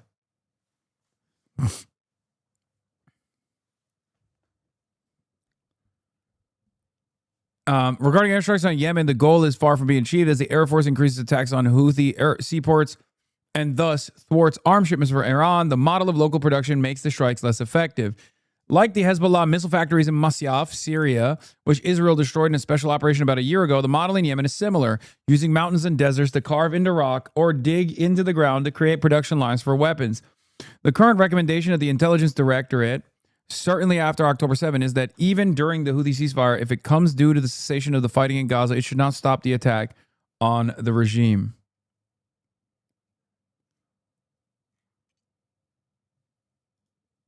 Bro, you were cooking on that video. Go back. I know. I'm gonna go back.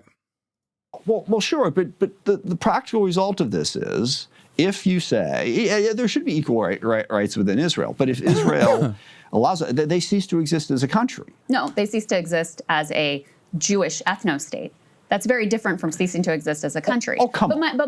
Hold on. Stop. Why is no, we got to drill an that issue for U.S. taxpayers? We got it. Dude, what? Like, do people not realize that when they come across like this, it just literally feeds into the conspiracy? Brother, get a politician on the record to talk about Israel and say something like, yeah, I personally don't, I personally don't believe a country is allowed to exist if it maintains an apartheid, right? If it maintains an occupation. Don't you agree? What about your liberal values? And he goes, whoa. Hold on now. I am not on board with that.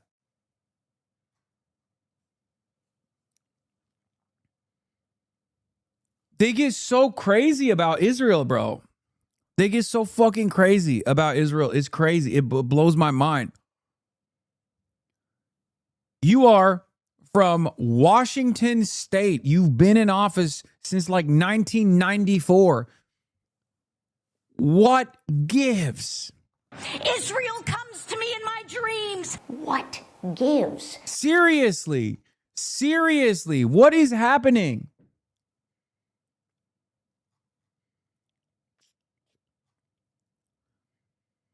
It's just so funny that they just like, when Israel comes up, they're like, whoa, I have to defend it as vociferously as I possibly can. And it's so stupid. Just be normal, dude. Can you not be a normal human being? Can you not be like, can you not try to find the most like mathematically silly equation here, where on the one hand you're like, yeah, Israel's done a genocide, or he probably doesn't recognize that, but he's like, they're doing war crimes. I hate the Netanyahu government. But also at the same time, like, we still got to give them money. We still got to give them weapons. Like, it just doesn't make sense. It's not common sense at all. It doesn't, to the average person, when they hear that, they go, this is dumb. You sound stupid.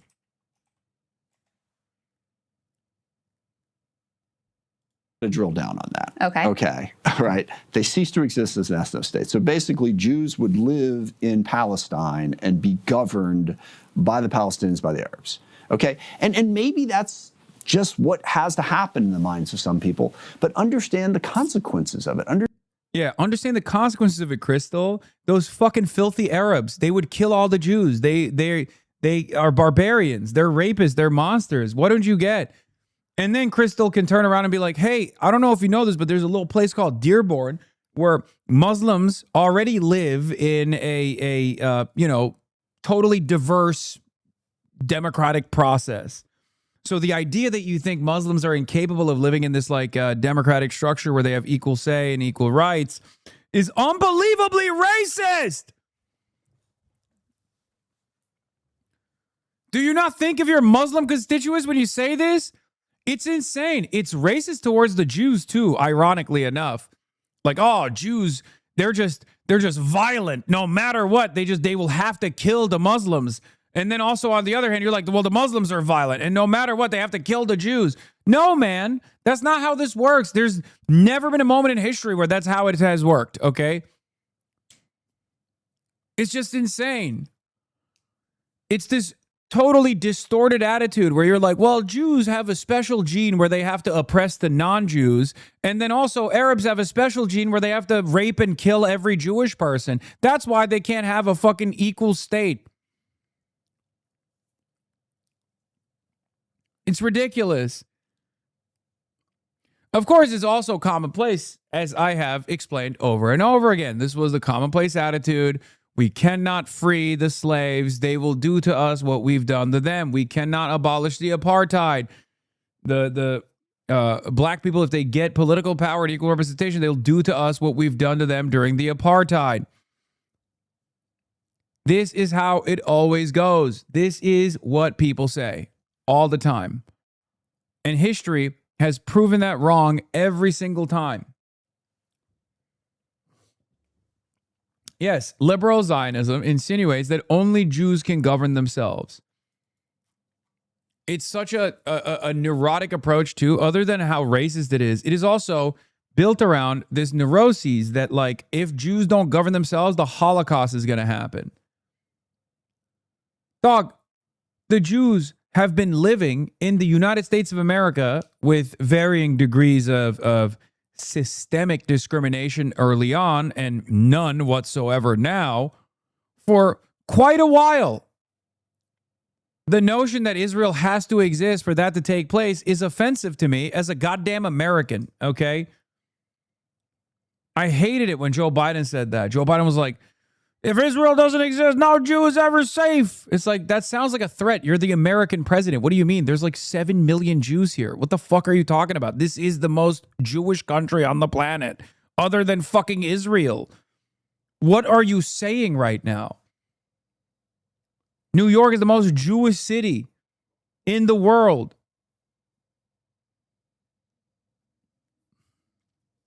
Understand why Israel was created in the first place, so that the Jews would have some place to go, okay? Right, and but to just blithely say, well, yeah, it'll go away and it'll be fine. So that's point one. Well, first of all, you're mischaracterizing my position. But well, what is your second position? of all, No, what is your position? Second of all, you're ignoring that Israel was not created in a land with no people. No, I know it wasn't. I know it wasn't. No, there were people there. They were displaced. Right, very few countries ever were. The Nakba. Yeah. There was a dispute over land. Yes. And Israel today, which I think is what you were getting to, is an apartheid ethno-state that, and I don't think you use this language, but that is in the process of committing a genocide. So we can debate the Israel of the past and the various historical interpretations of how we got to this place. But I think you're correct when you say we have to deal with the reality of today.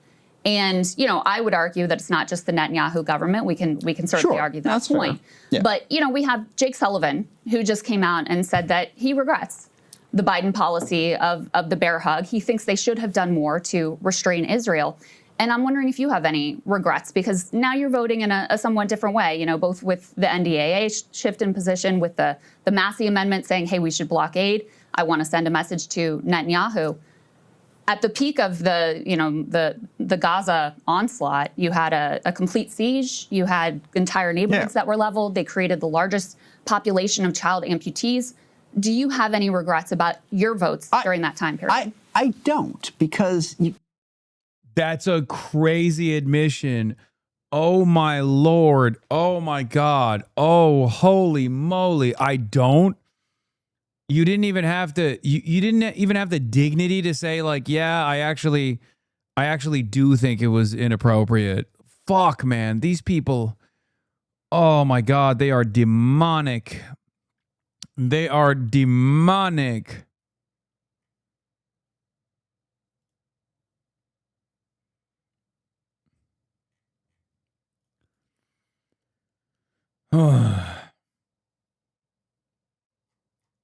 Everyone forgets about October 7th. Everyone forgets about what Hamas. Yeah, no, definitely. That's what happened.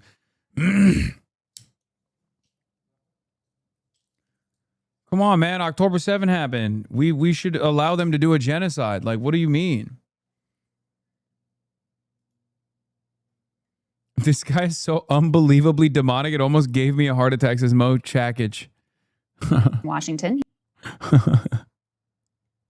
He just tried to come in all nice, too. And Hezbollah and Iran have done, and their desire is to wipe out the state of. Yeah. Also, famously, no one ever thinks about October 7, and everyone has forgotten about October 7. What are you talking about? There's never a day that goes by where someone defending Israel doesn't go, oh, remember October 7? It's kind of the whole point of this genocide is like, well, you know, October 7 happened, so we got to fucking kill them all, you know? Israel and all the Jews living there. Is that not, I mean, that's in Hamas's charter, and Hamas is still extant. They're still doing that. I don't like. The whole argument is Israel needs to be safe for Jews, which it isn't unless it only Jews live there. It's not hard to comprehend, honestly. Wait, what? No, it's a ridiculous argument because it's currently a Jewish majority state and it's objectively unsafe for Jews. Like, what do you think? What do you think is a safer place for Jews to live in? The Upper West Side of New York City or fucking Tel Aviv? Okay. I feel like New York is objectively a far safer. Sherman Oaks, Beverly Hills. Okay. Even Iran, before Israel started and America started blowing it up.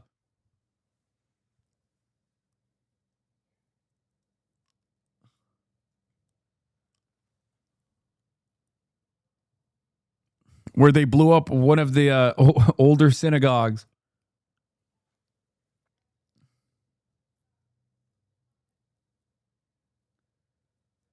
How did you not name anywhere in South Florida? Oh yeah, Boca Raton. The way Israel decided to defend themselves. But the solution being proposed is, and this is the consequence of what you're saying is, sorry, you know, we had this idea back in 1948, we were going to give you a state, and that way you could protect yourself against all these attacks. Didn't work out, so go back to Europe, go wherever. This just isn't going to work anymore. I think the question, and I don't think you understand how difficult that is to just go, yeah, I guess that's fine. Because no, I think the question, let me, and this is not, you know, this is my perspective.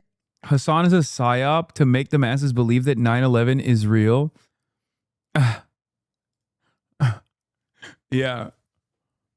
I love that. That 9/11 was fake is an awesome position that I rarely ever encounter in the wild. So respect. But I think this is also what the Democratic Party base in particular, and most of the country view at this point, is why should our tax dollars, given all the things in the world and all the things in our country, that's why I voted that's why I voted for the Massey Amendment. You know, spent in much more effective ways. Exactly. Why should that be going to prop up an ethno-state that is an apartheid state? And I wonder if you agree with that characterization, that has been committing, if you don't want to say genocide, certainly war crimes with that tax money. But that's fine. Yeah. Look, no, that's why I voted for the Massey Amendment. I don't think we should be sending that money over there. But look, I have concerns about Hamas, about Hezbollah, that people don't seem to share. You know, let's say that this plays out the way you just.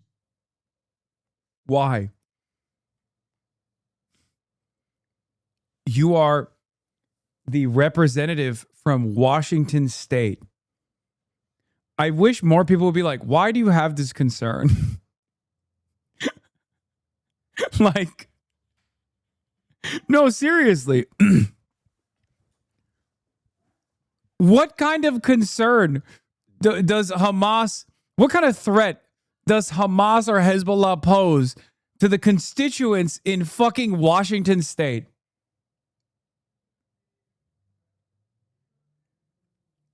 What could they possibly do to Washington state?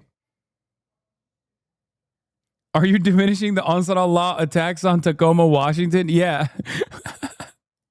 like, but Hamas makes sense if you're in fucking Israel, okay? If you're a member of the Knesset. And even then, the argument is, of course, well, why does Hamas exist? Well, you fucking kind of forced their hand, okay? But it's really funny that guy from Washington's like, you don't understand. I mean, the fucking Houthis, man. Hamas, they pose a existential threat to Washington state. You don't understand. My district is always talking about this. Describe, and okay, there is no Jewish ethno state, and the consequence of that is there is no Jewish state. Basically, you have the Palestinians as they would now be governing that area, and that means Hamas would be governing that area. Do you? Okay. What makes you believe that the Palestinians that would be governing, first of all, what makes you believe the Palestinians that would be governing the area would democratically vote for Hamas? There is no indication of such a reality.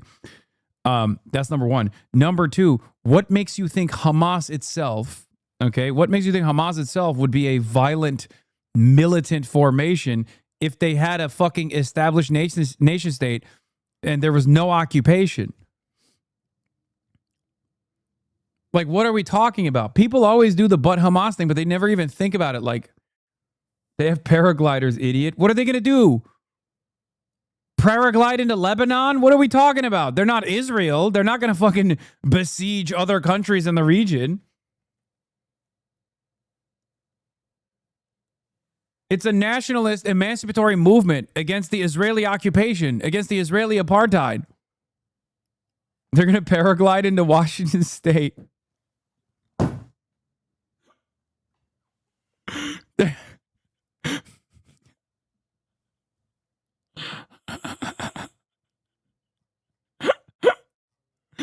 They're going to paraglide into downtown Tacoma, sir. Wait, wouldn't there still be a Jewish majority even if they integrated the West Bank and Gaza into one state? No, there wouldn't. Because there's approximately 2 million non-Jews that are citizens, Palestinian citizens of Israel, the 48ers. So no, it would, I think it would literally be majority Palestinian. This is before we even talk about the right to return. And if you were to bring up the right to return, these guys really lose their fucking minds. They're like, oh, we can't have that. We have demographic concerns.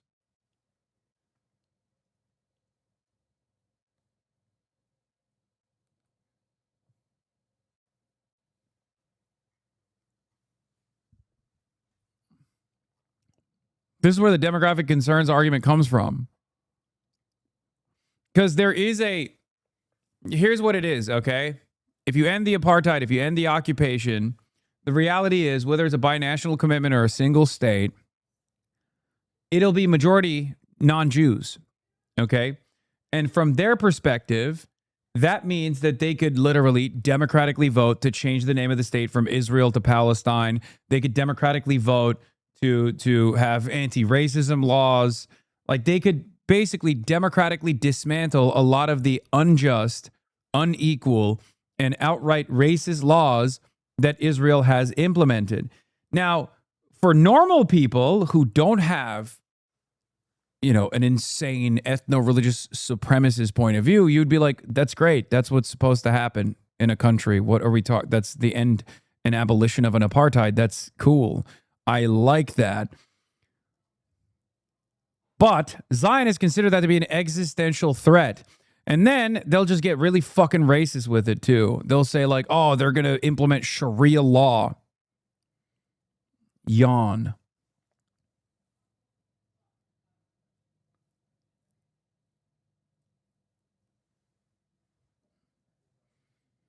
Ultimately, this is why we say ultimately, this is why we say Zionism is racism. Zionism is a fascist ideology, because that is the unironic, unvarnished, foundational belief that like non-Jews and Jews cannot live side by side with one another without the Jews dominating the non-Jews. Because non-Jews don't know right from wrong. They're barbaric. They're not superior. Now, I'm not saying every person believes this. Of course, that's not the case. There's plenty of anti-Zionist Jews. There's plenty of Jews that don't actually consider themselves to be Zionists at all. But if you are a Zionist, even of the liberal variety, this is unironically what you believe at the end of the day, which is why if you exhaust the talking points with liberal Zionists, they will inevitably arrive at a similar position to the Benjamin Netanyahus of the world that they seemingly oppose.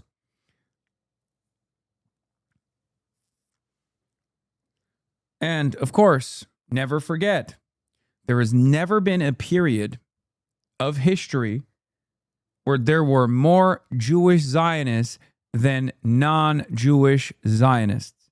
Never. From its inception, Zionism was overwhelmingly favored by, oftentimes, unironically, anti-Semitic Christians. First, as a vehicle for settler colonial terrorism, and also a perfect solution to the problem of the perfidious Jews that they thought were ruining British society. That's the Balfour Declaration. And still continued around the globe by Christians for the most part. Evangelical Zionism is a far larger force. That is a prominent defender of Zionism.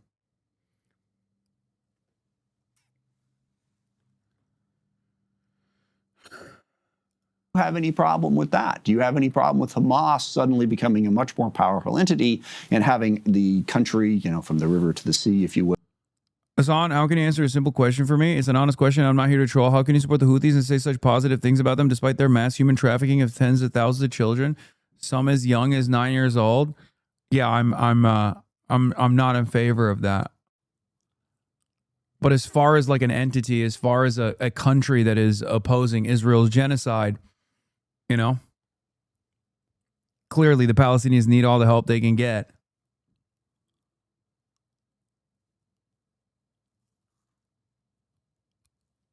You feel me? Also, this is not even the Houthis. This is the former government.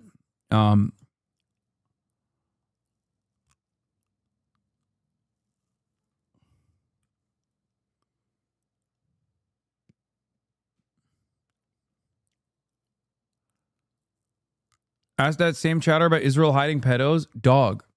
Ask that same chatter about the human trafficking Israel did to Yemeni Jews. Like, that's such a funny line, because like Israel literally fucking kidnapped Yemeni Jews when they were babies and gave them to Ashkenazi families. It's a real thing. Someone said, dude, what?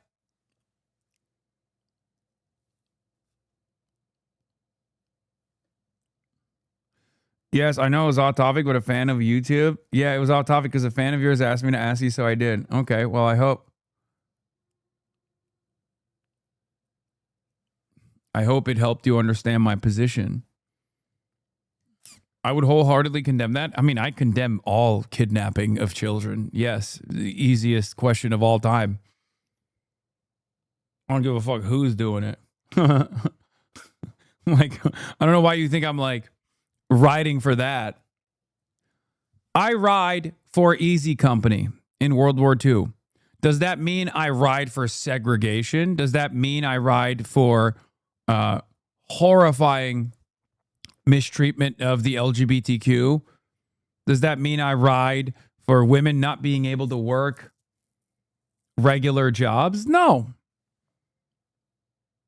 I just think what Easy Company did during World War II was fucking dope. You feel me?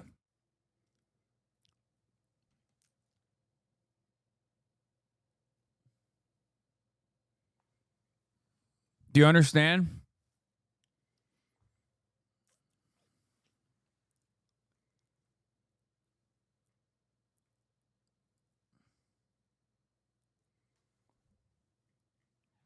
Does that make sense to you? Like when you think about the United States of America and its actions during World War II, do you think about segregation, racism, Japanese internment, or do you think about the positive actions that America contributed to by attacking and defeating the Nazi scourge? Honestly, I understand but disagree. Okay. I'm going to ask you that question one more time. Why do you hate Easy Company? Why do you hate the United States of America's actions in World War II? Are you a fan of Adolf Hitler? Or are you a real hater of Adolf Hitler? Because I'm a real hater of Adolf Hitler.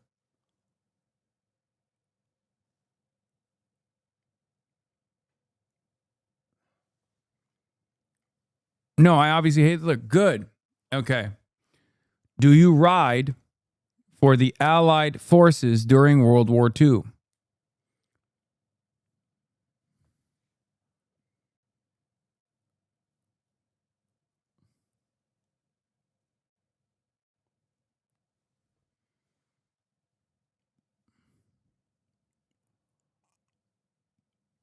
But at the same time, I'm extremely critical of the Allied actions of World War II. Okay. Like what? What the fuck's going on? Is this guy going to be like a clean Vermont understander? Where are we going here, man? Where are you going with this?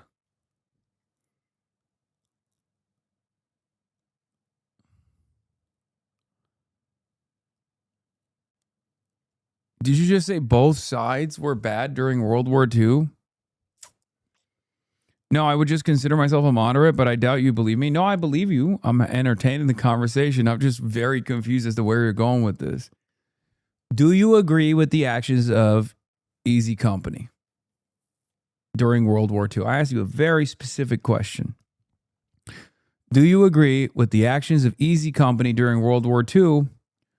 Or would you turn around and not salute World War II veterans because you would turn around and say, hey, I'm sorry, America was a segregationist shithole during that time. So I'm too woke. I'm too woke to fucking dick ride Easy Company. So you do. You agree. Okay, well, then you understand my position.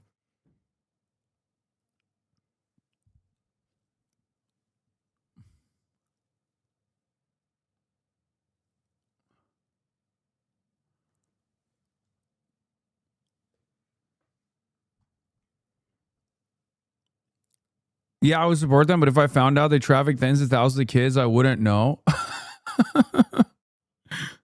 Dog. America literally instituted chattel slavery. What the fuck are you talking about? What is that if not the trafficking and genocidal actions of a fucking country of millions? Hello? Hello? My point is, do you attribute all of that to the actions of the Allied forces when you're making that calculation? Of course you're not.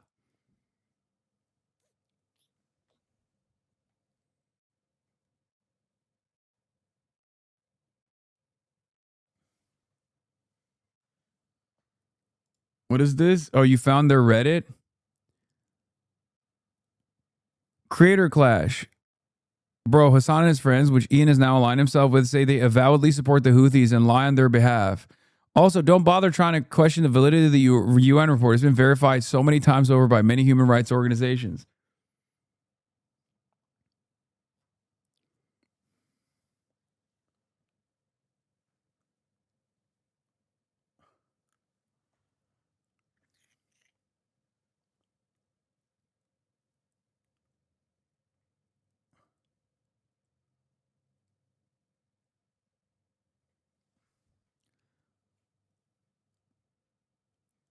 Who sniped this Reddit account? How sweaty is this lobby? This is the sweatiest of all lobbies.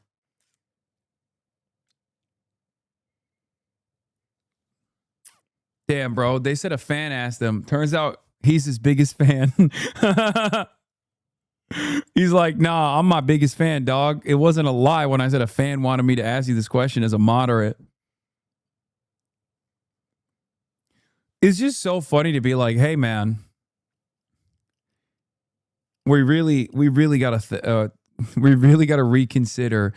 While a genocide was ongoing, the actions of one of the only fucking countries in the region that did anything they could to try to impede Israel's genocide. What's really problematic is what they have on their banner. Their banner is anti-Semitic. There's Saudi-backed reports that they were doing child slavery or whatever. Reports from when Saudi Arabia was implementing a famine in Yemen.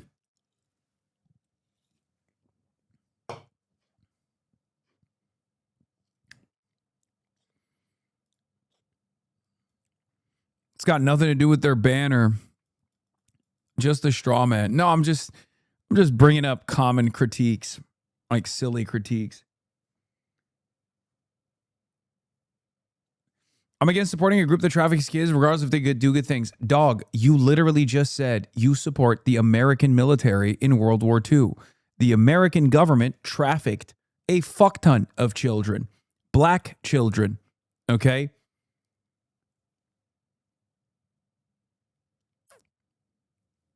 So obviously, you have actually been in support of a government that has trafficked millions, entire families, and continued to enslave them.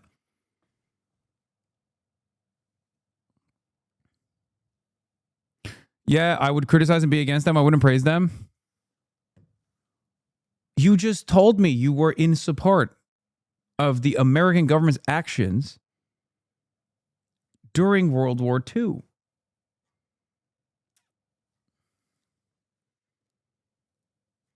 I have the same approach that you do to the Houthis.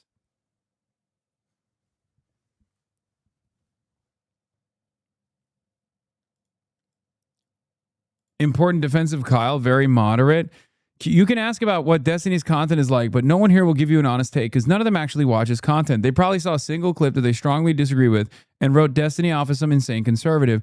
They probably think that Destiny agreeing with Rittenhouse verdict. Oh, long-term fan. Hey, Hasan, long-term fan. A friend of mine wanted to hear what your takes on the Houthis are. Turns out you don't have issues with people who predate on children. Perhaps this was an insincere debate that you posed.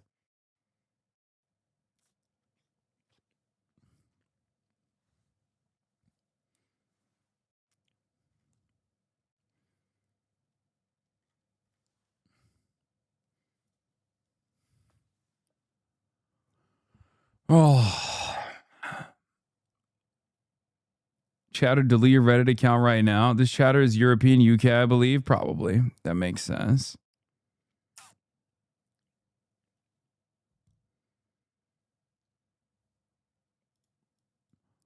Don't you constantly complain about people bringing up old clips of you? Now you're bringing up past comments of mine? Wait. You came in here claiming you were a longtime fan who was just simply a moderate.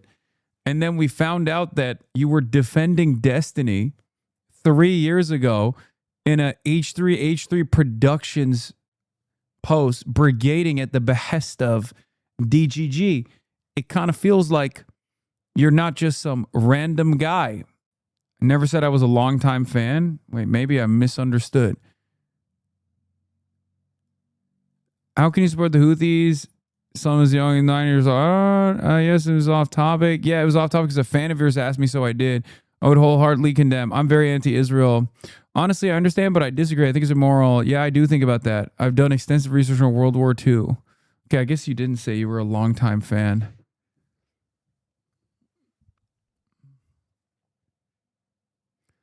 You just said you were a fan of my YouTube.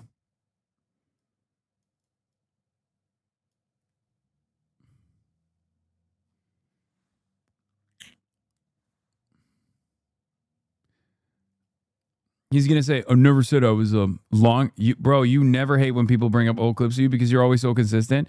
No, I hate when people bring clips out of context of me.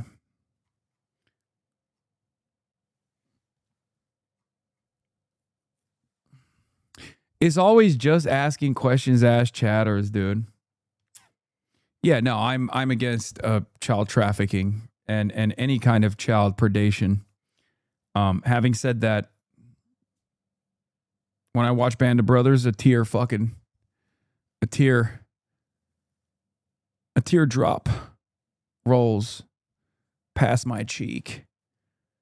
And I stand up and I salute the brave boys. Hoorah, baby.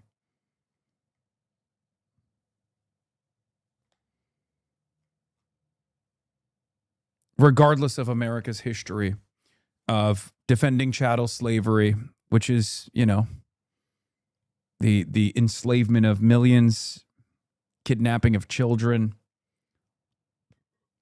all that stuff.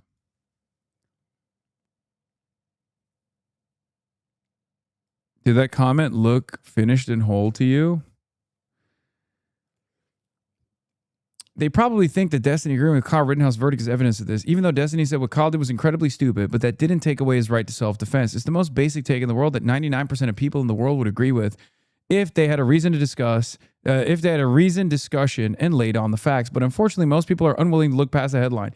Brother, I'm going to be honest. You are the number one dick eater of a sex pest who operates a cult. It's very clear you're fighting his battles in other subreddits. You're brigading other subreddits at his behest. And you're doing that here right now. I'm so confused.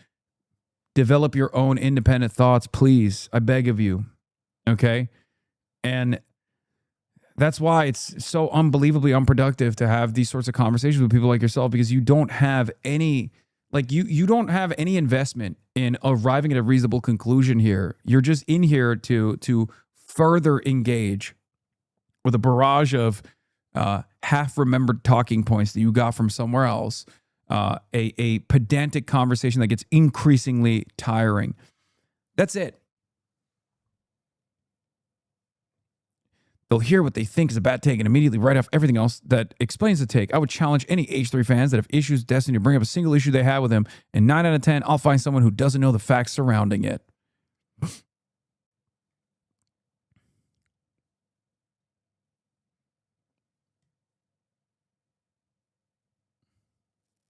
Anyway. It is kind of crazy because back in the day, I think like the quality of the debate pervertry has diminished a lot in recent years, as like his audience size has diminished because, you know, he keeps fucking up, he keeps doing horrible shit to everyone in his immediate vicinity, that, you know, even the biggest diehard fans of his inevitably pull out and they're like, oh, I can't do this anymore. You're really fucked up this time. And one thing I've noticed is that while the fan base has become even more cultish, they used to be a little bit more sophisticated, all things considered.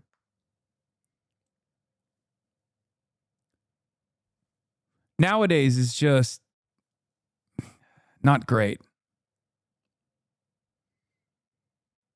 Nowadays, it's a hive mind. I think Israel did a number on the cult, the sex pestiny cult, and perhaps the court case too. Will now be a Hamas-run state on the Mediterranean. Are you okay with that? First of all, I'm not convinced that that would be the reality. Well, but how second would it, of all, how would it not be I the don't reality? know how you can get away from how illiberal it is to not support equal rights for people regardless of if they're Jewish, Arab, Muslim, Christian, totally with etc. you. Look, and then the other piece is, but I mean, Hamas listen, doesn't support equal rights either. But do you support a two-state solution? Is that your idea? Look, No, Hamas supports the abolition of the apartheid and end of the occupation, which is a far closer position to equal rights.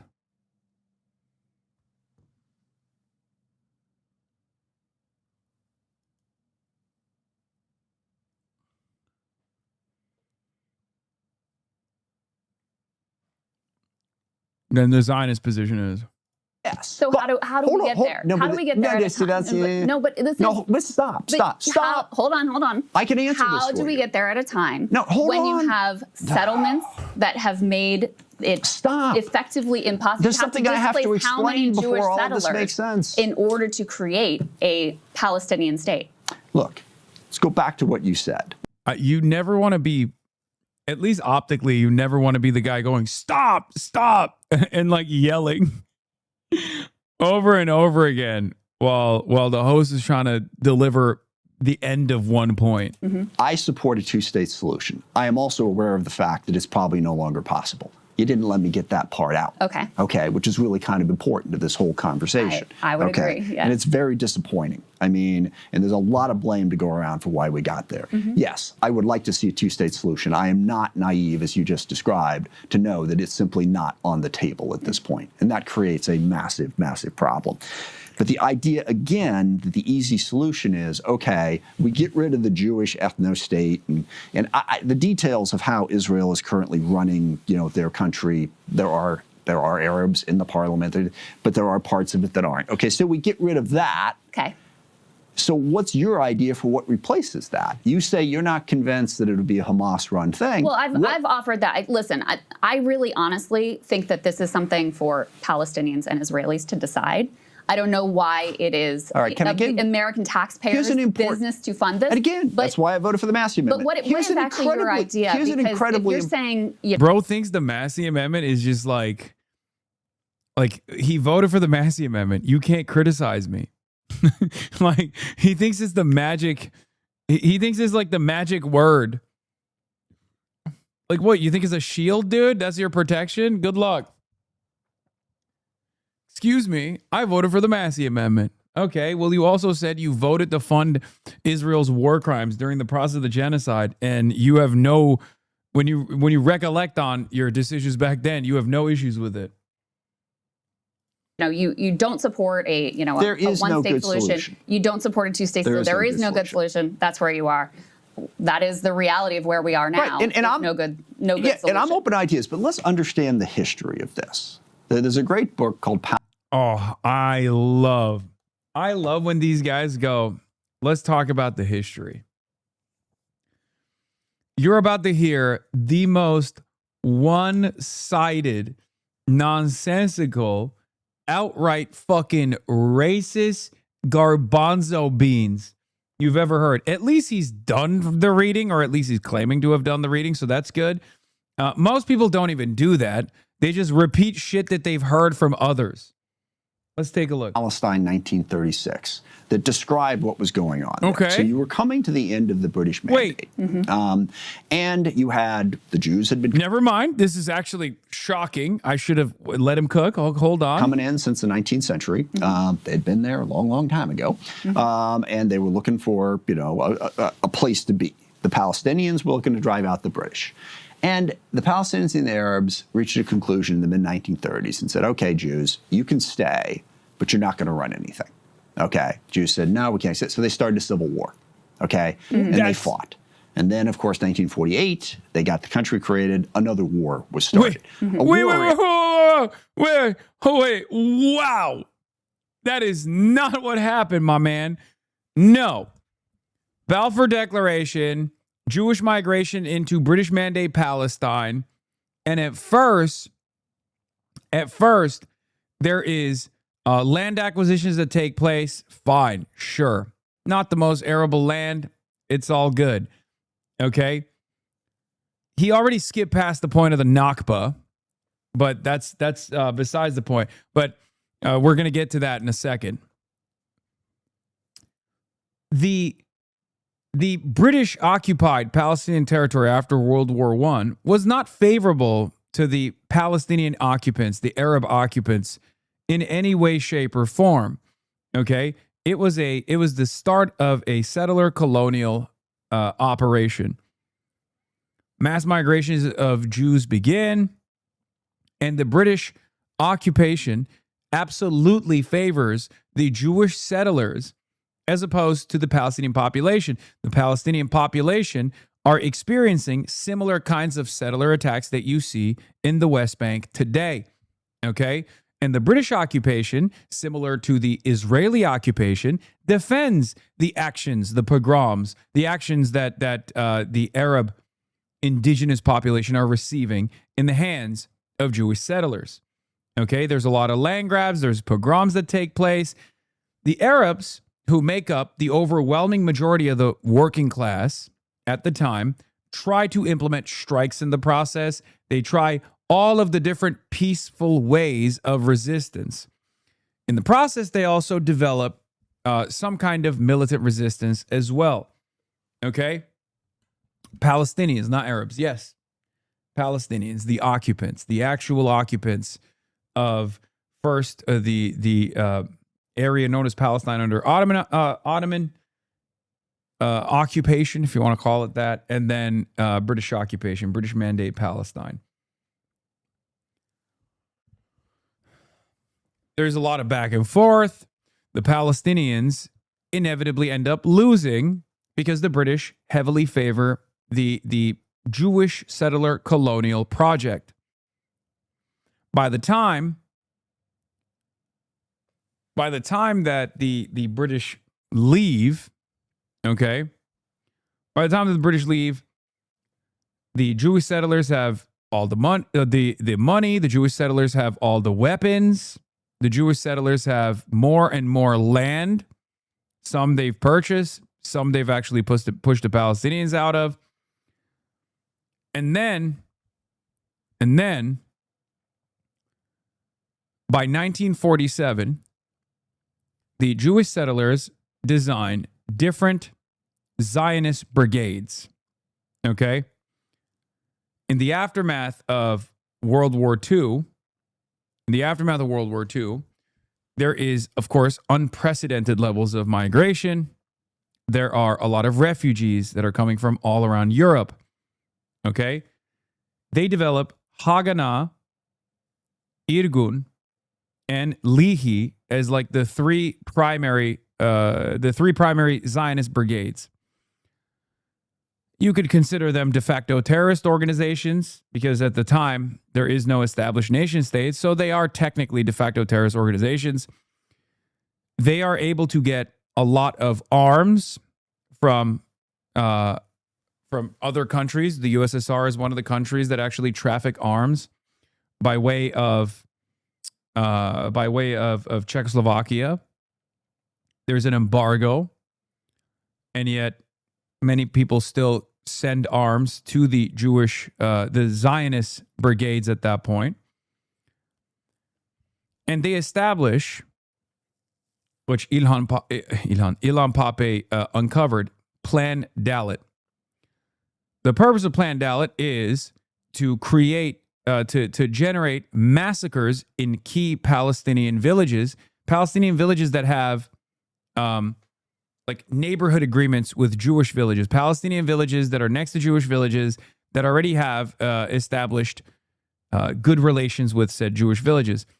They go to Deir Yassin and numerous other Palestinian villages, and they slaughter the people there. Then they also hold hostage some of the Palestinians and parade them through the streets in Jewish neighborhoods.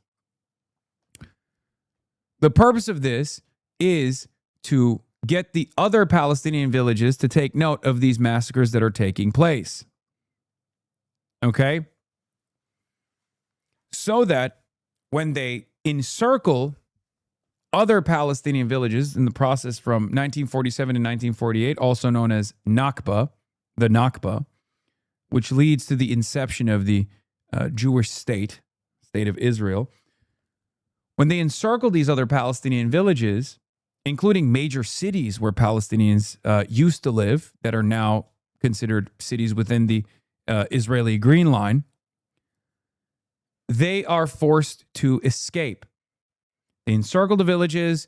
They sometimes slaughter some of the Palestinians. And also, they blast clan tactics. They blast through speakers, like through megaphone speakers, whatever the fuck they had in technology. I don't know what it's called back then. Sounds of machine gun fire, bombs exploding, people screaming. They basically torture the Palestinian inhabitants of major cities. And after they encircle the cities, they only leave one exit point so that all of the Palestinians can escape through that appropriate exfiltration point. Yeah, megaphone, machine gun fire, screams. Yeah. A process that Israel still utilizes against the Palestinians to this day. As we know, in Gaza, there are drones that will play the sound of a crying baby to draw out a Palestinian that wants to help, only to kill them. This is a thing that they're still doing. It was what they were doing back then as well. Once those Palestinians leave their homes with their keys, assuming that they're inevitably going to, be able to return, they're never allowed to return ever again. This process is systemic ethnic cleansing, also known as the Nakba, something that he just completely fucking glanced over as though it was insignificant, inconsequential.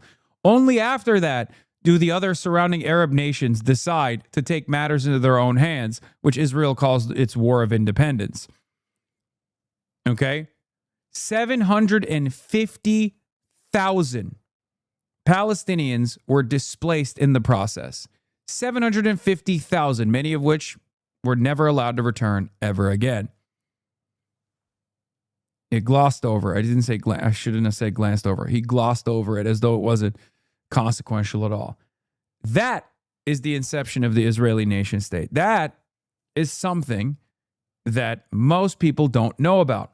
Many Jews don't learn about this process. Because Zionist education, Zionist indoctrination requires people not to know the truth. The Nakba wasn't just encirclement, it was attack and destroy. I already brought that up. I thought the militias attacked the villages first. Wait, what? I just explained that.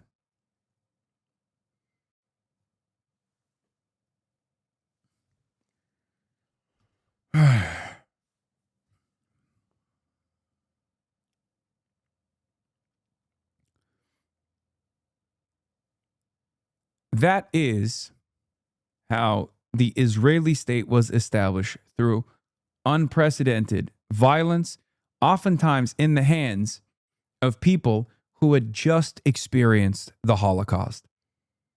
Okay? Turning around and doing unlimited violence to the Arab Palestinian inhabitants of this land that they wanted. And it's not like at its root, at its inception, the Zionist groups were oblivious to the colonialism that they were engaging in. They were aware of it. Because at the time, there wasn't such liberal, woke attitudes about colonialism. So that they openly said, this is what we're doing.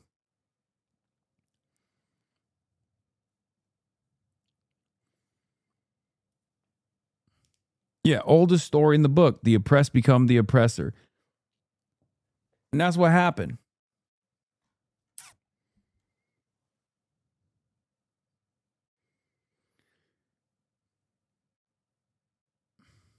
The counterpoint, the Palestinian riots and the Hebron riots is an excuse, by the way. Nothing excuses ethnic cleansing. Yes, there's no excuse for ethnic cleansing. And for the record, the Palestinians were rioting because they were frustrated. They were frustrated that settler colonialism was happening. And guess what? They weren't fucking wrong. That is literally what happened. It's insane. They were rioting against the British occupation that not only was not offering them statehood, autonomy, dignity, sovereignty, but then on top of that, was bringing alien inhabitants to the land in order to openly displace them. And that's literally what they did.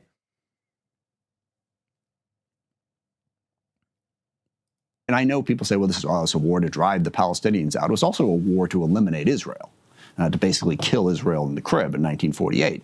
And they fought and they fought and they fought and they fought. And at no point was there ever anything carved out for the Jews. And so the Jews have been fighting. And how did the Jews get there, my man? There were Jews that lived there. Okay, it was approximately 2.5% of the population were Jewish, many of which were in Jerusalem when it was Palestine. A land without people for a people without land. It was bullshit from the start. There were people. There were inhabitants in that land. There was the indigenous population in that land. Oh. Existential fight.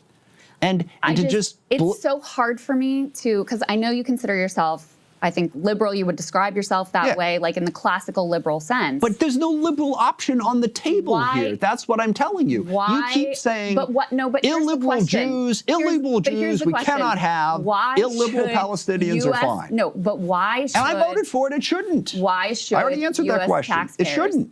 Okay, so, and is that your answer for this particular amendment, or will that continue to be your position moving forward? That's where we're at. So you're done with the U.S. funding Israel? I think work it out themselves. Yeah, I'm not 100%. So I got to say, I mean, look, if Socialist revolt. The Democratic Socialists of America are screaming DSA over USA. And if people actually listen to what they're promising and who they are, their own survey says 85% white, 80% with a college degree. This is not the old Democratic Party of brown and black people, of blue-collar workers. These are folks who were told by the institution, the academic institutions, fork over 6 figures, get a degree with us, you can support yourself, have home ownership, maybe own a small business, be able to live the American dream, however you define that, and they're disappointed. Their grievances are weird, though, because if you actually listen to what they're promising, I don't think Republicans right now should just say, oh, socialism, socialism. They should explain to people what that means. That means no private ownership. That means health care for all, which sounds great but costs too much. And I actually think letting them talk and explaining who they are and showing who they are is a great benefit to the Republican Party. Last point, I was very critical in 2022 when our Republican candidates just thought we're going to have a red wave, red tsunami. We don't have to say anything. We have to complete our sentences. We have to show the distinction, the difference between Republicans and Democrats and your future. Yeah, she said number 1, free healthcare. Number 2, death. But they end up with Gaza, and they end up with anti-Israel, and they end up with these crazy ideas. It sounds like Bernie Sanders, a man who was stopped by the Democrats from being their presidential nominee in 2016 and again in 2020. Is this Kellyanne Conway? Why does she look so different? Jason, this is kind of an obvious point, but it's a very important point. Everywhere where Democrat socialists are winning is in Democrat strongholds. So every single one of these elections where these socialists are taking over... Dude, it's so awesome. It's literally near-attended. There is no Democrat daylight between near-attended and it's Fox not News like commentators. Normal policies that are being rejected here. Yeah, There you're is no exactly daylight right. Look, the voters between are establishment driven by neoliberals and Fox principle News over commentators. polls. They're driven by authenticity as opposed to some fakeness that's coming out there. So what you're seeing is, someone needs to do a supercut. Someone needs to do a supercut of like establishment liberals on CNN saying the identical things that Fox News is saying about the DSA. Like that, you see the craziness. Now, here's one thing that I think has fundamentally changed. When Nancy Pelosi kind of came out of favor and out of power, she controlled the purse strings. And what's happened is the DSA has now taken control of those purse strings, is getting the money. That gives them some sort of the power. And what you don't see are the traditional Democrats, the politically dead man walking of Chuck Schumer and Nancy Pelosi, and even Hakeem Jeffries, who seem to be out of favor. They don't have the control of the financial apparatus like they used to, and consequently, these people are rudderless. They don't have a leader. They don't have a bench that they can lean towards. Yeah. You know, Kellyanne, you mentioned this a minute ago, and I think it's really important.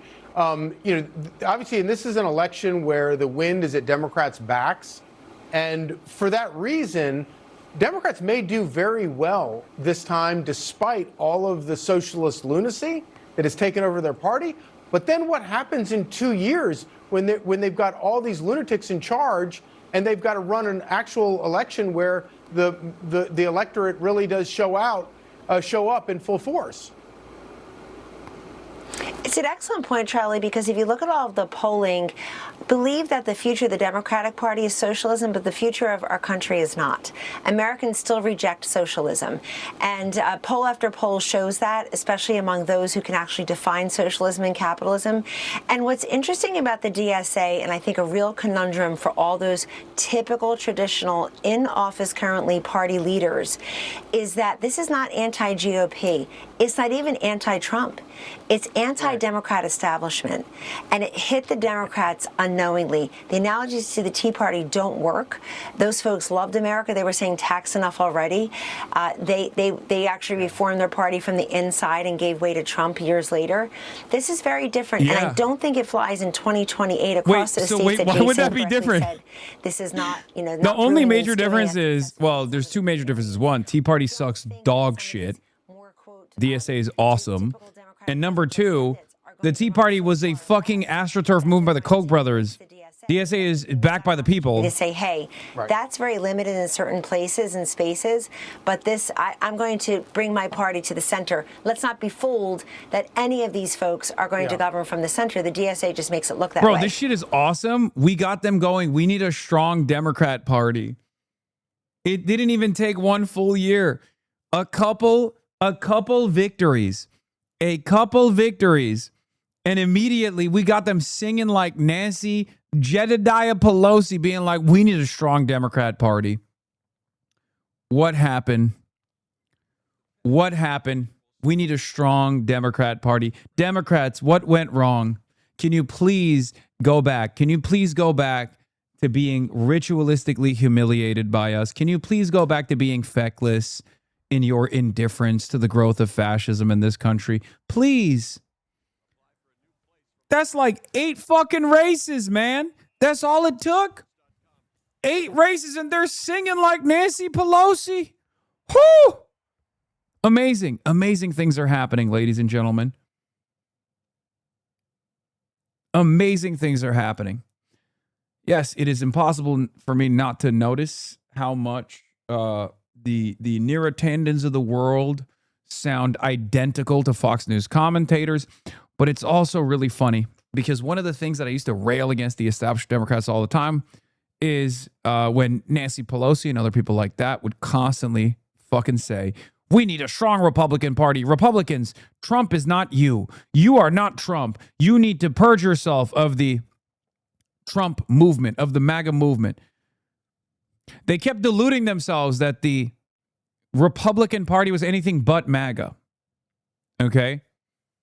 And now you have Fox News saying the same. Which means that we're shifting the Overton window. Okay? Which means we are shifting the Overton window successfully. We are ratcheting the shit back to the left. I believe it. Also, as far as like DSA, so white, among Democrats, which economic system do you prefer? White Democrats, capitalism by 40%, socialism by 38%. Non-white, socialism by 38%, capitalism by 27%. Look at that.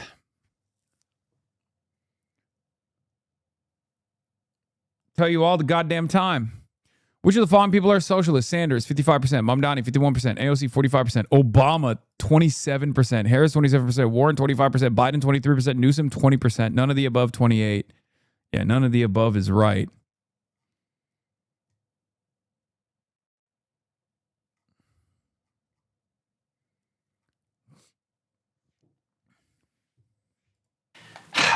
If tomorrow there's a peace agreement, okay, and they actually go forward with something where they create a reasonable alternative for the Palestinians in Gaza, if they actually stop what they're doing in the West Bank and get to peace in Lebanon, that may change. I don't see that happening, which is why I gave you the answer I gave. But again, this notion that somehow there's a liberal option on the table, and how could we possibly support the illiberal state of Israel? What's going to come in there? okay, that's going to be liberal. Well, now, let me I'm with ask you on the taxpayer dollar piece. You mentioned Rahm Emanuel's speech. You said you associate yourself. If memory serves, he supports banking sanctions on Israel. You know, we sanctioned our ally at the time, South Africa. You support that? I am one of the original co-sponsors of the, it's the West Bank Violence Prevention Act, which sanctions Israel for what they're doing in the West Bank. Yes, absolutely. It's wrong. It shouldn't be done. Yes, we should sanction them, and we should specifically sanction Smotrich and Ben-Gvir, who are advocating so much of this. Yes. Okay. All right. Let's move on to some of these broader disagreements. And I guess a good transition into that is, how much do you think the question of the relationship with Israel-Palestine is serving as a litmus test in Democratic primaries? You know, from my perspective, it's been very important because it served as a proxy for kind of a host of other issues and concerns that the Democratic base has with the Democratic Party at this point. But I'm curious your perspective on how important that has become and the reason why you think it has become an important issue. It's becoming more important. It's not the most important issue. The most important issue, it's not even close to the most important issue in these primaries. The most important issue that is driving the anti-establishment feelings in the primaries is two things. Number one, the belief that we have not effectively fought Trump. Okay, when you look at what really drives these people, yes, Israel's part of it, but it's also going after, you were part of the establishment, how come you didn't beat Trump? Now, I have a complaint here, and that is that a lot of the policies of the DSA and the left, open borders, defund the police, the idea that you can't possibly spend enough government money, identity politics, a lot of those things are what gave Trump his power.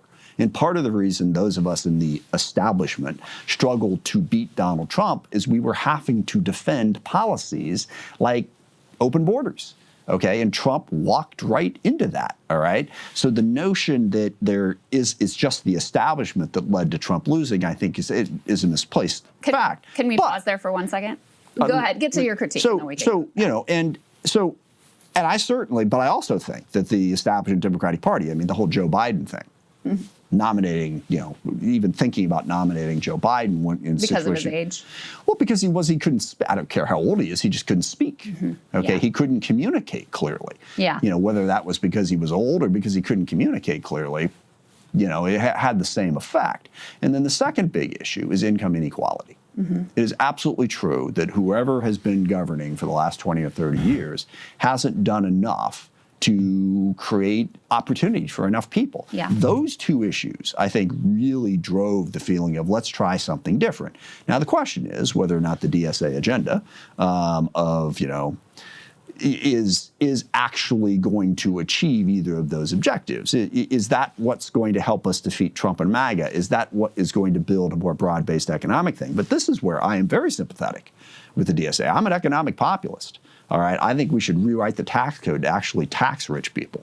I've been working with a woman, Ray Madoff. She's a professor up at Boston College who wrote a book about how we built our tax code so that investors. So he's saying that DSA had an open border policy in 2024, which caused Trump to win, but Biden was the runner and DSA was not running anything. What the fuck's he saying?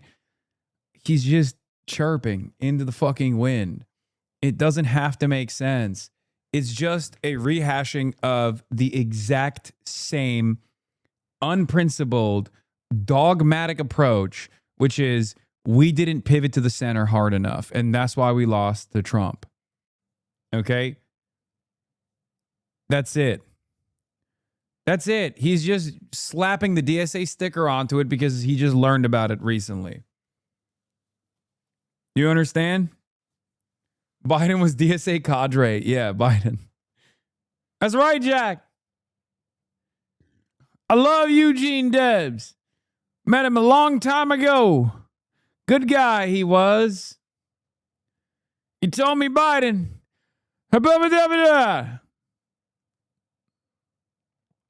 He's just repeating Republican talking points into the air that dumb liberals in D.C. only, by the way, bought immediately after 2024. That's why the base hates him, because they all suggest is surrendering to Trump. Yes. Yes. Male version of Diana DeGette. Don't ever pay taxes. Let's change that, okay? I'm very pro-union. Stock buybacks. Why do we have stock buybacks? They didn't exist prior to 1982. Yep. So obviously corporations can exist without them. On that agenda, I'm there. You know, part of the problem I have with the broader agenda is you can't have free stuff for everybody all the time, and another message that the left gave us in the last 10 years was that deficits and debts don't matter. Are you familiar with modern monetary theory? Of course. Yeah. It's absurd. The idea that we just spend as much money as possible is not a problem. Now, I want to tax people. I want a better social welfare state. But to argue that we can have a better social welfare state because the debt doesn't matter undermines the credibility of that argument. I think with the decline of the U.S. dollar and potential risking of the U.S. dollar as a reserve currency, it's something we have to think more about now. But here's that's the understatement of the morning, by the way. But let me drill down a little bit on a few things you've said. So you've argued both from most of your argument against the DSA thus far, I think you could characterize as an electability argument. You think No. It's bad policy. Okay, so I don't think having unlimited immigration is sustainable. I don't think my question, getting rid of the criminal justice system is a smart way to govern. It's not just a... He's just repeating. What is this? The establishment when Republicans win? The establishment when the left wins? Yeah, it's time for a daring maneuver, Democrats.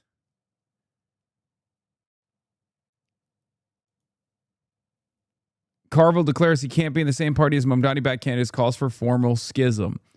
Yeah, James Carville, when the Republicans won, turned around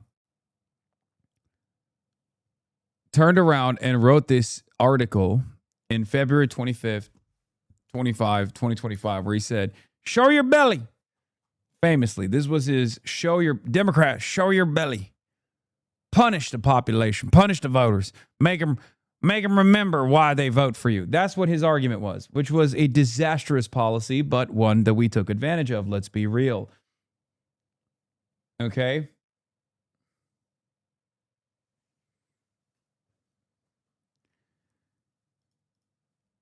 Once that show your belly mentality caused so much frustration amongst the base that they started voting for real fighters, which happened to be Democratic Socialists, he's now turning around and saying, we got to do something about it.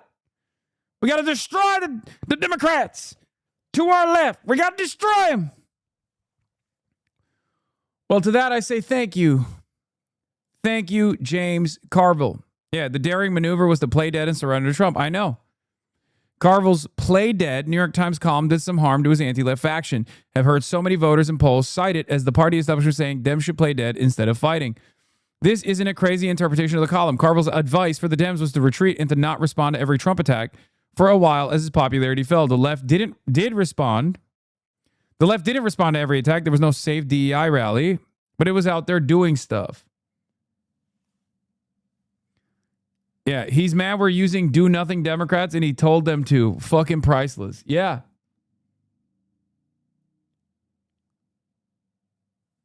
It's awesome. James Carville gave us a gift. He told the Democrats to not do anything. Now, probably Democrats weren't going to do anything anyway, but I'll give that credit to James Carville.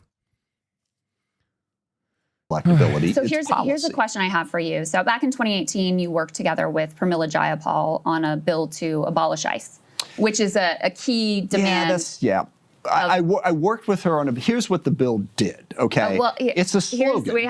We have an article here from the Seattle Times, your local paper. U.S. Reps Pramila Jayapal and Adam Smith aim to abolish ICE, restructure immigration enforcement. Exactly. You were one of the Democrats actually who was in office when you voted for DHS. Can I tell you what this actually does, so we can have an intelligent conversation? Of course. Yeah. Well, number one, do you still support this? Yeah. Let me tell you what it does. Okay, because but you still support it. That doesn't help anything, because what is this? Can I? Yeah, of course. But first, do you? Yeah, here's the thing about the two-party system. A strategist on the Republican side that was so bad they wouldn't be fired. In the Democratic Party, they get promoted. Failures rewarded. Yes.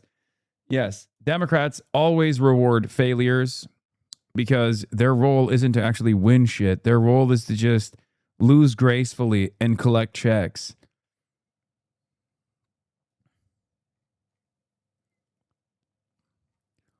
Republicans actually have a horrifying, unbelievably toxic agenda, but they fight like hell to fucking implement it. You can explain more in detail what it is. I keep slamming the table. Jesus Christ, Adam Smith. Sure, Wealth of Nations is a good book, but Jesus Christ, dude, have some decency, sir. Oh, look at me, fucking invisible hand. Like, all right, dude, calm down, okay? We get it. We get it. You were impactful hundreds of years ago, okay? Calm down. Tell you what it is. Okay. Okay. Yes. When we created the Department of Homeland Security, we took immigration enforcement away from the Justice Department and we put it into DHS and created ICE. Correct. What this does is it puts immigration enforcement back at the Justice Department. And gets rid of ICE. Right. Well, it gets rid of, yeah, no, but That's it my doesn't, position too. But here's, we're on the same page here. yes, but it doesn't get rid of immigration enforcement. Okay. So, Okay. So, So- hold on. Let so me that's the hold you to important account again. Yeah. Tell me which candidates specifically, not a policy paper that they're theoretically says, which candidates have said we should get rid of all immigration enforcement? I forget the name, the woman who beat Andrew Espelot, absolutely 100% said it. Yeah. Chevalier. Yeah. So you have one candidate who said that. Do you think that? I also do you think that her views should be associated with everyone on the under the DSA label, or do you think that each person should be evaluated individually? Many, many conversations with many, many immigration advocates, and I always ask them. And look, I'm in favor of a robust immigration system. I think what immigration enforcement is doing right now is an absolute crime. Okay, and it should be limited. And I think we should go back to the Justice Department. That's what I said. And But you still support the bill that you put forward. Absolutely, So you yeah. support abolishing ICE. But abolishing ICE is just a rhetorical. You don't like the label, but you support it, right? But the problem is it means different things to different people. Okay, if you're talking about, no, let's go back to a Justice Department enforcement mechanism, that's fine. But there are a lot more people who support eliminating enforcement. And let me tell you the question I always, let me tell you. You've given me one. Let me tell you the question I always ask and the answer I always get from dozens of different immigration advocacy groups. I said, look, in order for this to work, you have. I'm sorry, if you're a fucking Democrat, if you have the D next to your name and you're repeating Fox News talking points, you're not a Democrat, okay? You're not a part of the opposition. You're a part of the fucking fascist party. I'm sorry. It don't matter that you got a D next to your name. This is unbelievably self-defeating, okay? When we criticize the moderates, we criticize them for their closeness to the Republicans, okay? Because we want the moderates to no longer be close to the Republicans in their ideology, in their advocacy, in their legislative agenda that they follow on, okay?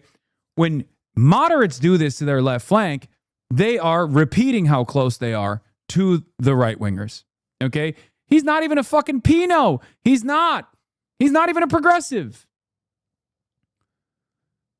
He's a Dino, Democrat in name only. This is what I mean when I say no more to the fascist collaborators, okay? That's it. That's it. It's fucking insane to me.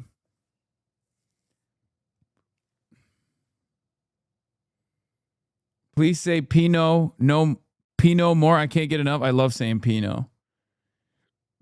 Yeah, his district is D plus 22. We have to have someone in our fucking audience that can primary this guy for the love of God. DSA will raise you $100,000 if you primary this fucking loser. Oh, don't get me started. Now you're going to get all the Sawant fans in the chat. Have to be able to tell me and say there is someone primarying him. And who wouldn't you let in There the you country? go. And they literally never answer that Okay, are question. they in Congress? They I mean, are this advocacy is, groups. And here's my other question for you is, you know, Do you think- want to take the most extreme positions that you can find in the DSA platform, or that Let me one ask you this. Let me finish my question, Sure. please. That one candidate, Daria-Lisa Chevalier, who I agree has positions that I think can legitimately be characterized as radical, right? You want to take those positions and you want to tar in I love it. It's a good thing. It's a good thing. It's a good thing to have some radical positions. entire group of candidates with them. Well, let me ask you this. Aren't you, hold on. Aren't you effectively doing the work of the Republicans there? Yes. Yes. Thank you, Crystal. Thank you. Crystal ball, more like crystal ball knower. Okay. Finally. And that's always the these answer. people, That's they're always all the so answer. crazy. I'm They don't not- want any I'm not enforcement. They don't saying want they're any all so police. crazy. They don't want any borders. Let me et cetera. consolidate When for they you. could- Do they you could think easily She's not against immigration enforcement. She's against using deportation instead of criminal justice. Yes. characterize All right, you've done your thing. Let me do my They thing. could easily characterize your abolish ICE position as just as crazy and radical as Daria-Lisa. But it might. Yes. Oh my God. Oh my God. It's true. I can't because the Justice Department is going to enforce it. Let me ask you this. Joe Biden, his policy, okay, so not just one person in a platform, whatever. Do you think his policy was too lax in terms of border security? I don't, but I acknowledge that politically, that helped fuel the rise of the return of Donald Trump. So let me say now, that to you, is though, something that's widely supported. but hold on a second. Which wing of the Democratic Party does Joe Biden come from? He doesn't come from the DSA left, does he? He comes from the establishment. And so to go back to one of the original, wherever he comes from, how did he govern? Well, he funded a Wait, genocide. did he govern as a woke? Is that the argument? Did Joe Biden govern as a woke, dude? Are these guys sincerely saying Joe Biden governed as a woke? Joe Biden won as a woke. He won as a woke. He had a 100-day amnesty plan. And then he threw it away. And then he thought, let's not fix any of these problems at the border. Let's not speed up the process of getting these people the proper paperwork, proper clearance to be able to work on U.S. soil. Hopefully it'll just go away. People will just forget about it. He was paralyzed because he was terrified of the reactionary forces that were saying, oh, he's just opened up the floodgates of migration. And he was also terrified of his left flank as well because he had promised that he was going to govern like a woke. And he didn't do anything. He chose the worst of both worlds. Joe Gundam.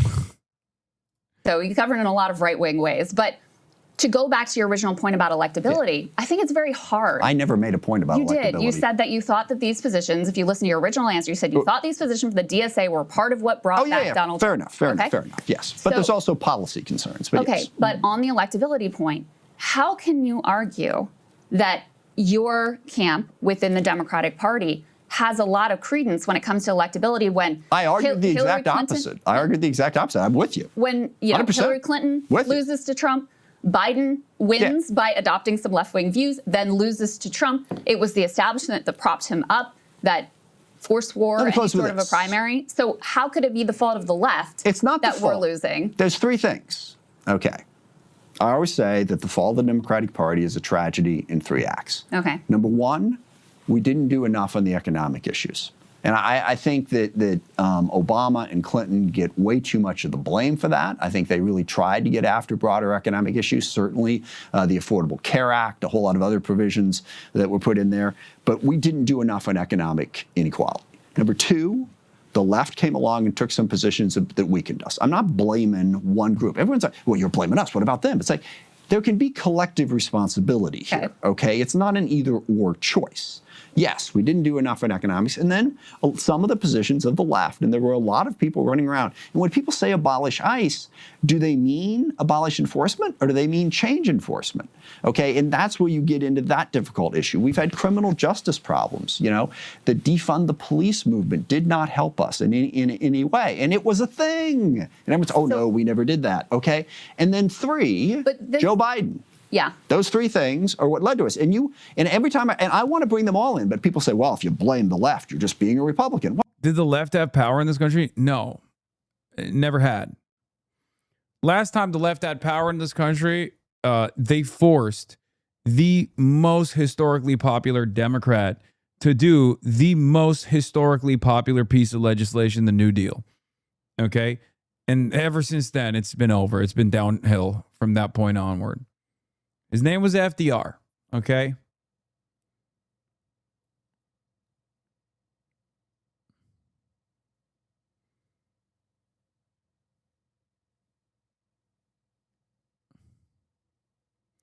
Well, can't we learn as we go? Well, my problem is not with your... It happened because he didn't do immigration reform, and also it was dysfunctional. He caused the refugee wave by sanctioning Cuba and Venezuela to hell. There was also a massive wave that was held back by the COVID shutdown.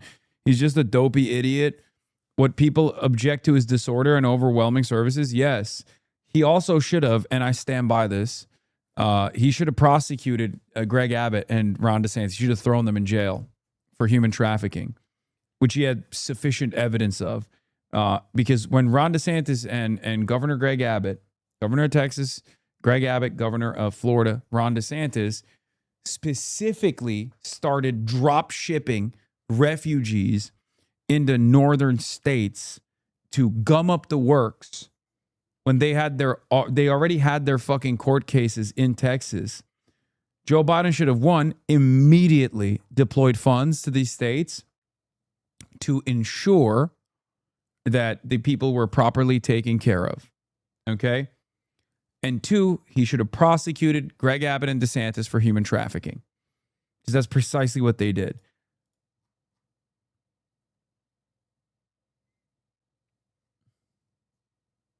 It's crazy.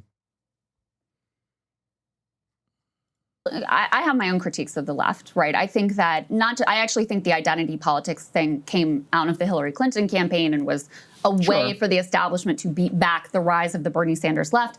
No doubt the left embraced it. I have been a critic of quote unquote woke, although I hate the word at this point in identity politics. That's my, my position. I'm a class first leftist. So I have my own critiques here. I'm not saying you can't. I'm saying when you caricature an entire wing of the party at this point. Aren't you caricaturing the entire wing of the centrists and saying that we're all like, no, because I'm not caricaturing. I'm not trying to say you have the same views as John Fetterman. I don't think that you do, or Josh Gottheimer for that matter. And I'm not saying they all have the same views You are trying to take the views of, let's say, Daria Lisa and the DSA platform and saying this is what the entire DSA coalition stands for. I'm just saying it's an issue and it's a challenge. Let me get you to, so I think the most prominent example of socialist governance in the U.S. right now is Zohran Mamdani in New York City. He got asked a question that's very relevant to this conversation about, what about people who are concerned about social... What the fuck is LARPer-abi?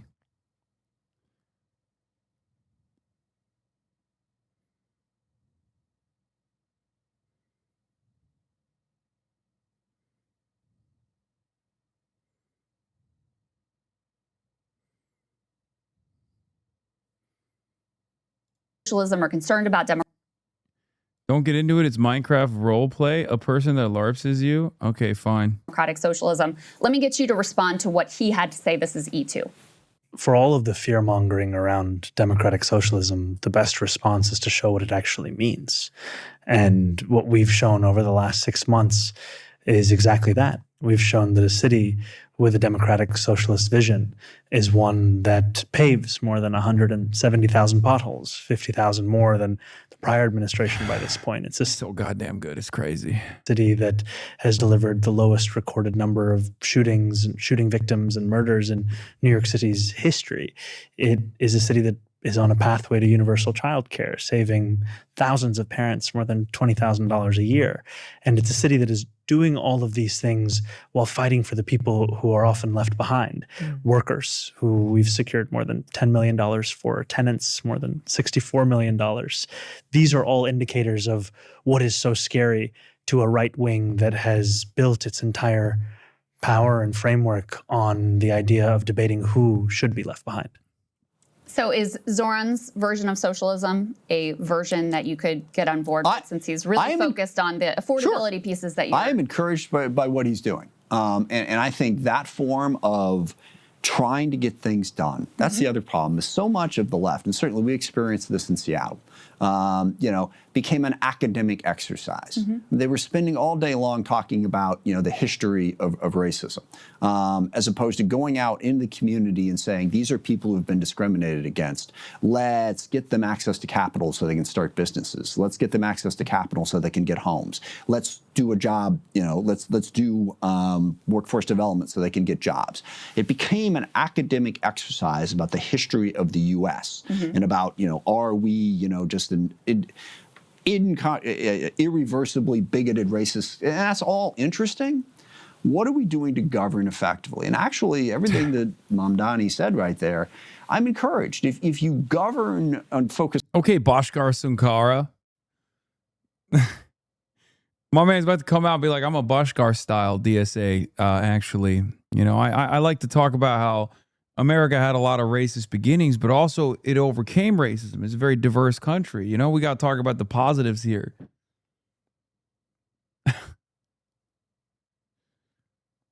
on getting things done, so-called sewer socialism from back in the day. Look at this fucking guy. Dude, come on. How can you not? Dude. How can you not look at where the conversation is headed and not feel at least a sense of confidence that we are having a tremendous impact? You got godfather of capitalism, Adam Smith, out here talking about sewer socialism, man. You know, when you... I mean, the fact that he knows what that is huge. Like, the fact that he's pretending to be in favor of at least socialist governance is I mean, this is unthinkable. Had mayors who were socialists because they were going to go out and work. Yeah, this fucking sellout in a suit who's dick riding Israel was talking about sewer socialism. It's like, dude, 2016, can you imagine? I mean, come on. That's great. As an academic exercise, will you want to explain to me the history of oppression when you say things to me like, well, that person can make that argument because of the power dynamic, and we operate in this weird intellectual world that's got nothing to do with practical problem solving and logic, okay? That's where I have a problem. Michelle Wu up in Boston, also on the left, governing really well. There are other folks who haven't governed so well because they got trapped in this sort of ideological thing where the whole focus was on oppressed and oppression as opposed to actually governing well. So yes, I am encouraged by what I've seen in the last, what are we now, 6-7 months in Mamdani's term. You know, I'm a working class blue collar kid. I'm in favor of economic populism. And if socialism can work on that level. Now, I think you also have to recognize that private industry has to be part of it. Okay, we have to have businesses that grow. But yeah, I heard someone, I was up in New York a month or so ago, and someone said, the problem is we took the guardrails off capitalism. And over the course of the last 50 years, yeah. We just got to get, dude, I was just thinking that, I was just thinking myself, I was like, the problem is corporate capitalism. The problem is corporatism. That's what it is. The problem is we took the guardrails off capitalism. Oh, shit, dude. Thanks, man. We got to reform it. You're right. More ethical capitalism. You see, real capitalism hasn't been tried. We did. We took the guardrails off capitalism. So let's put those guardrails back on. And if you want to call it socialism, whatever you want to call it, I don't care. But let's govern more effectively. So let me ask you then. Josh Gottheimer said, if you're a socialist, you're not a Democrat. Sounds like you don't agree with that.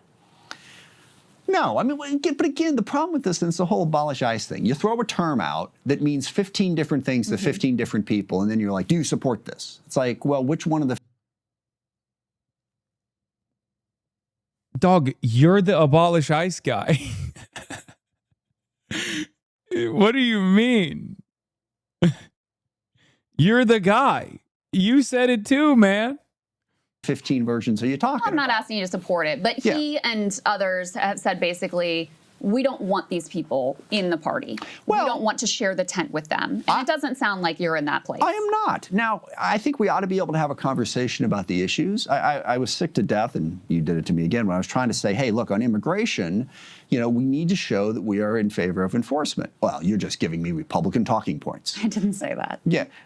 No. You said something about me sound like a Republican earlier. No. Why can't we have a conversation about it? What I said is that when you take the most radical position of one person or from a policy platform and you paint with a broad brush, you're handing Republicans a talking point. Oh, this is what these people are. And what I'm saying is that you could easily be put into that camp too, given some of your positions that you continue to hold. For example, whether you want to call it dismantling ICE or reorganizing ICE under a different agency or whatever you want to call it. You support getting rid of ICE. It's not actually a joke. It's how are you going to enforce it? What sort of enforcement are you going to do? And if going back to the Justice Department makes sense to me.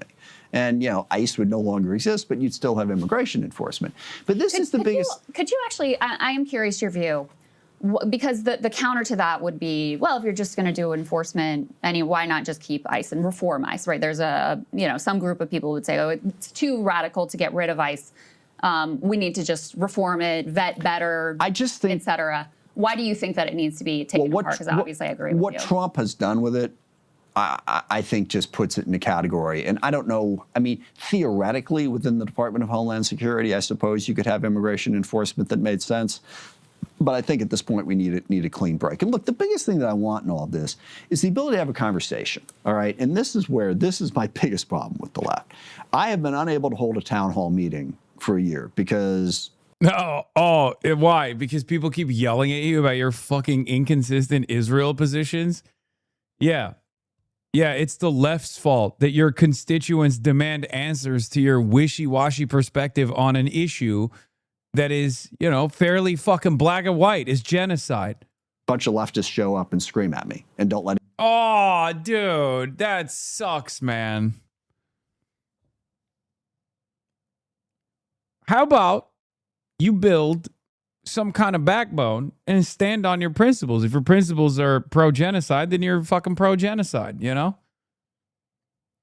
Perhaps the problem, and this is the endless Democrat problem, is that the voters are far more woke than you are. And they vote for you either reluctantly or because you duped them into believing that you cared about those values.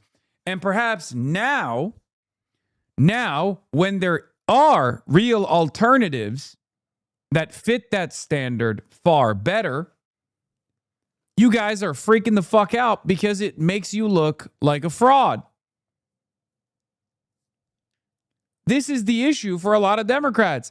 They keep complaining about the voters not voting for them and voting for someone else. That's all this is about.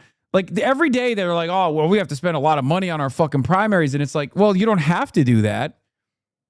You don't have to do that at all. You could just govern effectively.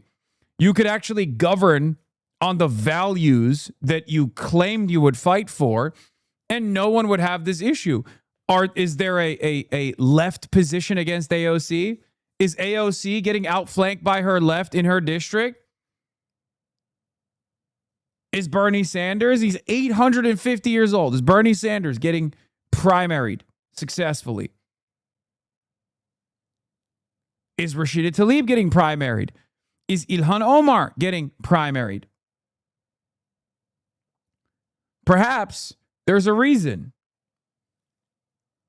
Just be a fucking public servant and do the bidding of the masses, the people that fucking voted for you. And then you won't have to demand millions of dollars from the Democratic Party's coffers to protect your cushy sinecure.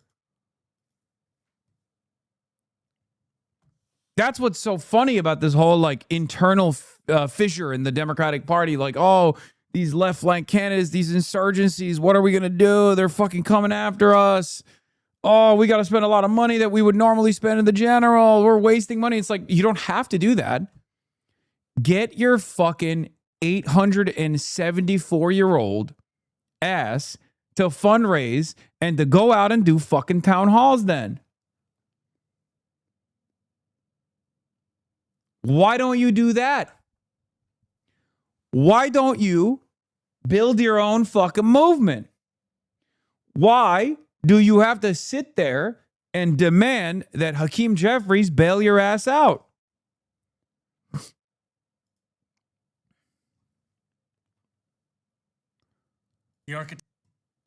Oh no, Zohran is coming out with the Bibi Netanyahu. Architect of a horrific genocide against the Palestinian people.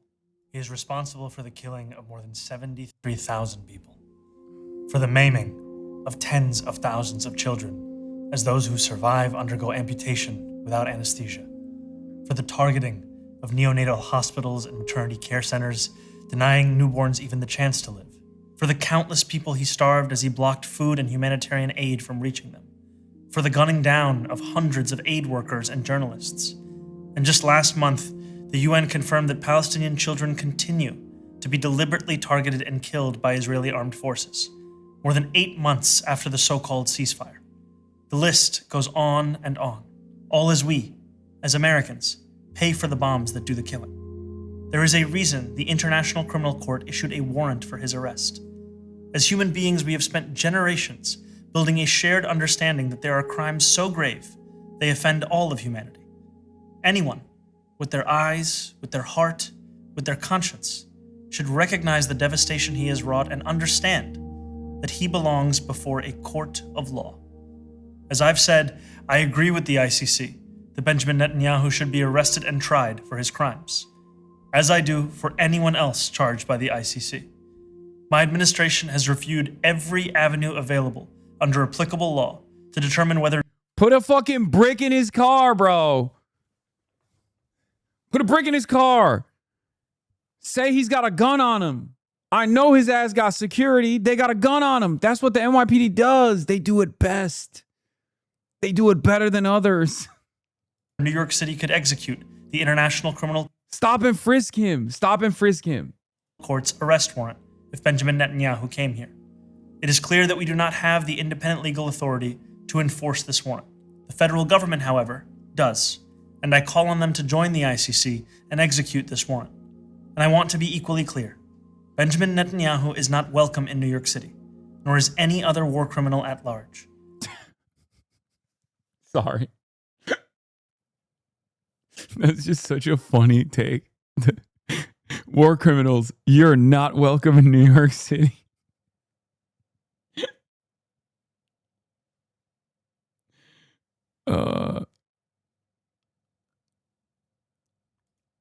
Me normally ACAB, me when Mamdani arrests Netanyahu. Oh, dude, yes. This is how I already felt like for a brief moment when the Tate brothers got arrested. Yeah, this is my favorite meme. Ayo, peep the badge. The People's Police. Okay, that's right. Excuse me. The People's Police. Okay, very different. Very different. It's good. That's my mayor. I live in Eastern Europe. Yeah. Yeah. The thought of Benjamin Netanyahu getting prosecuted made me go, law and order. Thin blue line, dude.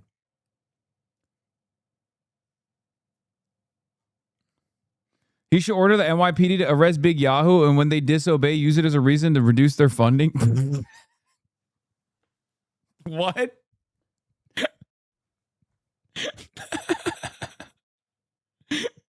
Do you want him to be assassinated? What are you talking about? That's funny. That was good, man. That's a good take. I like that. He should do that. He hasn't even fired Jessica Tisch. While we cannot end the genocide on our own, we can decide whether our silence will become another weapon, and we can examine every tool we have to defend the humanity and dignity of all people. That is my commitment to you.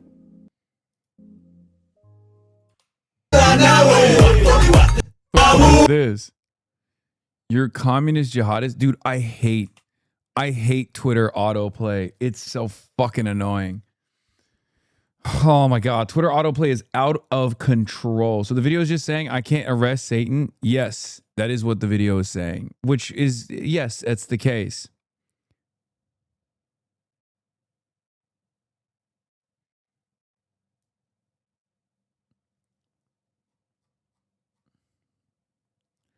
Turn it off then, Unk. Dog, you can turn it off in accessibility. Wait, really?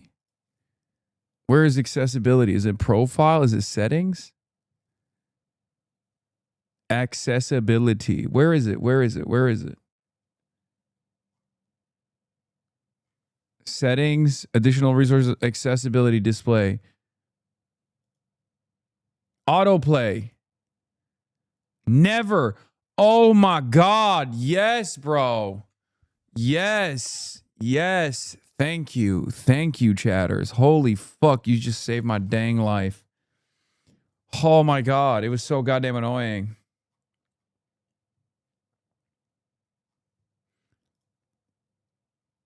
You just changed my life, dude. You just changed my life. Oh my God. Yeah, I mean, look, it just makes sense. Like, he has no fucking jurisdiction to arrest a war criminal. It's a little bit of an aura loss. I'm not going to lie. It's a little bit of an aura loss. I think people are just going to like clown on him a little bit.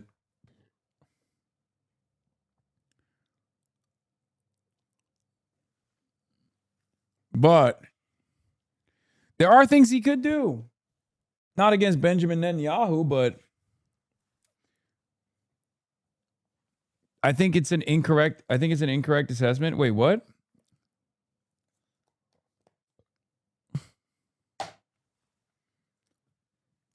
Clown on him for not breaking the law? No, dude. I know that he doesn't have the capability of arresting Benjamin Netanyahu. I know.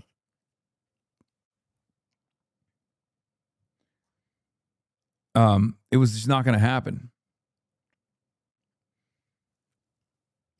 Could he pressure Tish to enforce a warrant? No, he can't pressure Tish to do anything. No, it won't be liberal. I mean, some pro-Israel liberals will clown on him from this point on. And then also Republicans will clown on him too. They'll say like, "Look at you, you're out of your fucking mind." But yeah, the Mohammed El Qurra take is the correct one, which he responded beforehand. He said, "This is a non-answer. Mamdani cannot arrest Netanyahu. The United States is not a party to the Rome Statute, foreign affairs, or a federal matter, etc. Moreover, as sitting Prime Minister, Netanyahu's strong claim to immunity ratione personae before U.S. courts, head of states, which we violate, but head of states get additional protections as like diplomats, especially if they're diplomats going to the UN. There's a UN exemption on top of that too. He has Maduro in prison. Yeah, if Zohran was the fucking president, he could do whatever the fuck he wants.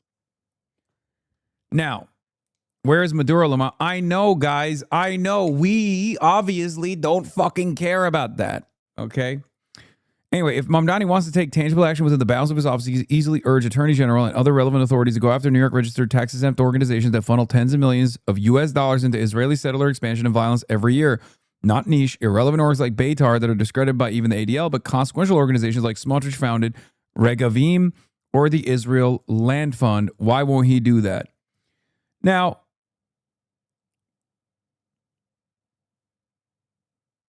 Ali Abunimah defends Zohran, says he's the mayor of New York City. Regulation of New York State charities and their use of tax-exempt funds is within the purview of the state, not the city, specifically the Charities Bureau of the New York State Attorney General's office. There is a thing that he can do as mayor of New York, and that is try to discontinue settler fairs. There are a lot of settler fairs that still take place inside of New York City. He could just come out and straight up be like, as the mayor, I find it unconscionable to do this illegal act.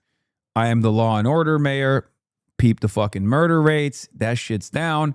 Turns out, as the law and order mayor, it's time to do law and order. No more land theft and land sales of stolen land inside of fucking Mamdanistan. That's a thing that he could do as mayor. He could just even come out and say that he finds it unconscionable. He could even come out and say he finds all this unconscionable. So yeah, Ali Abunimah comes in to defend Zohran, which is interesting. It's interesting to see these two clash on this issue.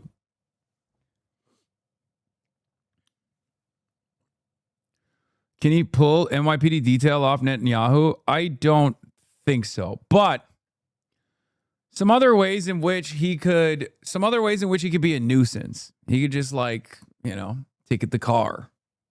I don't know. Get some people to gum up the works. You're the mayor. You don't have to like do road closures. You don't have to maybe be as fast in your response when you send the NYPD to the inevitable hotel that Benjamin Netanyahu is staying at, which will receive a fuck ton of protesters outside of it. You don't have to do a cordon around the block where Benjamin Netanyahu is staying.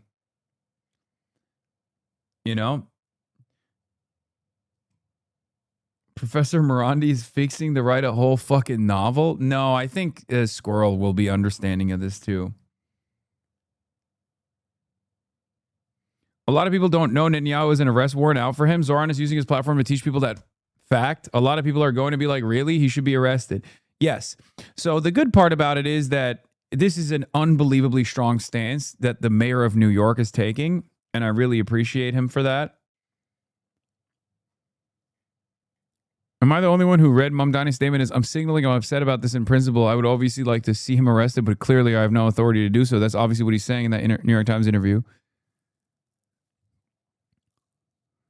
I mean, he should do it anyway and let the federal government intervene, but this is clearly what he was saying. That'd be crazy. Imagine. I don't think he has that kind of motion with the NYPD, dude.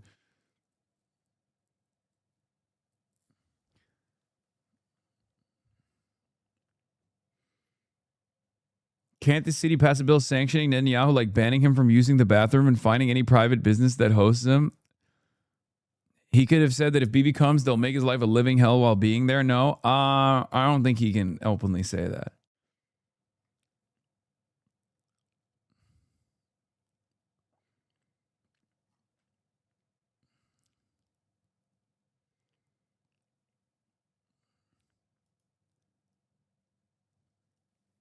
Hannity, don't forget a new episode of My Pockets will drop tomorrow morning. It features a well-known influencer among kids known as Clavicular.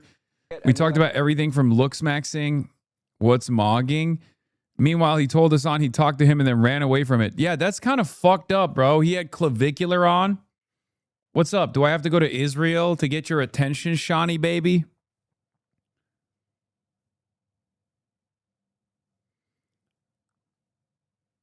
NYPD trains with the IDF. Every police department does. NYPD also has a station in Israel. They have a liaison office in Tel Aviv. I remember there's an Israeli chatter in here who found out that he has a fucking liaison office of the NYPD next door to his fucking house in Israel. From this stream.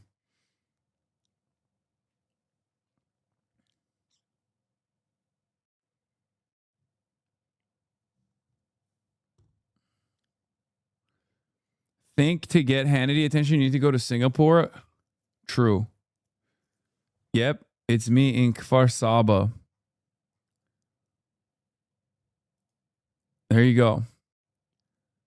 Abi TC isteyeyim ne zaman geliyor? Oğlum manyak mısın? Hapse mi gireyim? Zaten Amerika hapse atmak istiyor beni. Amına koyayım, Türkiye'ye gidersem Erdoğan da hapse atacak. Götüme girecek bir yerde gireceğim hapse yani. Ya Türkiye'de ya Amerika'da.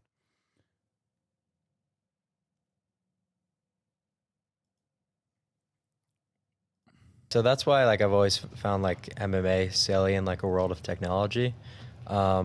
It's just, you know, all these guys will learn all this training and stuff for, you know. And then a guy shoots him in the head. You're right. Well, it's not just for that. I mean, I found it as a smart workout where I'm learning a skill that, you know, may help me in a situation. Guaranteed? No. If I'm I'd rather put it this way, close quarters, I'd rather deal with a firearm close quarters than I would a knife, especially somebody that knows how to use a knife. In other words, somebody puts a gun on my face, I'll strip. Get the fuck out of here, dude. Shut the fuck up, Sean Hannity. No, he did not just say that, bro. He's one of those guys. Of course he's one of those guys.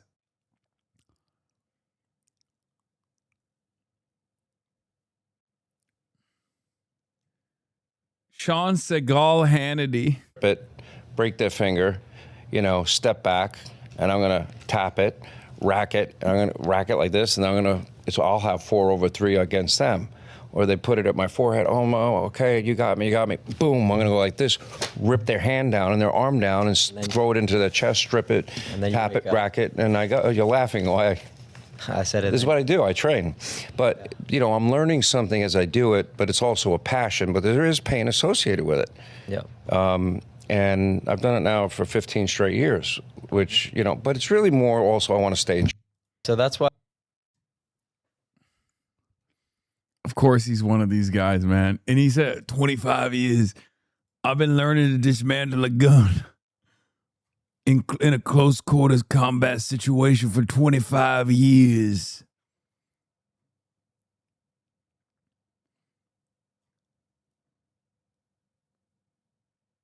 It's so fucking annoying that Sean Hannity ducks me at every step. Also, David Pakman, we're going to watch this because Unfuck America tour is now hyping up. Dude, I love that, like, all of these Destiny affiliated organizations, they just almost exclusively work to do PR for this fucking weirdo. Okay? This weirdo and his cult. David Pakman, has joined in on the call to action. And so did Parker get a job. You know, as you guys know, college Democrats invited me. And the Republicans are obviously freaking out. Some of these like liberals are freaking out too. And I think the Sexpestiny Epstein community did like a boss call to all the liberal commentary sphere to be like, why won't you guys also shit on Hasan? Are you too scared or some shit like that? And it's really funny because like the idea that I'm not like eating it from both ends here is so funny. Like the notion that people are too afraid to stand up to Hasan is a hilarious take because I'm, you know, a priority target for the State Department. And also prominent liberals yell at me all the fucking time. Okay. But anyway.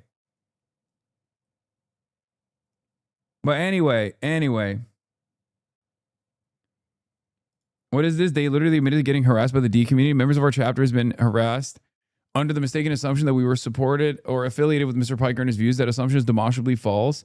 And we, like our fellow students, should not be subject to harassment based on it. We hope the statement provides the clarity. Wait, what? So the fucking sex pest community was coming after the Kansas Young Democrats? Is that what it is? What the fuck?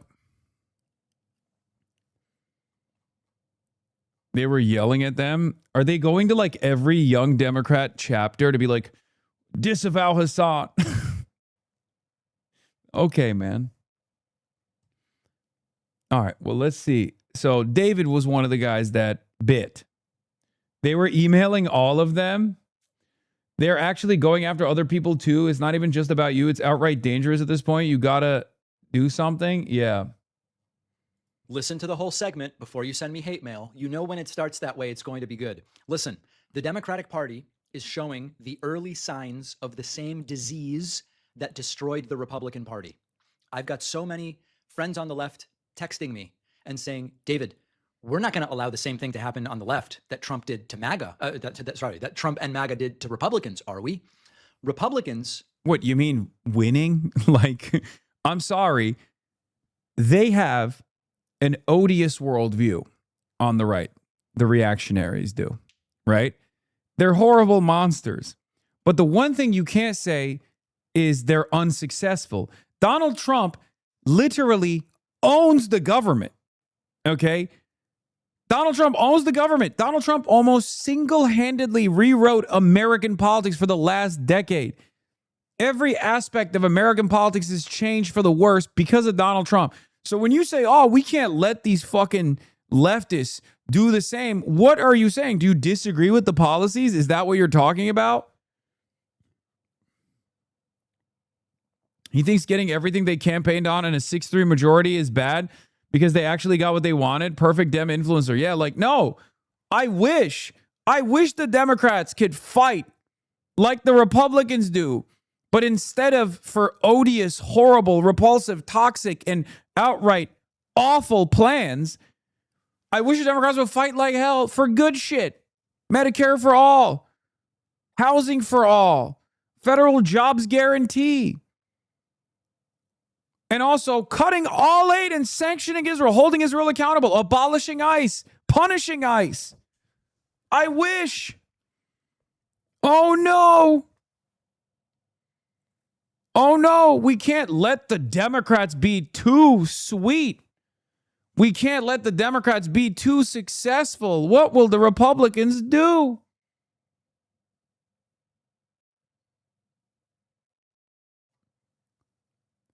Republicans got real Chinese with it.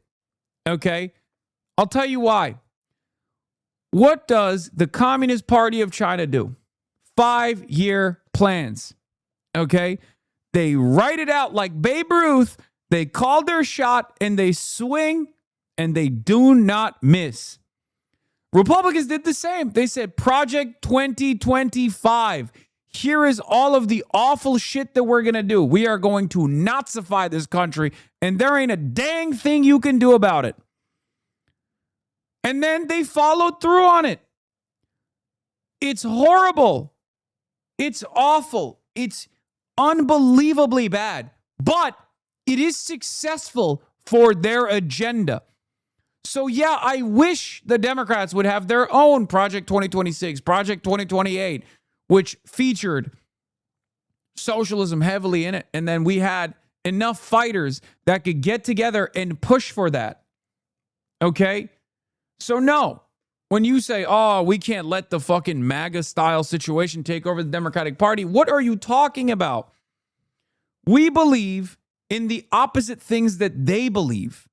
We believe in the opposite things that they believe. We want to advance the opposite things. But if you're going to talk about success, MAGA has been unbelievably successful.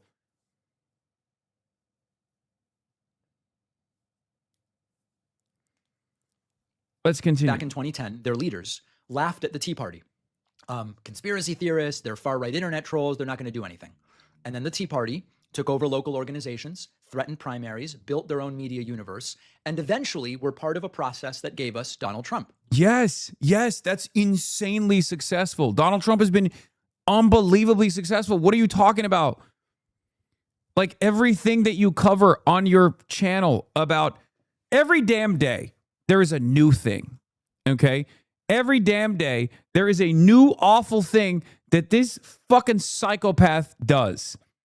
That's success for him, okay? So you know he's successful. All the bad shit he's doing, that's success for the Trump movement, for Trump, for MAGA, okay? We hate it because we have a fucking conscience. They don't. But one thing you can't say is that they're unsuccessful. What the hell? The left and Democrats can't make the same mistake. There is a small group of far-left extremists gaining influence inside youth groups and party organizations because they spend all day online organizing and enforcing ideological purity and attacking anyone who disagrees. Now, let me be very liberal, happy fun, la la la, human smuggling, fentanyl deaths. He's also not mentioned the fact that you're on the left-wing lunacy thing. Clear. I am not talking about people who want Medicare for all and affordable housing. I want all that stuff. I'm with all that stuff. I'm a social democrat in the style of Northern Europe. Of course I want those things. These are folks who treat political warfare like a full-time job. And when they can't build... Dude, you're literally a political commentator. What are you talking about?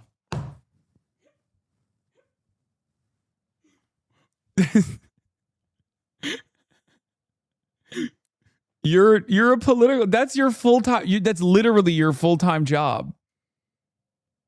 Does David Pacman do something else other than this? This is his job, right?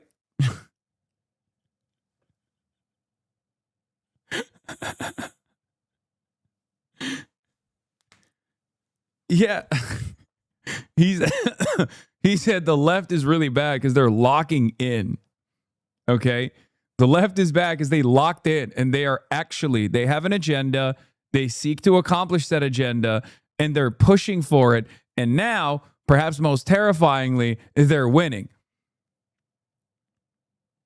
He has said that if he didn't do political commentary, he'd be in finance. Okay, Central Committee, you know too much about David Pacman's background, and I know this guy. I've been around him physically. Their own coalition, they attach themselves to popular causes. They take real concerns about healthcare, housing, police misconduct, and use them to sell what is actually an authoritarian worldview.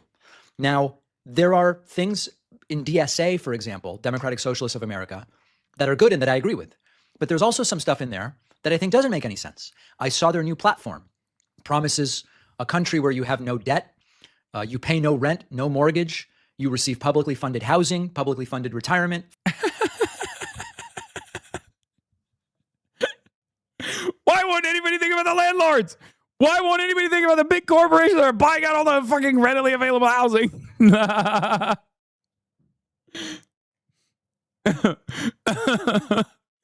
Okay, here's the thing. It's good to have ideals and a goal that you are setting out ahead of time. Okay?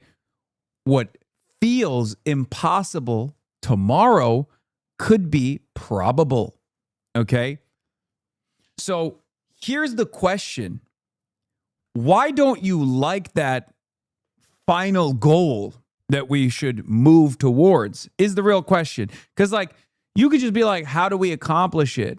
Fine. That's okay. That's a healthy and productive conversation that we can have.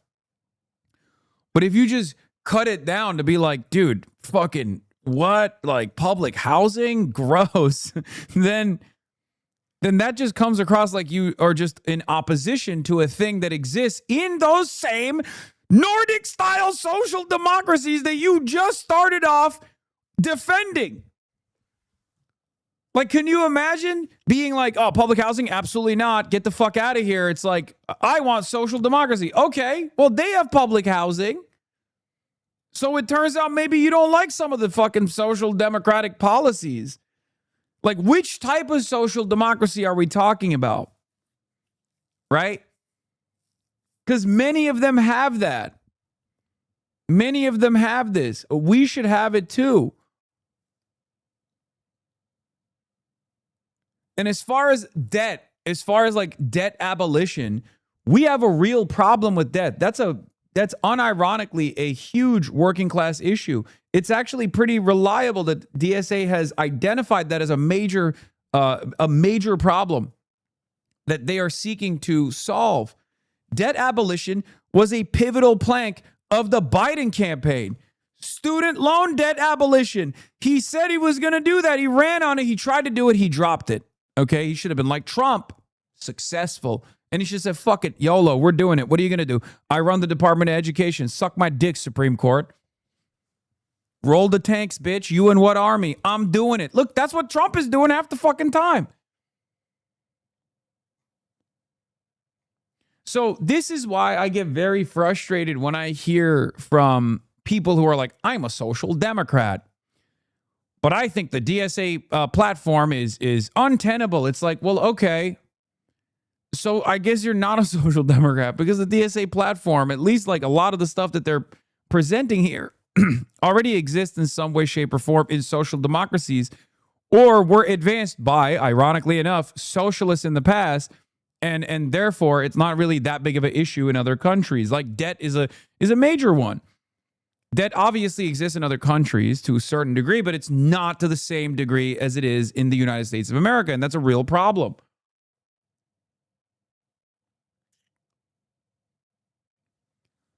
Democratic Socialists of America, with like some exceptions thus far, have not run a single candidate that has run on anything but social democracy, because that is what is achievable in the short term.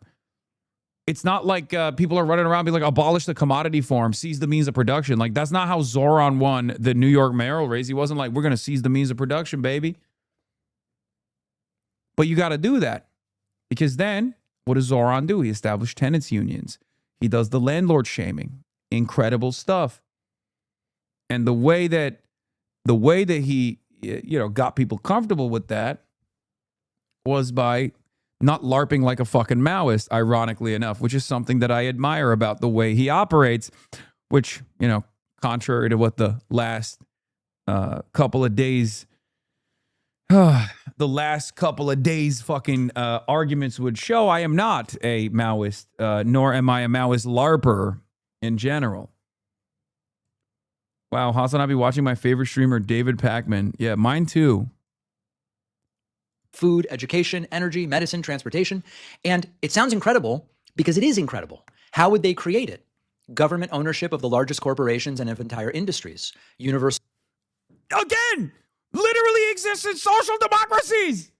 Norway owns the entirety of the extraction industry. It is completely nationalized down to the motherfucking bone. It's not like Norway is Maoist. My man started off by saying, I love social democracy. I'm a social democrat. And then literally looked at the DSA social democracy line and went agenda item by agenda item and said, I fucking hate all this shit.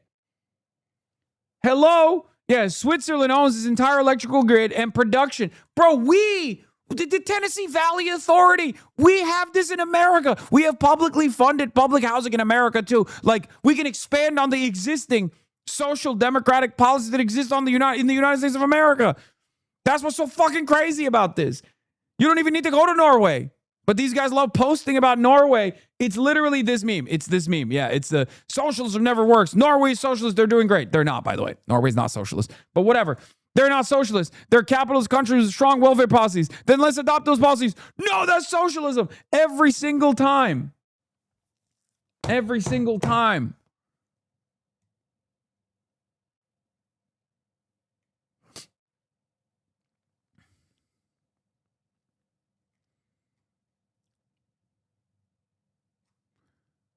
Yeah, Trump did this. Yes, Trump just nationalized U.S. Steel.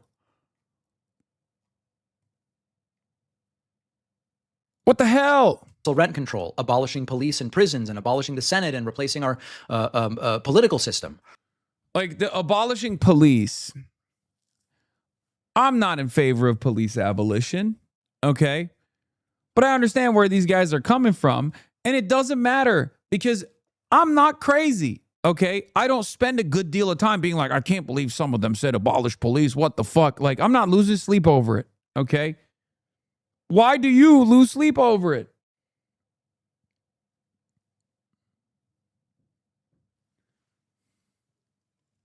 Some of these ideas are reasonable to a degree. For example, I support universal health care, and I've talked about 4 or 5 ways that we could get to it. I want affordable housing, and I've done a dozen interviews with housing experts on what would and wouldn't work to get us there. I support progressive taxation. We need to collect more taxes from the very rich. Hit him with the Netanyahu being the real, make pretend president realize he's just a city mayor.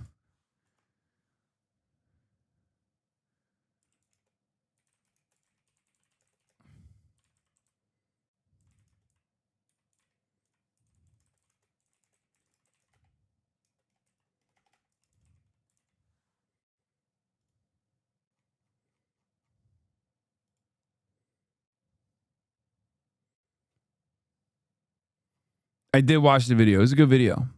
Anyway, let's continue. Voting rights have been hurt in this country. We need police reform.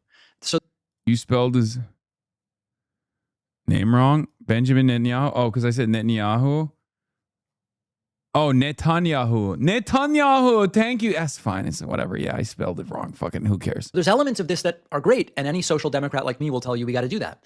But you bundle it together, and this fantasy in which capitalism, private industry, and major parts of the government simply disappear, most Americans don't want that. Most Americans understand that there is no way that you could impose that without extraordinary authoritarianism. My one hesitation.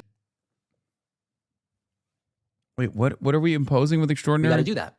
But you bundle it together, and this fantasy in which capitalism, private industry, and major parts of the government simply disappear. I mean, you're just describing laws. You're describing a policy agenda that you disagree with without actually explaining what you disagree with on the policy agenda. And you're just simply saying people oppose it and you want to be authoritarian. Yeah, okay. How is it any different than when fucking libertarians say, oh, taxation is theft. The authoritarian government is utilizing the monopoly of violence that it holds in order to force me to fucking steal my money, my hard-earned money. Like, okay, that's authoritarianism. Technically, they're not wrong. Okay? Yes, public ownership of key sectors is authoritarianism, I guess, for the fucking executives of said companies.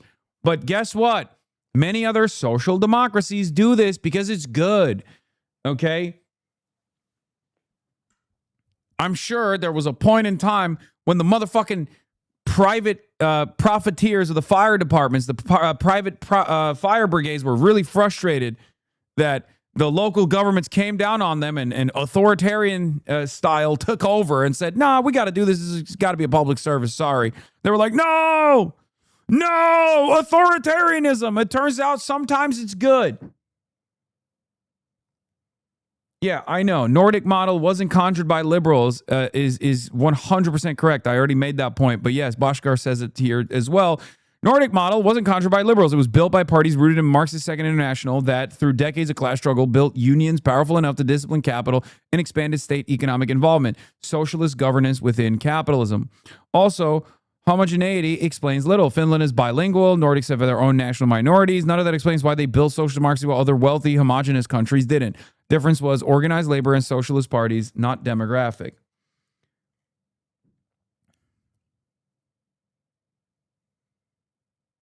Misspelling his surname is anti-Semitic. Okay, shut the fuck up. Most Americans don't want that.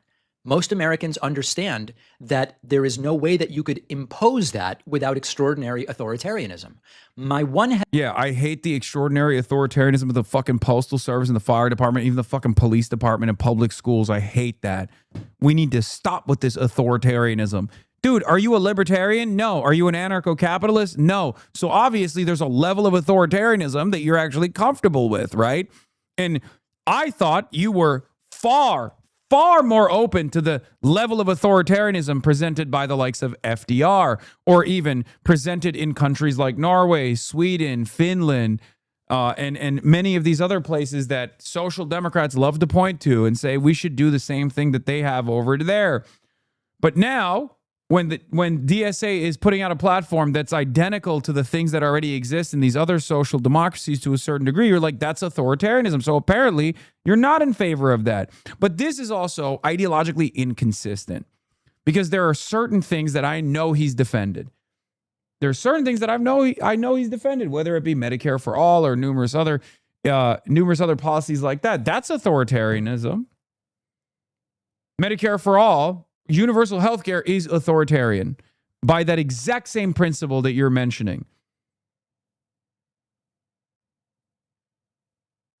Hesitation about confronting this now, and why I went back and forth, is this was a question I asked David Pakman a very long time ago. I said, you understand inelastic demand. You love, Econ 101. He said, yes. I said, for that reason, you're in favor of Medicare for all. He said, yes.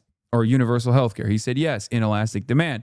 So why don't you apply that same principle to housing? Housing is shelter. Shelter is a necessity for survival. There's inelastic demand for shelter in the same exact way that there's inelastic demand for healthcare. He had no answer for it. This is the whole reason behind why government-funded housing initiatives has to exist, to normalize the market, for example. The market is completely out of control. It's not a secret that every other country that has some semblance of public housing has a way higher rate of ownership, home ownership, as opposed to the United States of America. Midterms, publicly exposing the rot could make moderate voters think the entire Democratic Party has been infected. But I don't think silence is really going to hide it. I saw a crazy thing from the weekend where there was a college Democrats convention, which I was actually invited to participate in, and I couldn't make it. Hasan Piker was dressed like Mao, and dude, this is Fox News, brother. What is happening? What is happening? This is tan suit, Fox News style. It's literally a Chinese suit, brother. Do you disagree with the things that I said in the College Democrats of America speech that I delivered? Did you watch the speech? Did you disagree with the things that I said in the speech? That is the question, okay? Hyper-focusing on the Zhongshan suit is unbelievably silly, and you would make 17,000 fucking videos if the Republicans were doing it to somebody else, okay? If the Republicans were doing this to a centrist Democrat, you would make a million videos about it. Like, this is ridiculous. Focus on what you guys are doing. You're killing people in the streets instead of fucking talking about some centrist Democrat wearing a type of suit that you don't like. Yes, dude. Yes. Deng Xiaoping also wore it, and liberals love him. So they should love this. It's so funny. Liberals love Deng Xiaoping, but then they always talk about Tiananmen Square. Anyway, I guess they have nuance when it comes to Deng Xiaoping. Anyway, let's continue. I guess Destiny tried to show up, and he was banned from entering allegedly because the Mao-dressed Piker didn't want him there. That's a crazy thing to do, by the way. You know better, David. That's really fucked up that you're out here straight up OG made a video on the I tan was suit. stunned, Lewis, upon my return. Got himself embroiled in a huge political controversy. Republicans completely up in arms, angry over the disrespect Called it. This man has been around for a long damn time. Look at this. 2014. Look at that. that the president had the audacity to commit against them. And what this was President Obama wore a tan suit. Oh, that's it, David. I'm leaving the country. I'm defecting to North Korea. Republican Congressman Peter King went on an extended rant about President Obama's decision to Bro, if you were a thobe, will they say you're MBS? Yes. Anyway, nasty thing for him to do is to make it seem to his own audience that the guy who spent the last fucking 7 years stalking the living fuck out of me, who has actively said that I deserve death, that I have made statements that are worthy of killing, okay? Worthy of killing me. Guy who has openly demanded people in his community stalk me everywhere I go. Guy who has said I should be bullied and humiliated and yelled at if I'm going out to protest. I'm sorry, David Pakman, you know that shit, okay? You know he's been doing that. And if David doesn't know that, he should hear about it, okay? Because that's crazy. David Pakman, I don't think you are in favor of the targeted harassment that this fucking sex pest has conducted over the last 7 years. Because if you were aware of it and you're still making this video, that is the most disingenuous thing I've ever heard from you. It's worse than when you said, I don't know what IEPAC is. Okay? I don't know what IEPAC is. What is that? Those guys literally filmed themselves with their intent to disrupt an event that they were not invited to. They filmed the entire process. There's videos of it everywhere. Okay? That's crazy. I don't think you want to be running around defending a guy who has an active court case distributing revenge porn. Okay? Yeah, that guy, his guy Darius is threatening to go to people's houses. Yeah, one of the guys, one of his fucking friends, unironically is now talking about moving to Los Angeles to stalk me more efficiently. That guy who has actually received a restraining order from his ex. Come on, man. Come on, David. We've always had our disagreements, but I've always been cordial because David's been cordial. This is definitely, I don't think David, I'm going to be charitable. I'm going to go ahead and say, I don't think David knows the extent of the madness presented by this cult. Okay? I'm going to be charitable and I'm going to say that because if he did, he probably would not be defending this. Bro, come the fuck on. Okay, guys, just be fucking tactical. Oh my God, shut the fuck up. Republicans are going to put these clips everywhere. Like, people seem crazy when they see this stuff. And they are... Really, they did. They did put the clips everywhere. We saw on Facebook, people fucking seemingly loved how stupid it was. They did this exact same thing to Fox News. Oh, another tan suit controversy. So why don't you feel that way? Why don't you feel that way, David? Why don't you feel that way? That the Republicans are manufacturing outrage again? Republicans manufacture outrage professionally. Perhaps it's because you also, not dissimilar to the Republicans, find my kind of politics to be repulsive, dangerous, bad. Perhaps there's a disagreement here that goes beyond reason from your perspective. I don't know what it's about. Probably has a lot to do with foreign policy, because that was the one major avenue of disagreement between myself and David Pakman, whether it be Bolivia or numerous other instances where he took a State Department adjacent position where I did not. Going to abolish the police and abolish borders and abolish prisons and play them on a loop for 6 months. If I didn't say that. I didn't say abolish borders on that speech. I didn't say abolish prisons on that speech. I want to put motherfuckers in prison. Make no mistake. There's a lot of motherfuckers that need to go to prison, okay? Many of them ICE agents, actually, and people who are in this current government they need to go to jail. So I'm not abolishing prisons at all.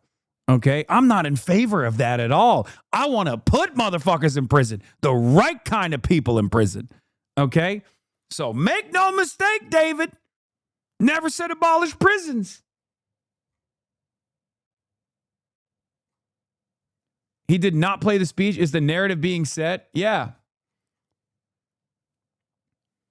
I didn't say abolish borders. I didn't say abolish prisons. I didn't say none of that. I said abolish ICE. Maybe he has a disagreement with that. I don't know. But I took it one step further. I said punish ICE, abolish ICE, but also, you know, hold them accountable. I were an average voter with no knowledge of these online personalities, which most of these people are. Most people don't follow this sort of thing. They're busy living their lives and working and doing all this stuff. If I were an average voter with no knowledge of these online personalities, I would find these images and a lot of this stuff very alarming. So as I said last week, and so many of you agreed with me, Democrats must act now and intelligently. The centrists don't really do anything, make very milquetoast fringe suggestions that you don't even really push for. Not working, okay? This other thing of like end everything, it's a sort of destructive accelerationism, that's also not gonna work. So I think that what we need here are no apologetics for dictatorship, no apologetics for authoritarianism, no harassment, no anti-Semitism, no allowing online factions to decide which liberals may enter the room. You know, what would I even have been allowed at that college Democrats thing? They invited me months ago. I don't know. I mean, I couldn't go, so we didn't find out.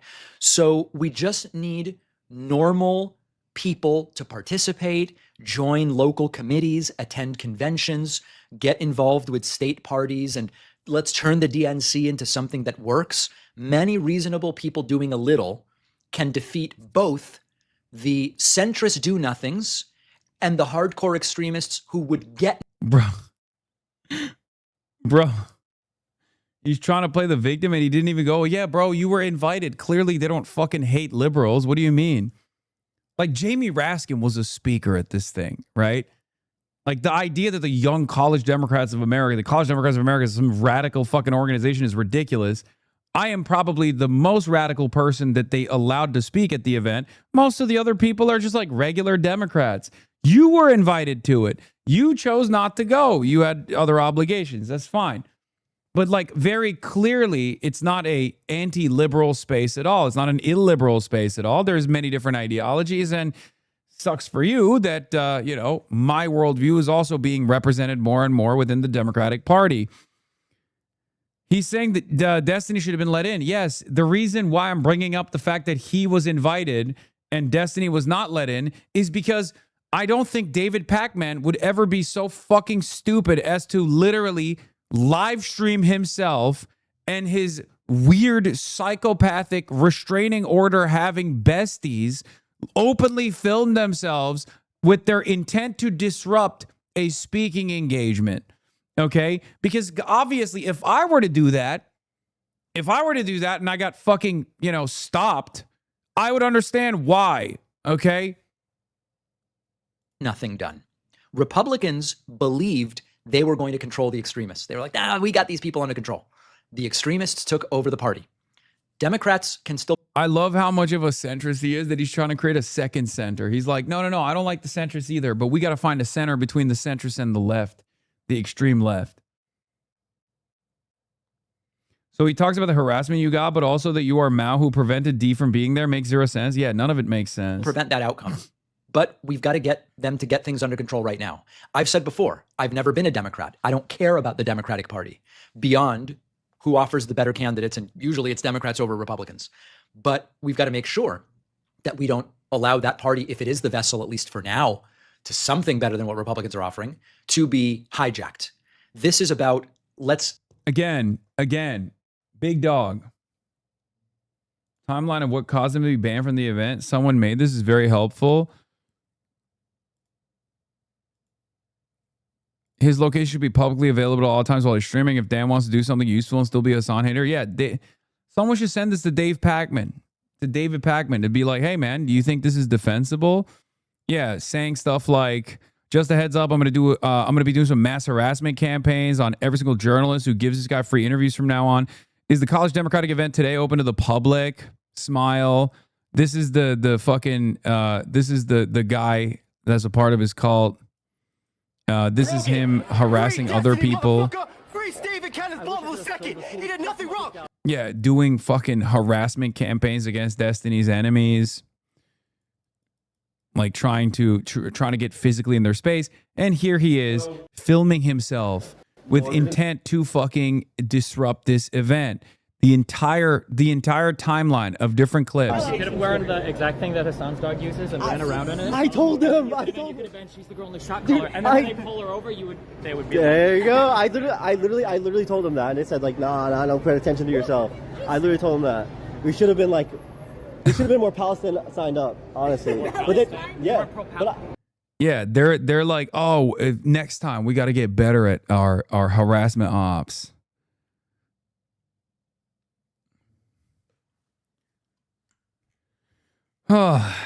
Anyway, yeah, of course, even if all the other previous things that Epstein has said about me didn't exist, just the fact that they fucking filmed themselves with intent to disrupt the event alone would be sufficient evidence in and of itself to say, yeah, sorry, big dog, can't let you in, you know?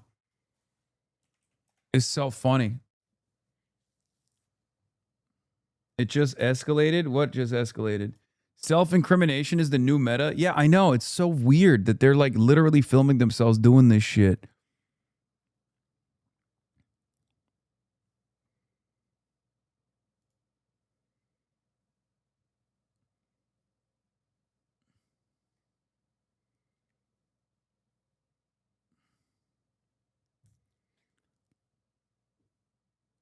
Also,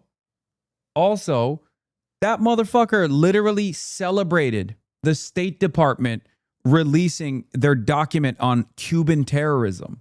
So I don't know why anybody thinks this guy is actually in any way, shape, or form even a fucking liberal. Okay? He is unprincipled as shit. Didn't Nira just last week say she supports AIPAC over you? Yes. There's a war. There's a war America itself has started and is in right now. And it's frankly shocking that there are no protests IRL on here about it. No one seems to care because every Dem except Fetterman has voted against the war. That silence really lets Trump off the hook. The audacity of Nira Tanda to spend 90% of the time boosting AIPAC-backed candidates and the other 10% complaining that there aren't enough anti-war protests is breathtaking.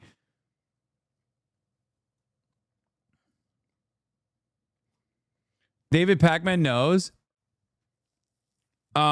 I don't think he knows the full details. I think these guys are fairly sophisticated in their, mass harassment operations. Like, they find people that they find to be like ideological allies or close enough ideologically. And David is somewhat of a boomer. I'm sure he knows a big part of it, and he does agree with Destiny on many of these issues. And that's part of the reason why he takes this oppositional stance. He's literally in the past told me, or he's told his audience that I said that he was being paid for by AIPAC or something, when it's ironic that I said the exact opposite. I just jokingly referred to him as David A. Pacman. So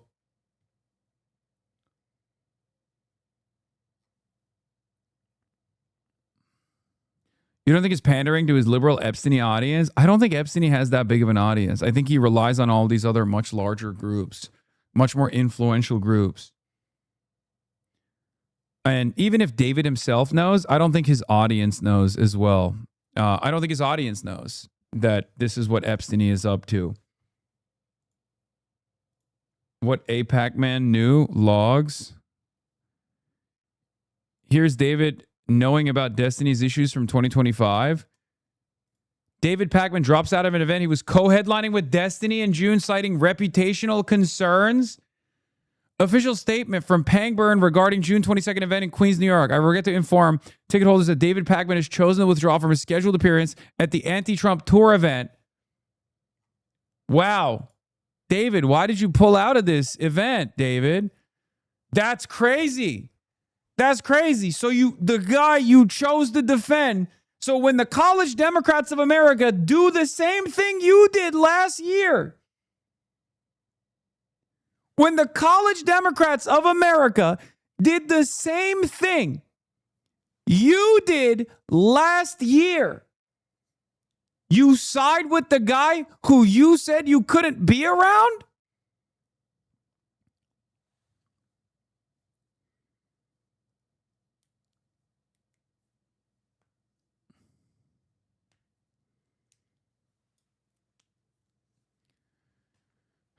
On May 9th, prior to signing his contract, Davies was fully informed of the event details, including some of the public accusations that Destiny is currently defending himself against. With full knowledge of these circumstances, David agreed to participate and sign his contract, allowing us to proceed with a formal public announcement and ticket sales. On May 9th, shortly after the announcement was made, David informed us that he had received some negative feedback regarding his participation, despite previously indicating that he is not troubled by this and suggesting that the negative feedback may have been instigated by agitators. David and his team later cited reputational concerns as their reason for backing out.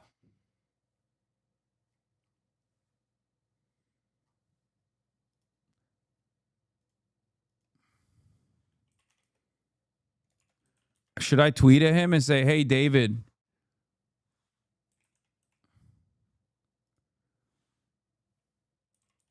why did you criticize the college Democrats of America making a similar decision to you?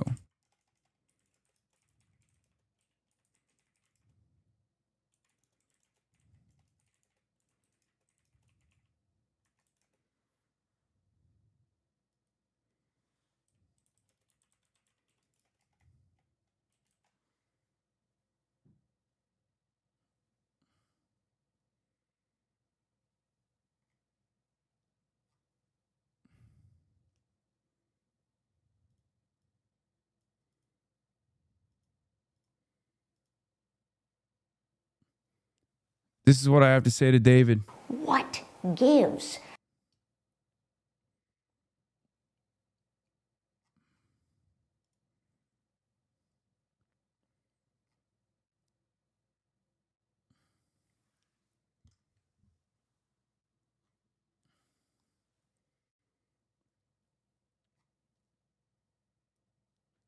David Pakman still frequents the subreddit.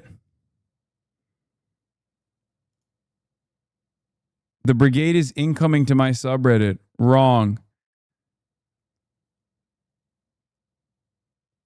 Show is bigger than ever, fortunately. Oh, so he's still in Destiny's subreddit. He's still posting in Destiny's subreddit. Oh, so he does know everything. Okay. It's good to know. I don't think his audience is probably going to be fond of David Pakman's back and forth opinion shift on this issue. But in any case, I got to go. I got to do a podcast. Okay.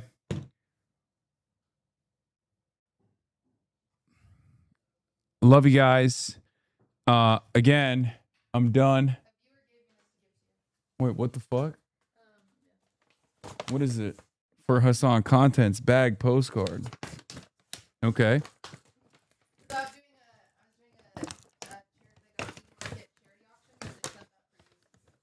Okay. Kaya. Not everything is for you, lady. What is this? There's a lot of stickers in here.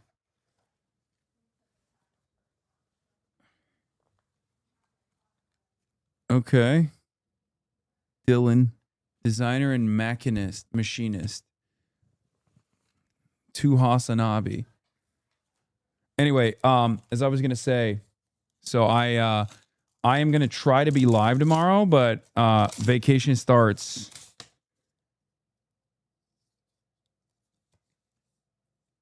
This is what he gave me.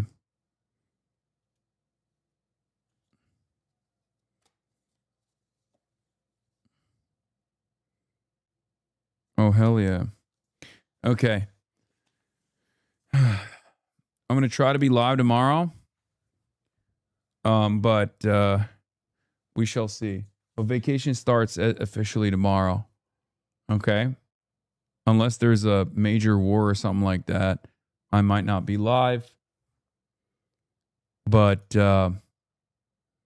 yeah.